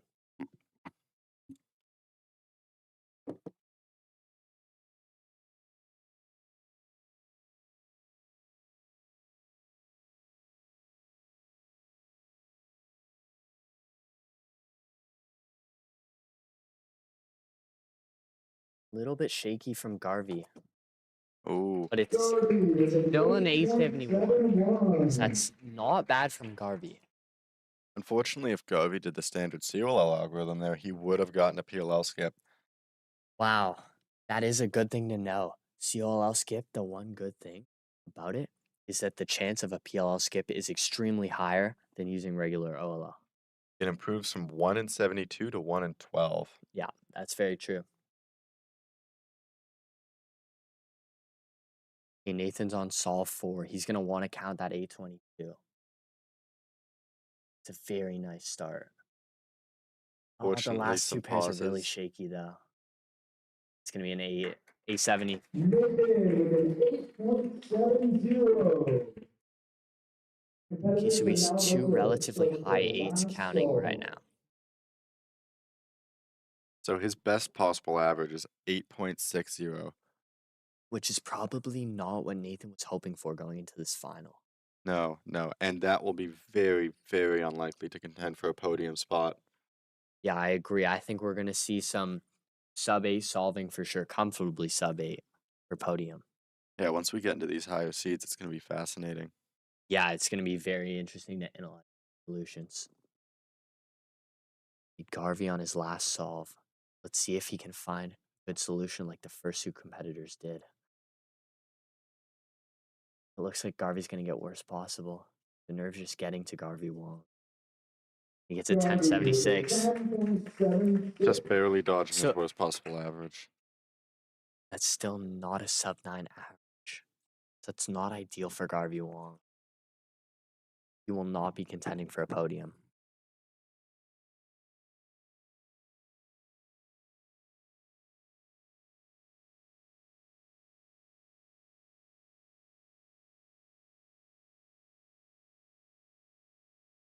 Nathan looks a little unsure of which cross color to go on. He sides with white. Yellow, It's a pretty nice start. No. unfortunately. Wait. Is that good? And it's a No, plus. it's a +2, and that's going to count because of the DNF earlier. Very unfortunate for Nathan there. Just a little unluckiness with the penalties for Nathan. But congratulations to both of these competitors. Yeah, absolutely. Just to make it to the finals is just an incredible achievement. They should both be very proud of themselves. Of course, I mean, both of your casters here. We both missed out on finals, unfortunately. Yeah, the pressure was definitely too much for us in semis. So Coming in at 8th place, we have Sahar Sai Vontella has been introduced. Saharsh has had a great competition so far. He had a 42-second Megamix average in finals, getting him second of overall. And he also snuck into first place overall in Pure Mix. That's very Saharsh has just had himself a great comp. That's very impressive. And in order to make it to semifinals, he got a PR average of 7.89. So maybe he can pull out some more for us. On the red stage, coming in at 7th place, we have Jose Miguel Valdez Rodriguez. Jose coming in here, he's had many podiums over this competition. And it's notable, he does have head-to-head experience. And That is very true. his PR single was actually at Northwest Championships. And if I do remember, his first sub 9 average, and in fact his first sub 8 average, was in a head-to-head final at a local competition. Wow. So Jose can definitely clutch up under pressure. Jose getting the BC champion title for Pyraminx as well. Yeah, he really performed. He had a counting 3.00, but he still managed to clutch up and become BC champion for Pyraminx.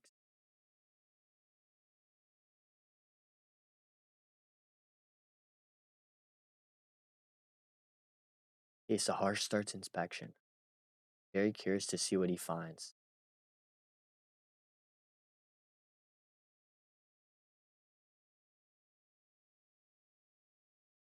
Going deep into inspection, perhaps trying to... The cross is just not there for Saharsh. Oh, and he had a flipped edge in one of the slots. That's very unfortunate. Saharsh was at 1185. And you got to think, I mean, Saharsh has performed so well in the finals of this competition so far. But I mean, head-to-head finals is just a whole nother level. It is worth noting there's a very straightforward solution on that first solve where you have, I believe, a 7-move cross, and it sets you up into a free pair on the front left. That is good to know. We'll definitely be watching for that moving forward. No one yet has managed to find it.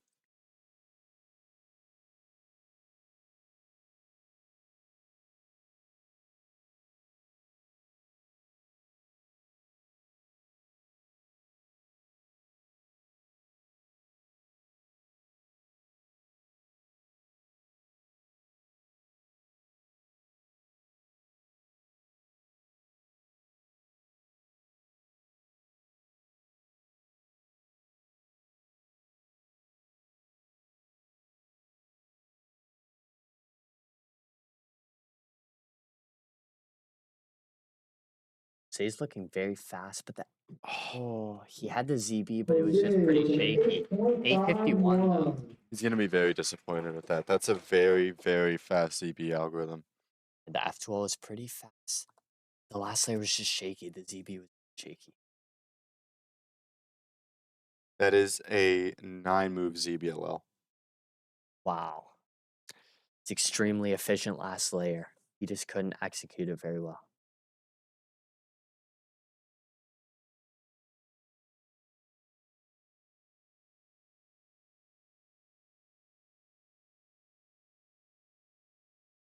Here's so harsh, and he's got something good because he really does not want to count that 1185, which is not an ideal first solve.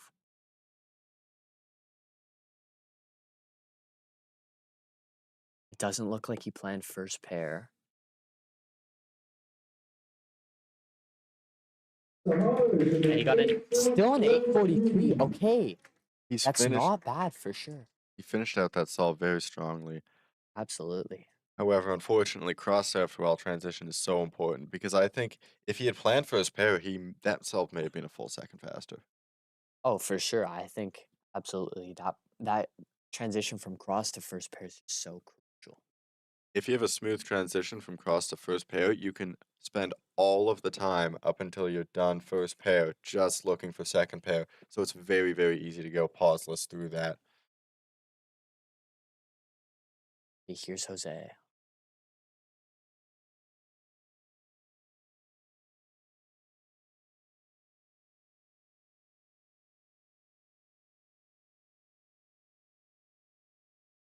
Opting for yellow cross.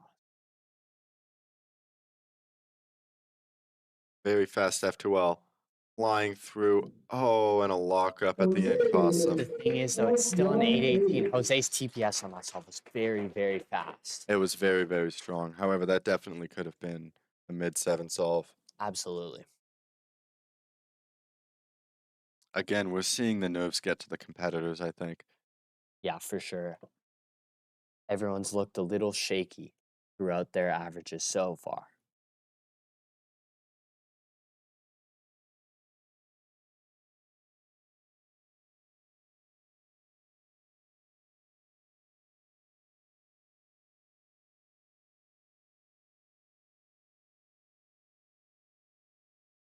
The Hirsch spending a lot of time warming up his turning here. Yeah, he's definitely trying to work off some nerves. I find it can be useful sometimes to warm up while you're already nervous and you get more used to turning with shaky hands. That actually might be a smart play. So maybe Saharsh pull something out. If you just keep doing turns until it's smooth, then maybe you can find a rhythm here. Get Yeah, into that flow honestly, state. because I mean, smooth turning in a final such as this is just so important. Any lockups can really cost you. Yeah, every single mistake gets multiplied. The overhead angle's looking a little bit blurry for us here. Luckily, we can still vaguely make out. Oh, wow, he had a rotation in his cross solution. That's Very interesting. It's 765. That's pretty solid from Saharsh. It is. It is. However, the pressure will be on him for every single solve after starting with that 13. Yeah, for sure.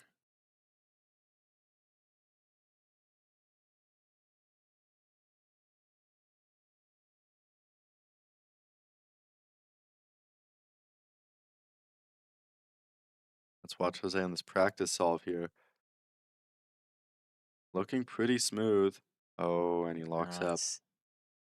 Guess it's a 9. Hopefully not any foreshadowing for his third solve of this final. It's very unnerving when you're doing a warm-up solve and it goes very poorly. Yeah, for sure. That's gotta give you a little bit more nerve for the solve. I'm curious here. We see the white, red, and green block, and the edge is very easy to insert. We haven't seen anyone go for an X cross yet, but there has to be a viable one there. Yeah, it'll be interesting as we get out in this final. See. And Jose, I believe he did the wrong CB. That's what it looked like to me. I believe that's the COLL algorithm. Okay, was that the COLL? So Yeah. Jose using COLL, but with a long recognition time, which is just not ideal for him. That ZBLL case is actually quite efficient. However, it's very, very hard to recognize. Yeah, for sure. It looked like the recognition was a little tough. Unfortunately, with those L cases, sometimes it really is rough. However, some of the cases are very, very good. Looks like Saharsh is using a Pharaoh core here. New cube came onto the market recently. Yeah, it's widely considered one of the best cubes on the market right now. Maybe that is why he's been getting so many PRs. And a J-Perm into an 895. You got to think with a J-Perm as his PLL, he would have hoped for a little bit faster than that. Yes, but I don't think the J-Perm was the problem. The No, it F2L, definitely wasn't. the F2L really handicapped him there. Yeah, Jose with the practice solve.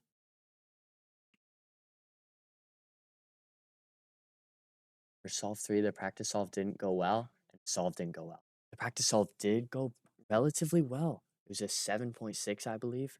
It So did look like hopefully that translates into his 4 solve of the average.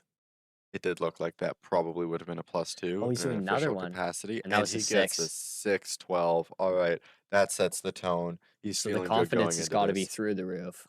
Yeah.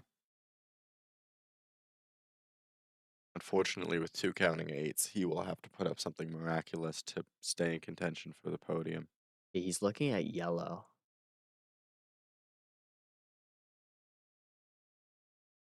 Jose's TPS just so fast, but there are some pauses, and it's just not what he wants. That's still an 833 though. Jose solving in the mid to low 8 range.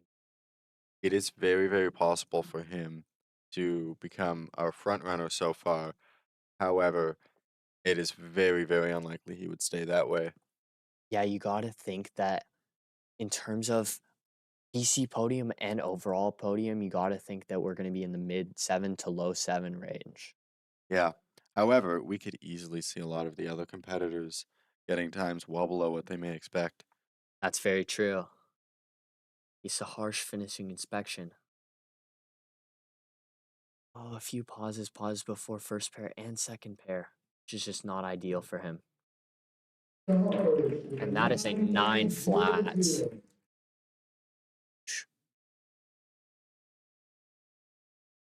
Yeah, so harsh with an 879 average. It's probably not quite as good as he'd hoped for. Jose's best possible average is an 834 here. Keep in mind though, Saharsh did still take the lead so far for the competitors we've seen in this final. And Jose is very well poised to take the lead from him very quickly. And you never know, once you have the lead, it can just stay there.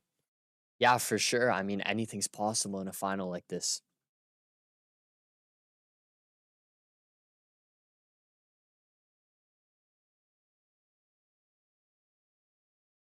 Say his best possible average an 834, which would place him comfortably in the lead among the competitors that we've seen so far.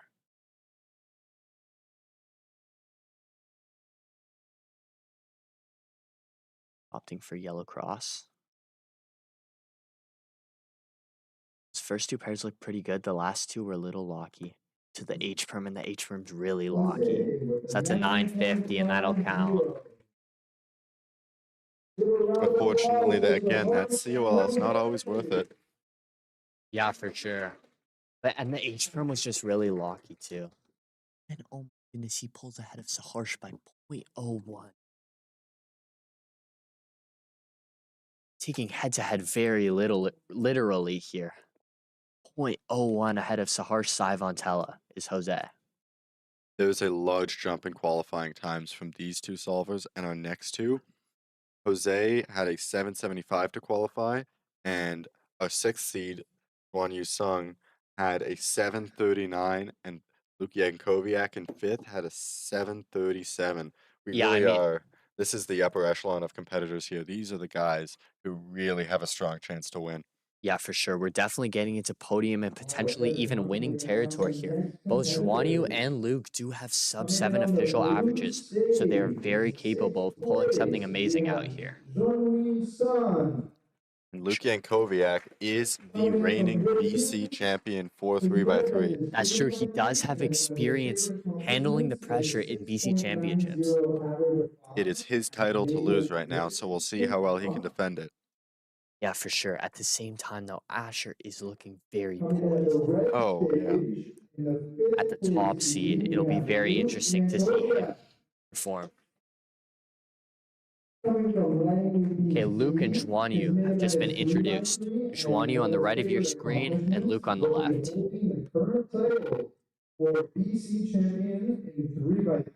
Luke is a very, very experienced competitor in contrast to Zhuanyu.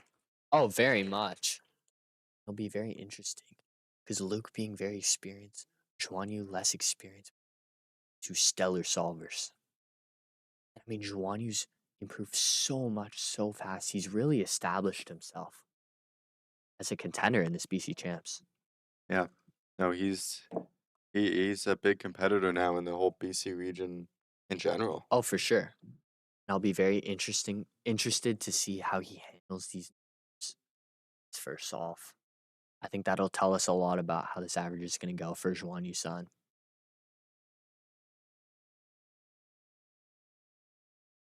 You can see he has very fast rotations, which is a good indicator that his rotations in solve are very fast, which is a huge plus. That's something a lot of people don't focus on. is His how rotation quickly- speed. Yeah. How quickly they're able to rotate. And that Okay, is 8OL. It was a little shaky though. yeah, that is another 9-move ZBLL. Very, very good case there. Very easy to recognize as well. That's very interesting. The recognition looked a little shaky though for Zhuanyu there.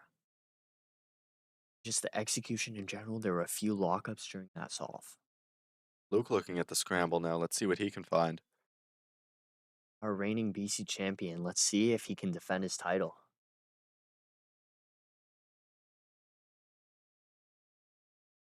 It's looking a little shaky for Luke here. The A-perm to finish it off an 8.60. That was a very smooth lefty A-perm. That was for sure. It wasn't enough though to give him a sub 8 at all. No, it was not enough to make up for that F2L. And I think really comfortably sub 8 is what these competitors are looking for. Yeah, but as we move up the seeds here, there are less and less people that would be able to beat any potential times they throw down. So these solves that we were originally thinking may not be enough, they're starting to seem like there's a chance that they could take a podium spot. That's very true. We are looking at the 6th and 5th seeds. There are only 4 competitors. After these two are done their solves.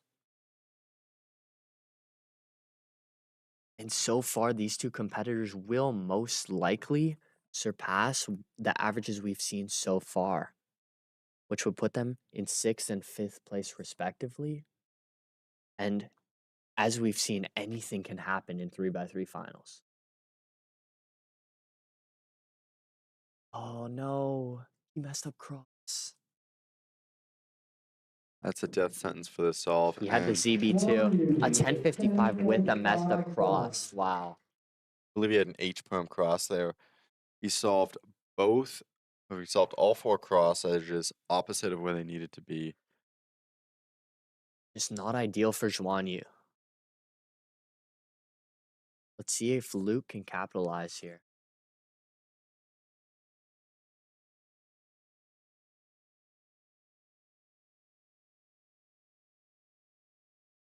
Very smooth F2L. Luke's turning just looking very smooth. That's a 626. That was an outstanding solve from That start really to finish. was. I'm Lu- very impressed he managed to pull out such a good PLL execution on that pace. Oh, absolutely. I mean, Luke's turning just looked like straight butter there. That was very impressive how he managed to pull out that insane turning. Such a high pressure situation. Let's see which one you can get.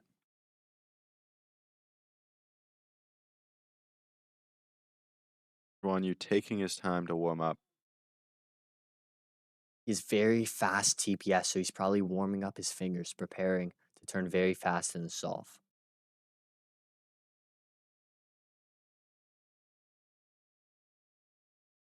As you can see, he's turning very, very fast. His turning is one of the things that makes him really stand out as a solver.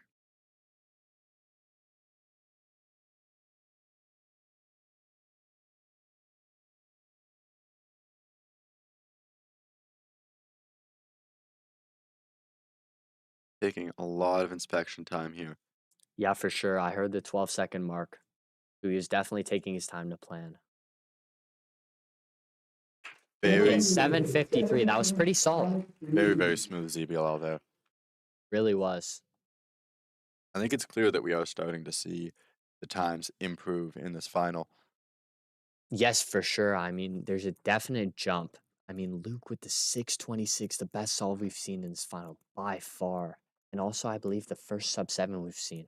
Yes. However, both solvers are still under immense pressure here, as Zhuan Yu has a 10, which he absolutely cannot count if he wants any chance.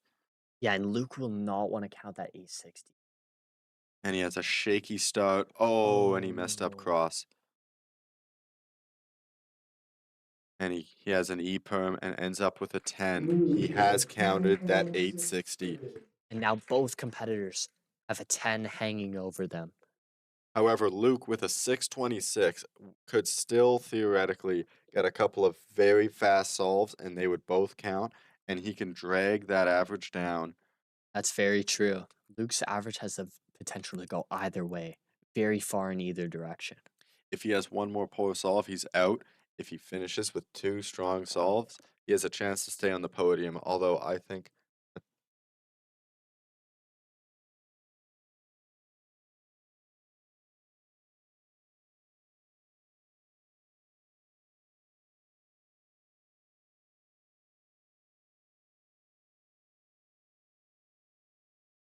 Stage 1, preparing his fourth solve.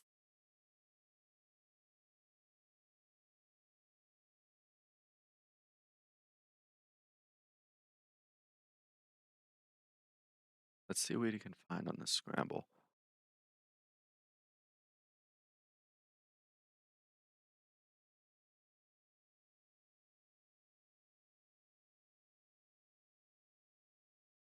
Pauses. He does have the CB though into a 741. That's pretty solid from Zhuan. He did definitely have a pause there to recognize ZBLS and then ZBLL as well, though. But even then, 741 is a very strong solve, and It's very strong. that will cause his 7053 to be counting for sure. Just an 800 and a 750. Here's Luke expecting solve. Pressure is absolutely good for him here. He has no margin for error. Process. What? It's 948. We're just gonna count. And Luke's best possible average will not be enough, I don't think, at this It's stage. 811. Unfortunately, it's very unlikely that could be competitive. However, Guan Yu's son has a best possible average of 765, which could very well be a podium time at this point. Yeah, it could definitely possibly be in contention for a podium spot for Zhuan Yu. But it's not at all safe. No. We have 4 very strong solvers after this. Yeah, it'll be very interesting to see how those top 4 seeds perform under the pressure.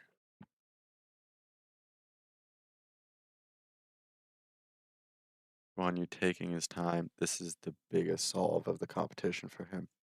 Absolutely. I mean, if he gets best possible average, he gets a sub 7.41.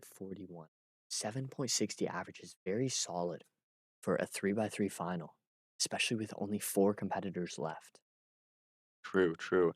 And it's a very, very achievable mark to get the best possible average here, as 741 is well below his PR. That's absolutely achievable for him.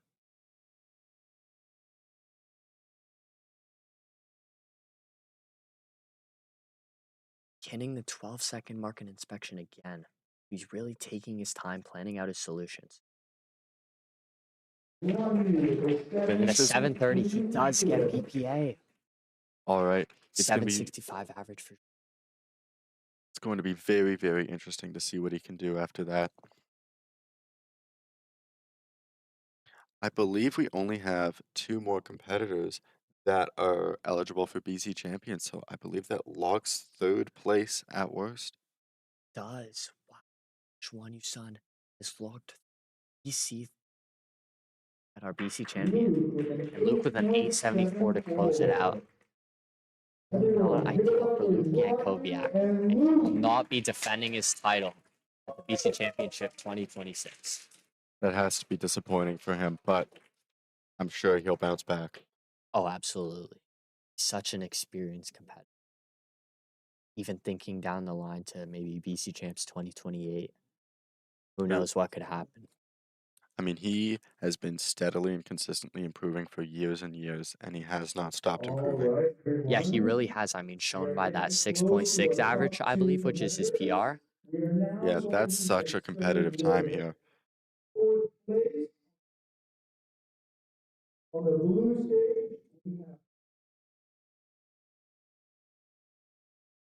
we have Micah in our 4th seed get a 736 average coming into this final.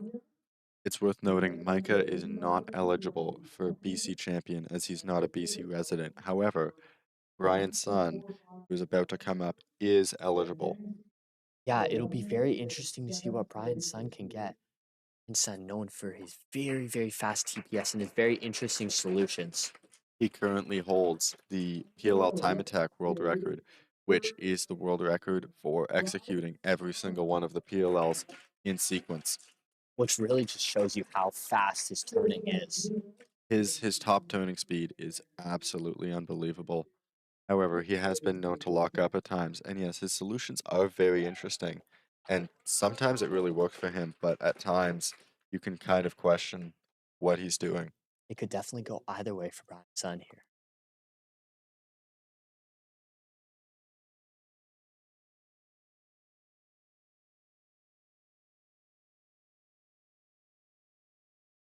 Here's Micah to do his first solve, the 3x3 final.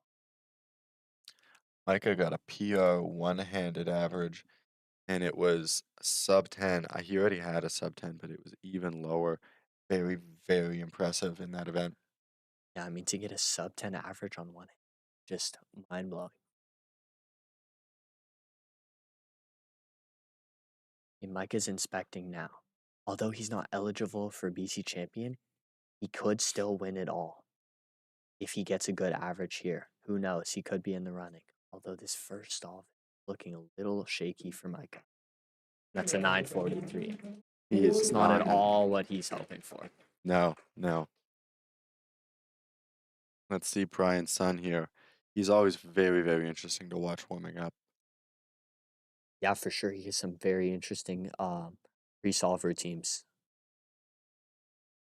But we don't get a showing of that here. Pretty fast warm-up ritual.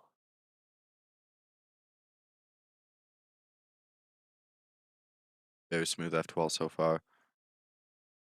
Very fast OLL. 737. That's a very good solid start. solve. It looked like Brian was dialing the TPS back a little bit, focusing a bit more on smooth turning. Hmm. It really looked like he wasn't turning at max speed, but it was very smooth, very well executed. That OLL he did, it's worth noting, has a very awkward S move to finish it. It's And very, he very easy executed to it lock up. perfectly. He absolutely nailed it and transitioned to PLL very well. I believe that's the fastest we've seen on this first solve here. Yeah, it very well could be. Micah trying to recover from that first solve. Unfortunately, some blurring on the camera here, and it clears up just in time. Micah again reaching 12 seconds of inspection, just like Joanne. J-Pern to finish off a 733. A very solid recovery from Micah. That is absolutely what he needed. He needed a good time to stabilize himself, and now he's got 3 more solves, and we'll see what he can do with them. Absolutely. I mean, right back in it. I could very well contend for overall podium at this competition.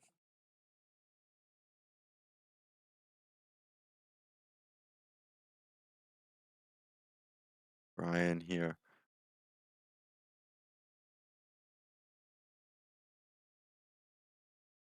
That Very was a strong pretty solve so fast far. F2L. Oh, the and PLL. he messed up PLL and finishes with an 872. However, he's absolutely not out of it, as starting with such a good solve sets him up well. Absolutely not. I mean, both Micah and Brian both have a 7.3 and then a solve that they're hoping not to count. Although it is worth noting that Brian's is slightly better than Micah. Yes, yeah. I believe Brian could very, very easily count that solve and stay in contention for BC podium. Yeah, honestly, because BC podium, Juan Yusan is guaranteed BC podium with a 7.68. Currently, to reach BC podium, you only need to get 8.7. Okay. So far, the BC residents have been a little bit shaky, a little bit nervous. Honestly, all of our solvers have been so far. That's very true. Just maybe not quite what they usually average. Little bit locky. That Ola was very fast, but the apron was a little bit locky too. This is very interesting. So far in this finals, no one has actually measured up to what they would have hoped for. Yeah, which is quite understandable considering the circumstance. It's so hard to perform above average in a head-to-head final. Especially, this will only come around every 2 years for these competitors.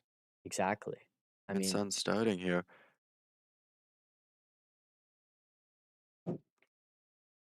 yeah, 742. There was a little bit of shakiness, but that's solve. All he needs is one more serviceable solve, and he's absolutely locked podium. Very interesting to see what Brian can get on these last 2 solves. I'm not sure if he's able to lock second place quite yet on this next solve, but he can put himself in a very, very good position. Oh, absolutely. I mean, counting 742 through 3 solves is very, very solid for Brian. Let's see what Micah can get. He's definitely had some amazing results, like that one-handed average that you mentioned. The pressure's absolutely on for him now, though. Yeah, he's going to really want to count that 7.3 if he wants to have a chance at contention for overall podium. F2L is just a little shaky, and so is the last layer. That's an 887. That's not what he wanted there.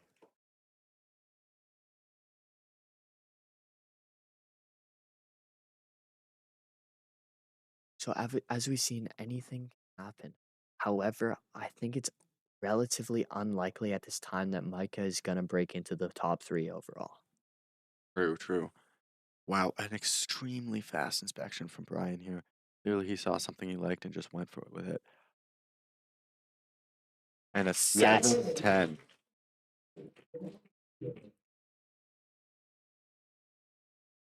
So now Brian will just need a high 7 to lock second place, and he has already cemented himself on the podium for British Columbia. But you got to think that Brian wants more. he can get best possible average here, there is a chance if Asher is extremely nervous that Brian could have a chance at BC champion. Oh, for sure. We've seen so many competitors so far have just a few shaky solves, and that takes you out. Cubing is such a tight margin. Oh, it totally is. I mean, in a high pressure environment such as this, seeing these competitors are not solving up to their usual standards. Brian's son's EPA is a 730. His worst possible is a 784. Still very solid. Okay, and Michael with a 670 to close it out.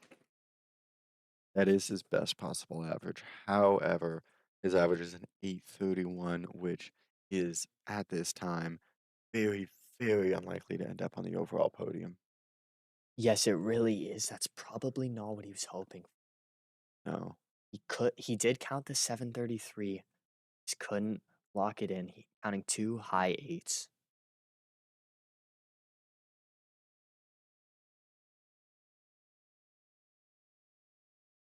Fluid solve from Brian. And 770. Yes. he has locked second place at the very least. However, his average is going to be very likely to be beaten by Asher. However, we have no idea what will happen. Because if Asher gets 2 bad solves, it's all over. It's all going to come top 2 seeds here. Have Adian and Asher. It's going to be a very interesting solving.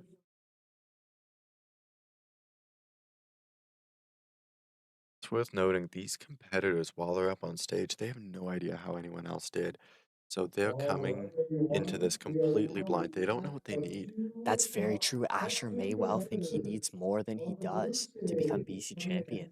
He might feel the pressure a little bit more than he needs to. He only needs a sub 7.5 average to become your BC champion for 2026. His PR average is almost 2 seconds faster than that.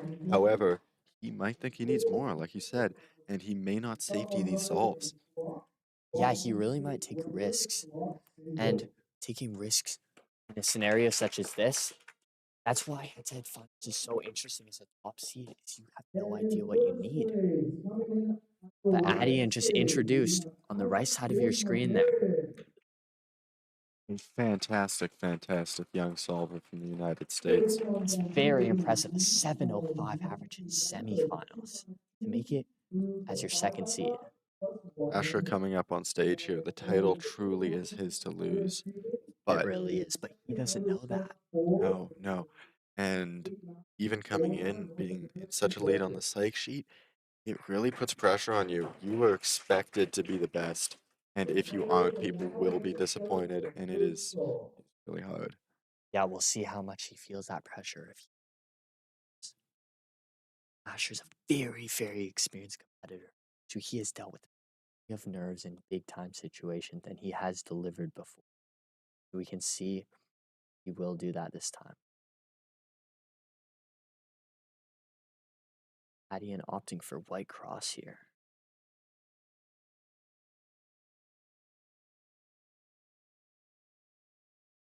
$773.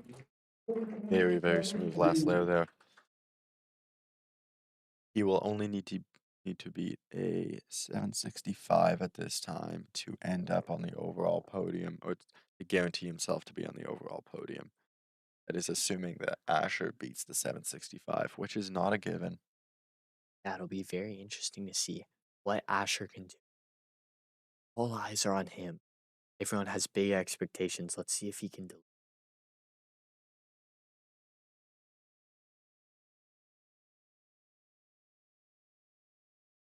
Very fast. Wow. Wow, that F2O is amazing.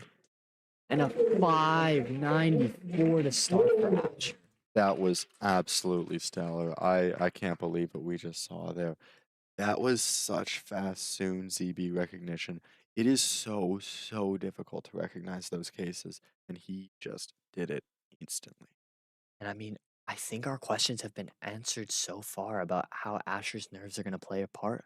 I mean, that solve did not look like a nervous solve at all.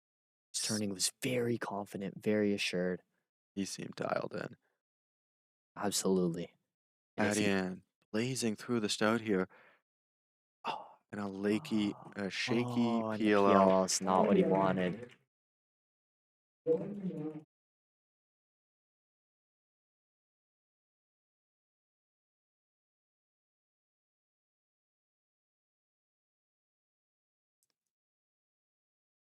And Asher's got to be feeling pretty good after that first solve.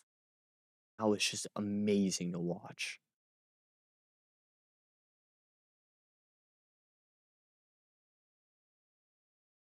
Takes a breath to compose himself and begins inspection here. See what Asher can find. Again, he will be opting for a white cross.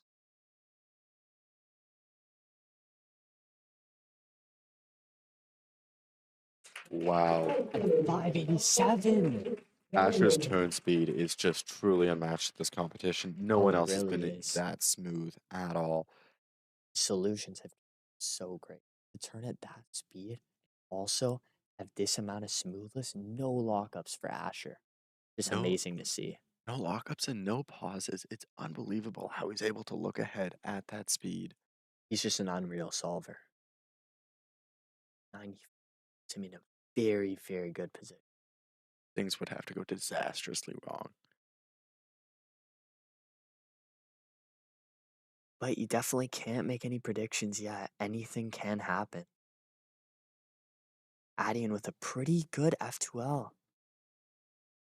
But I think, unfortunately, it was very smooth and very fast turning, but the efficiency was not efficiency there. wasn't there. I suspect he may have failed to insert one of his pieces and had to go back and solve that again. That definitely might be true. It's so hard to find good solutions, have good efficiency under this type of pressure. Because sometimes when you're this nervous, you go for the first solution that you see, and it might not always be the best one.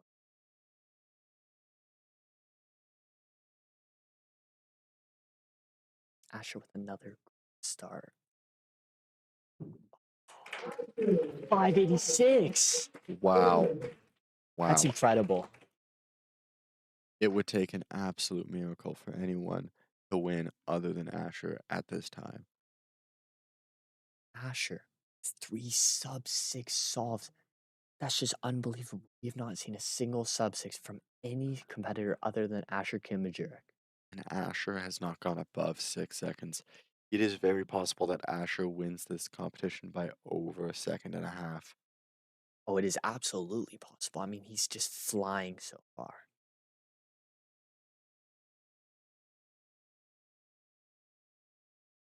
Yeah, adding in a 765.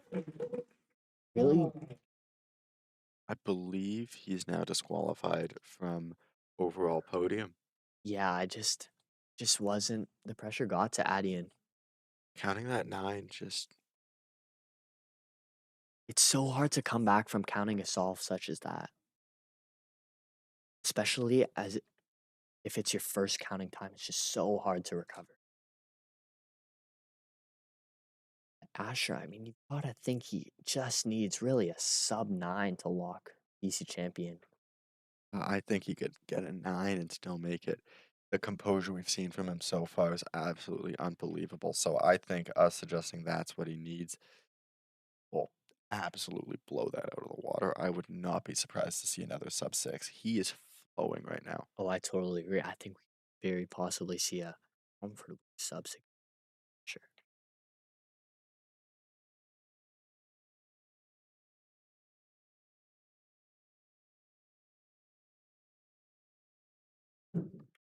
Wow. Wow.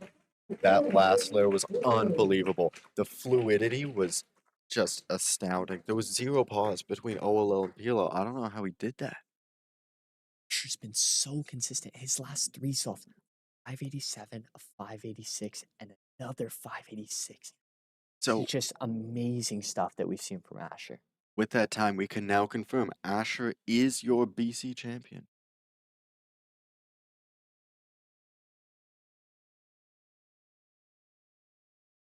This is Asher's first sub-6 average of the competition, which I'm sure he will be very happy about.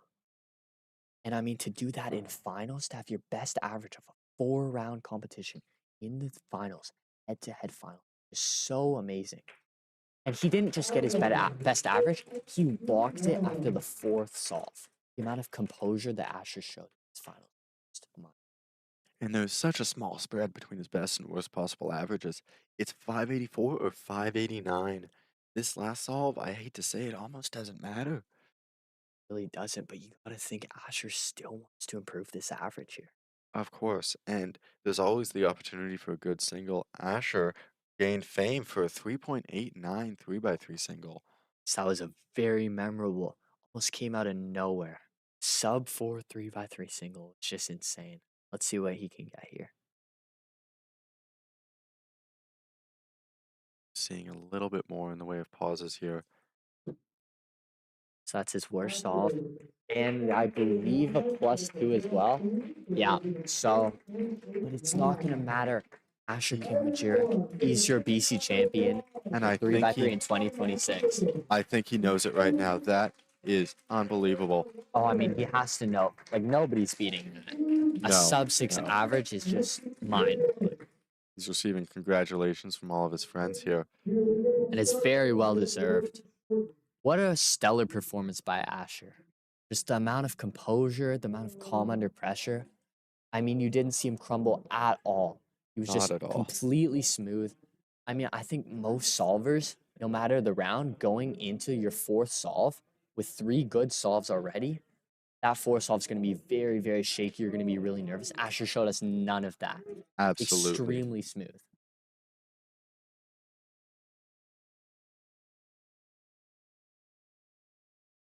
All right, everyone. That is it for your BC Championships 3x3 head-to-head finals. Thank you, everyone, for tuning in. It's been a great time commentating this with you, Jacob. Oh, I've absolutely loved this. This has been a blast. I am so happy I got this opportunity.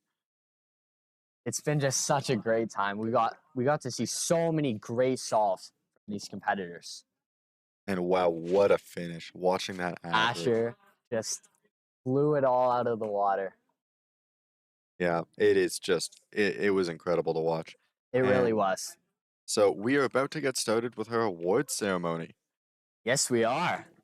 Very exciting. We can see everyone congratulating Asher right now. They're all crowding around him. Yes, very well deserved congratulations for Asher. What Yeah. a performance he gave us. Oh, no one was beating that. No, absolutely not. I mean, he took this championship without a doubt. Yeah. He came in as the top seed by a mile, and he absolutely lived up to expectations. He delivered on all fronts, for sure. I mean, to lock a sub-6 average after your first full 4 solves is just so amazing. Could we see if we can get him for an interview? We could. Do you want me to go grab him? Sounds good.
All right, everyone. I'm back here with Asher right after his big 3x3 win. How do you feel? I feel very good. I'm very happy with my performance. I definitely was not expecting that. The waiting area, I definitely just wasn't the calmest or in the right necessarily state of mind. So I was kind of just hoping for, a good average, maybe under 7 at kind of just wanted to be happy with the solves, and in this average, I'm happy with the solves and the time overall. So I'm pretty happy. First sub 6 average in a head-to-head final. So very happy with this performance. Can't be too mad about this. In the first 4 solves, we saw just unbelievable fluidity.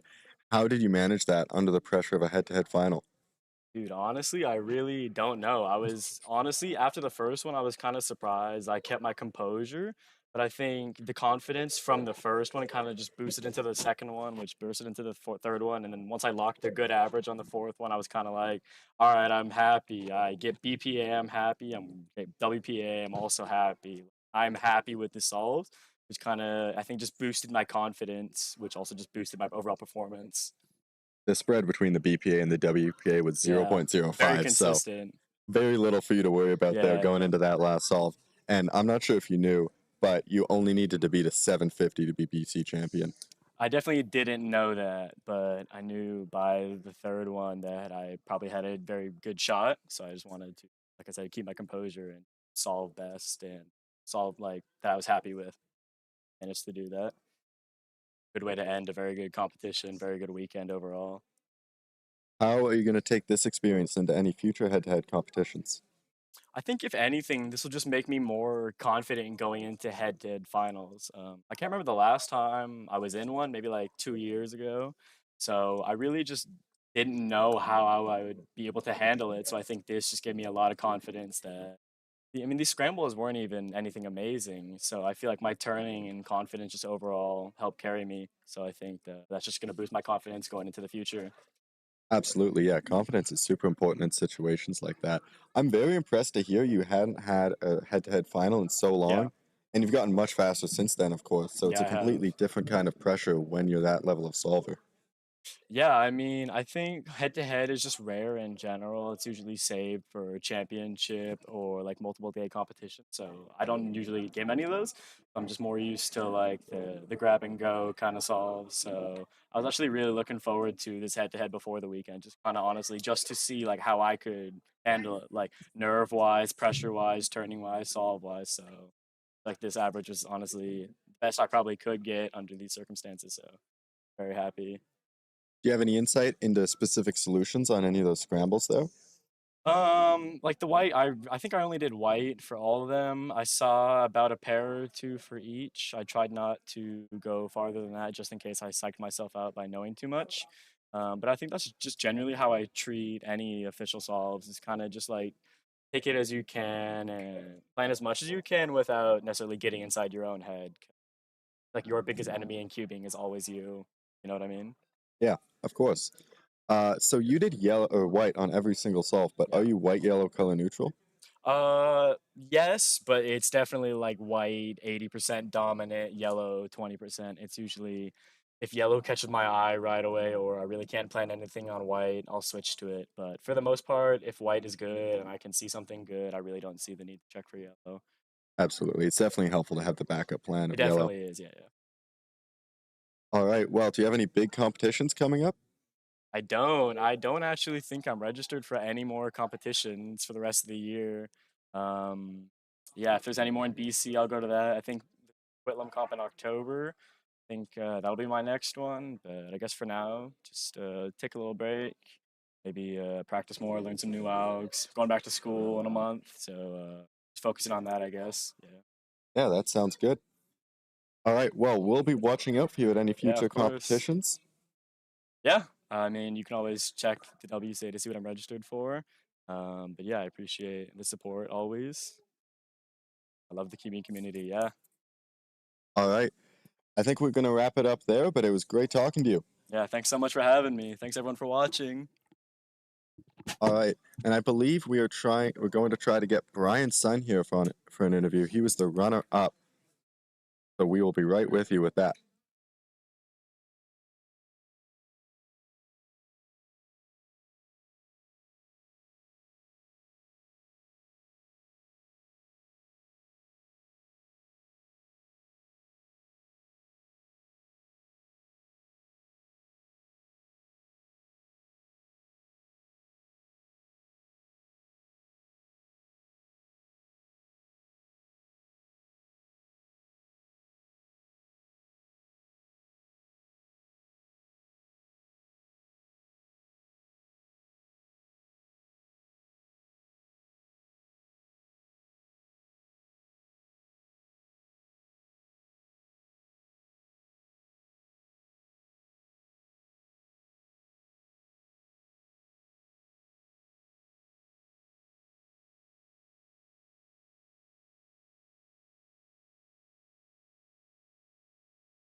All right, everyone. I'm here with Brian Sun, a runner-up for BC champion. How do you feel about your average? I'm pretty happy about it. There's no way I could have beaten Asher with his 5.8 average, so I did the best I possibly could. And Absolutely. for that, I'm grateful. Yeah, second place is very, very impressive, especially when first place is sub 6. Do you have any dreams of ever getting that fast? Yeah. I hope to get that fast sooner than later because it feels, feel like I'm not improving as much as I could. But in the long run, I do feel that I'm getting more and more experience and performing better in competition. So, BC Championships 2028. How do you feel about going for Redemption Arc? For sure, yeah. I don't know if I'll be able to be faster than Asher, but who knows? You never know. And I'm not sure what year Asher is at university, but he may not be a BC resident at that time. Possibly. And if he isn't, I have a much better chance.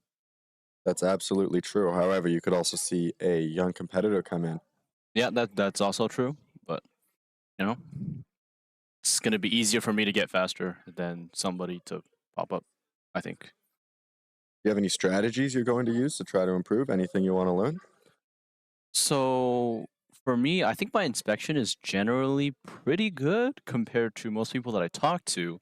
But I hear Dylan Miller always talking about the young Chinese cougars, how they inspect basically 3 F12 pairs, basically every single solve. And I think if I have that kind of foresight into my solves, I'll be able to become much faster. Yeah, we saw one solve in that final there where you used very, very little inspection. Like, did you just see something and then just decide that was what you were going for?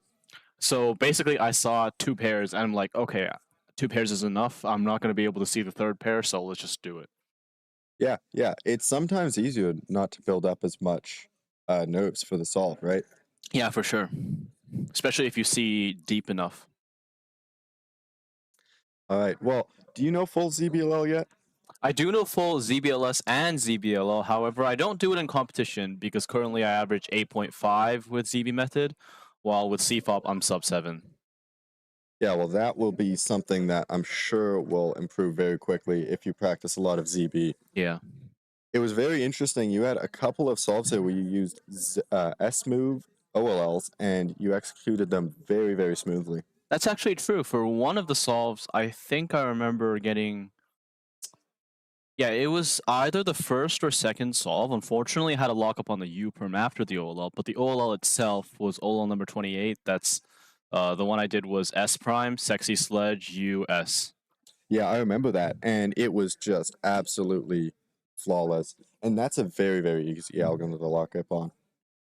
Not for me because, like if you do an alg like 10,000 times, it's a misconception that people have is that S-move algs are inherently more risky, but no, that's not the case. Like I'm more consistent with my S-move algs than other people are with their like standard algs. It doesn't. Most S-move algs are actually not that risky. Do you think that all of your algorithm drilling has been really helpful for you here? I don't do a ton of algorithm drilling. I kind of just do my solves. Although I do drill my ZBLLs, but I'm not using them in competition, so there's no direct correlation. Fair enough. Do you have any last comments before we head to the award ceremony? Well, my last comment is can't wait for BC Champs 2028. And in addition to that, I really hope I find my Q box for my GAN 16 because I lost that and it has my magnets in there. So hope I get to find it. If I don't, not a big deal either. All right. Well, we will see you guys again at BC Champs 2028, and I'm sure Brian Sun will be in the finals once again. Can't wait. All right. It's been so much fun commentating for everyone, and I hope you all have a wonderful time watching the awards. Yep. So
Wait, what am I supposed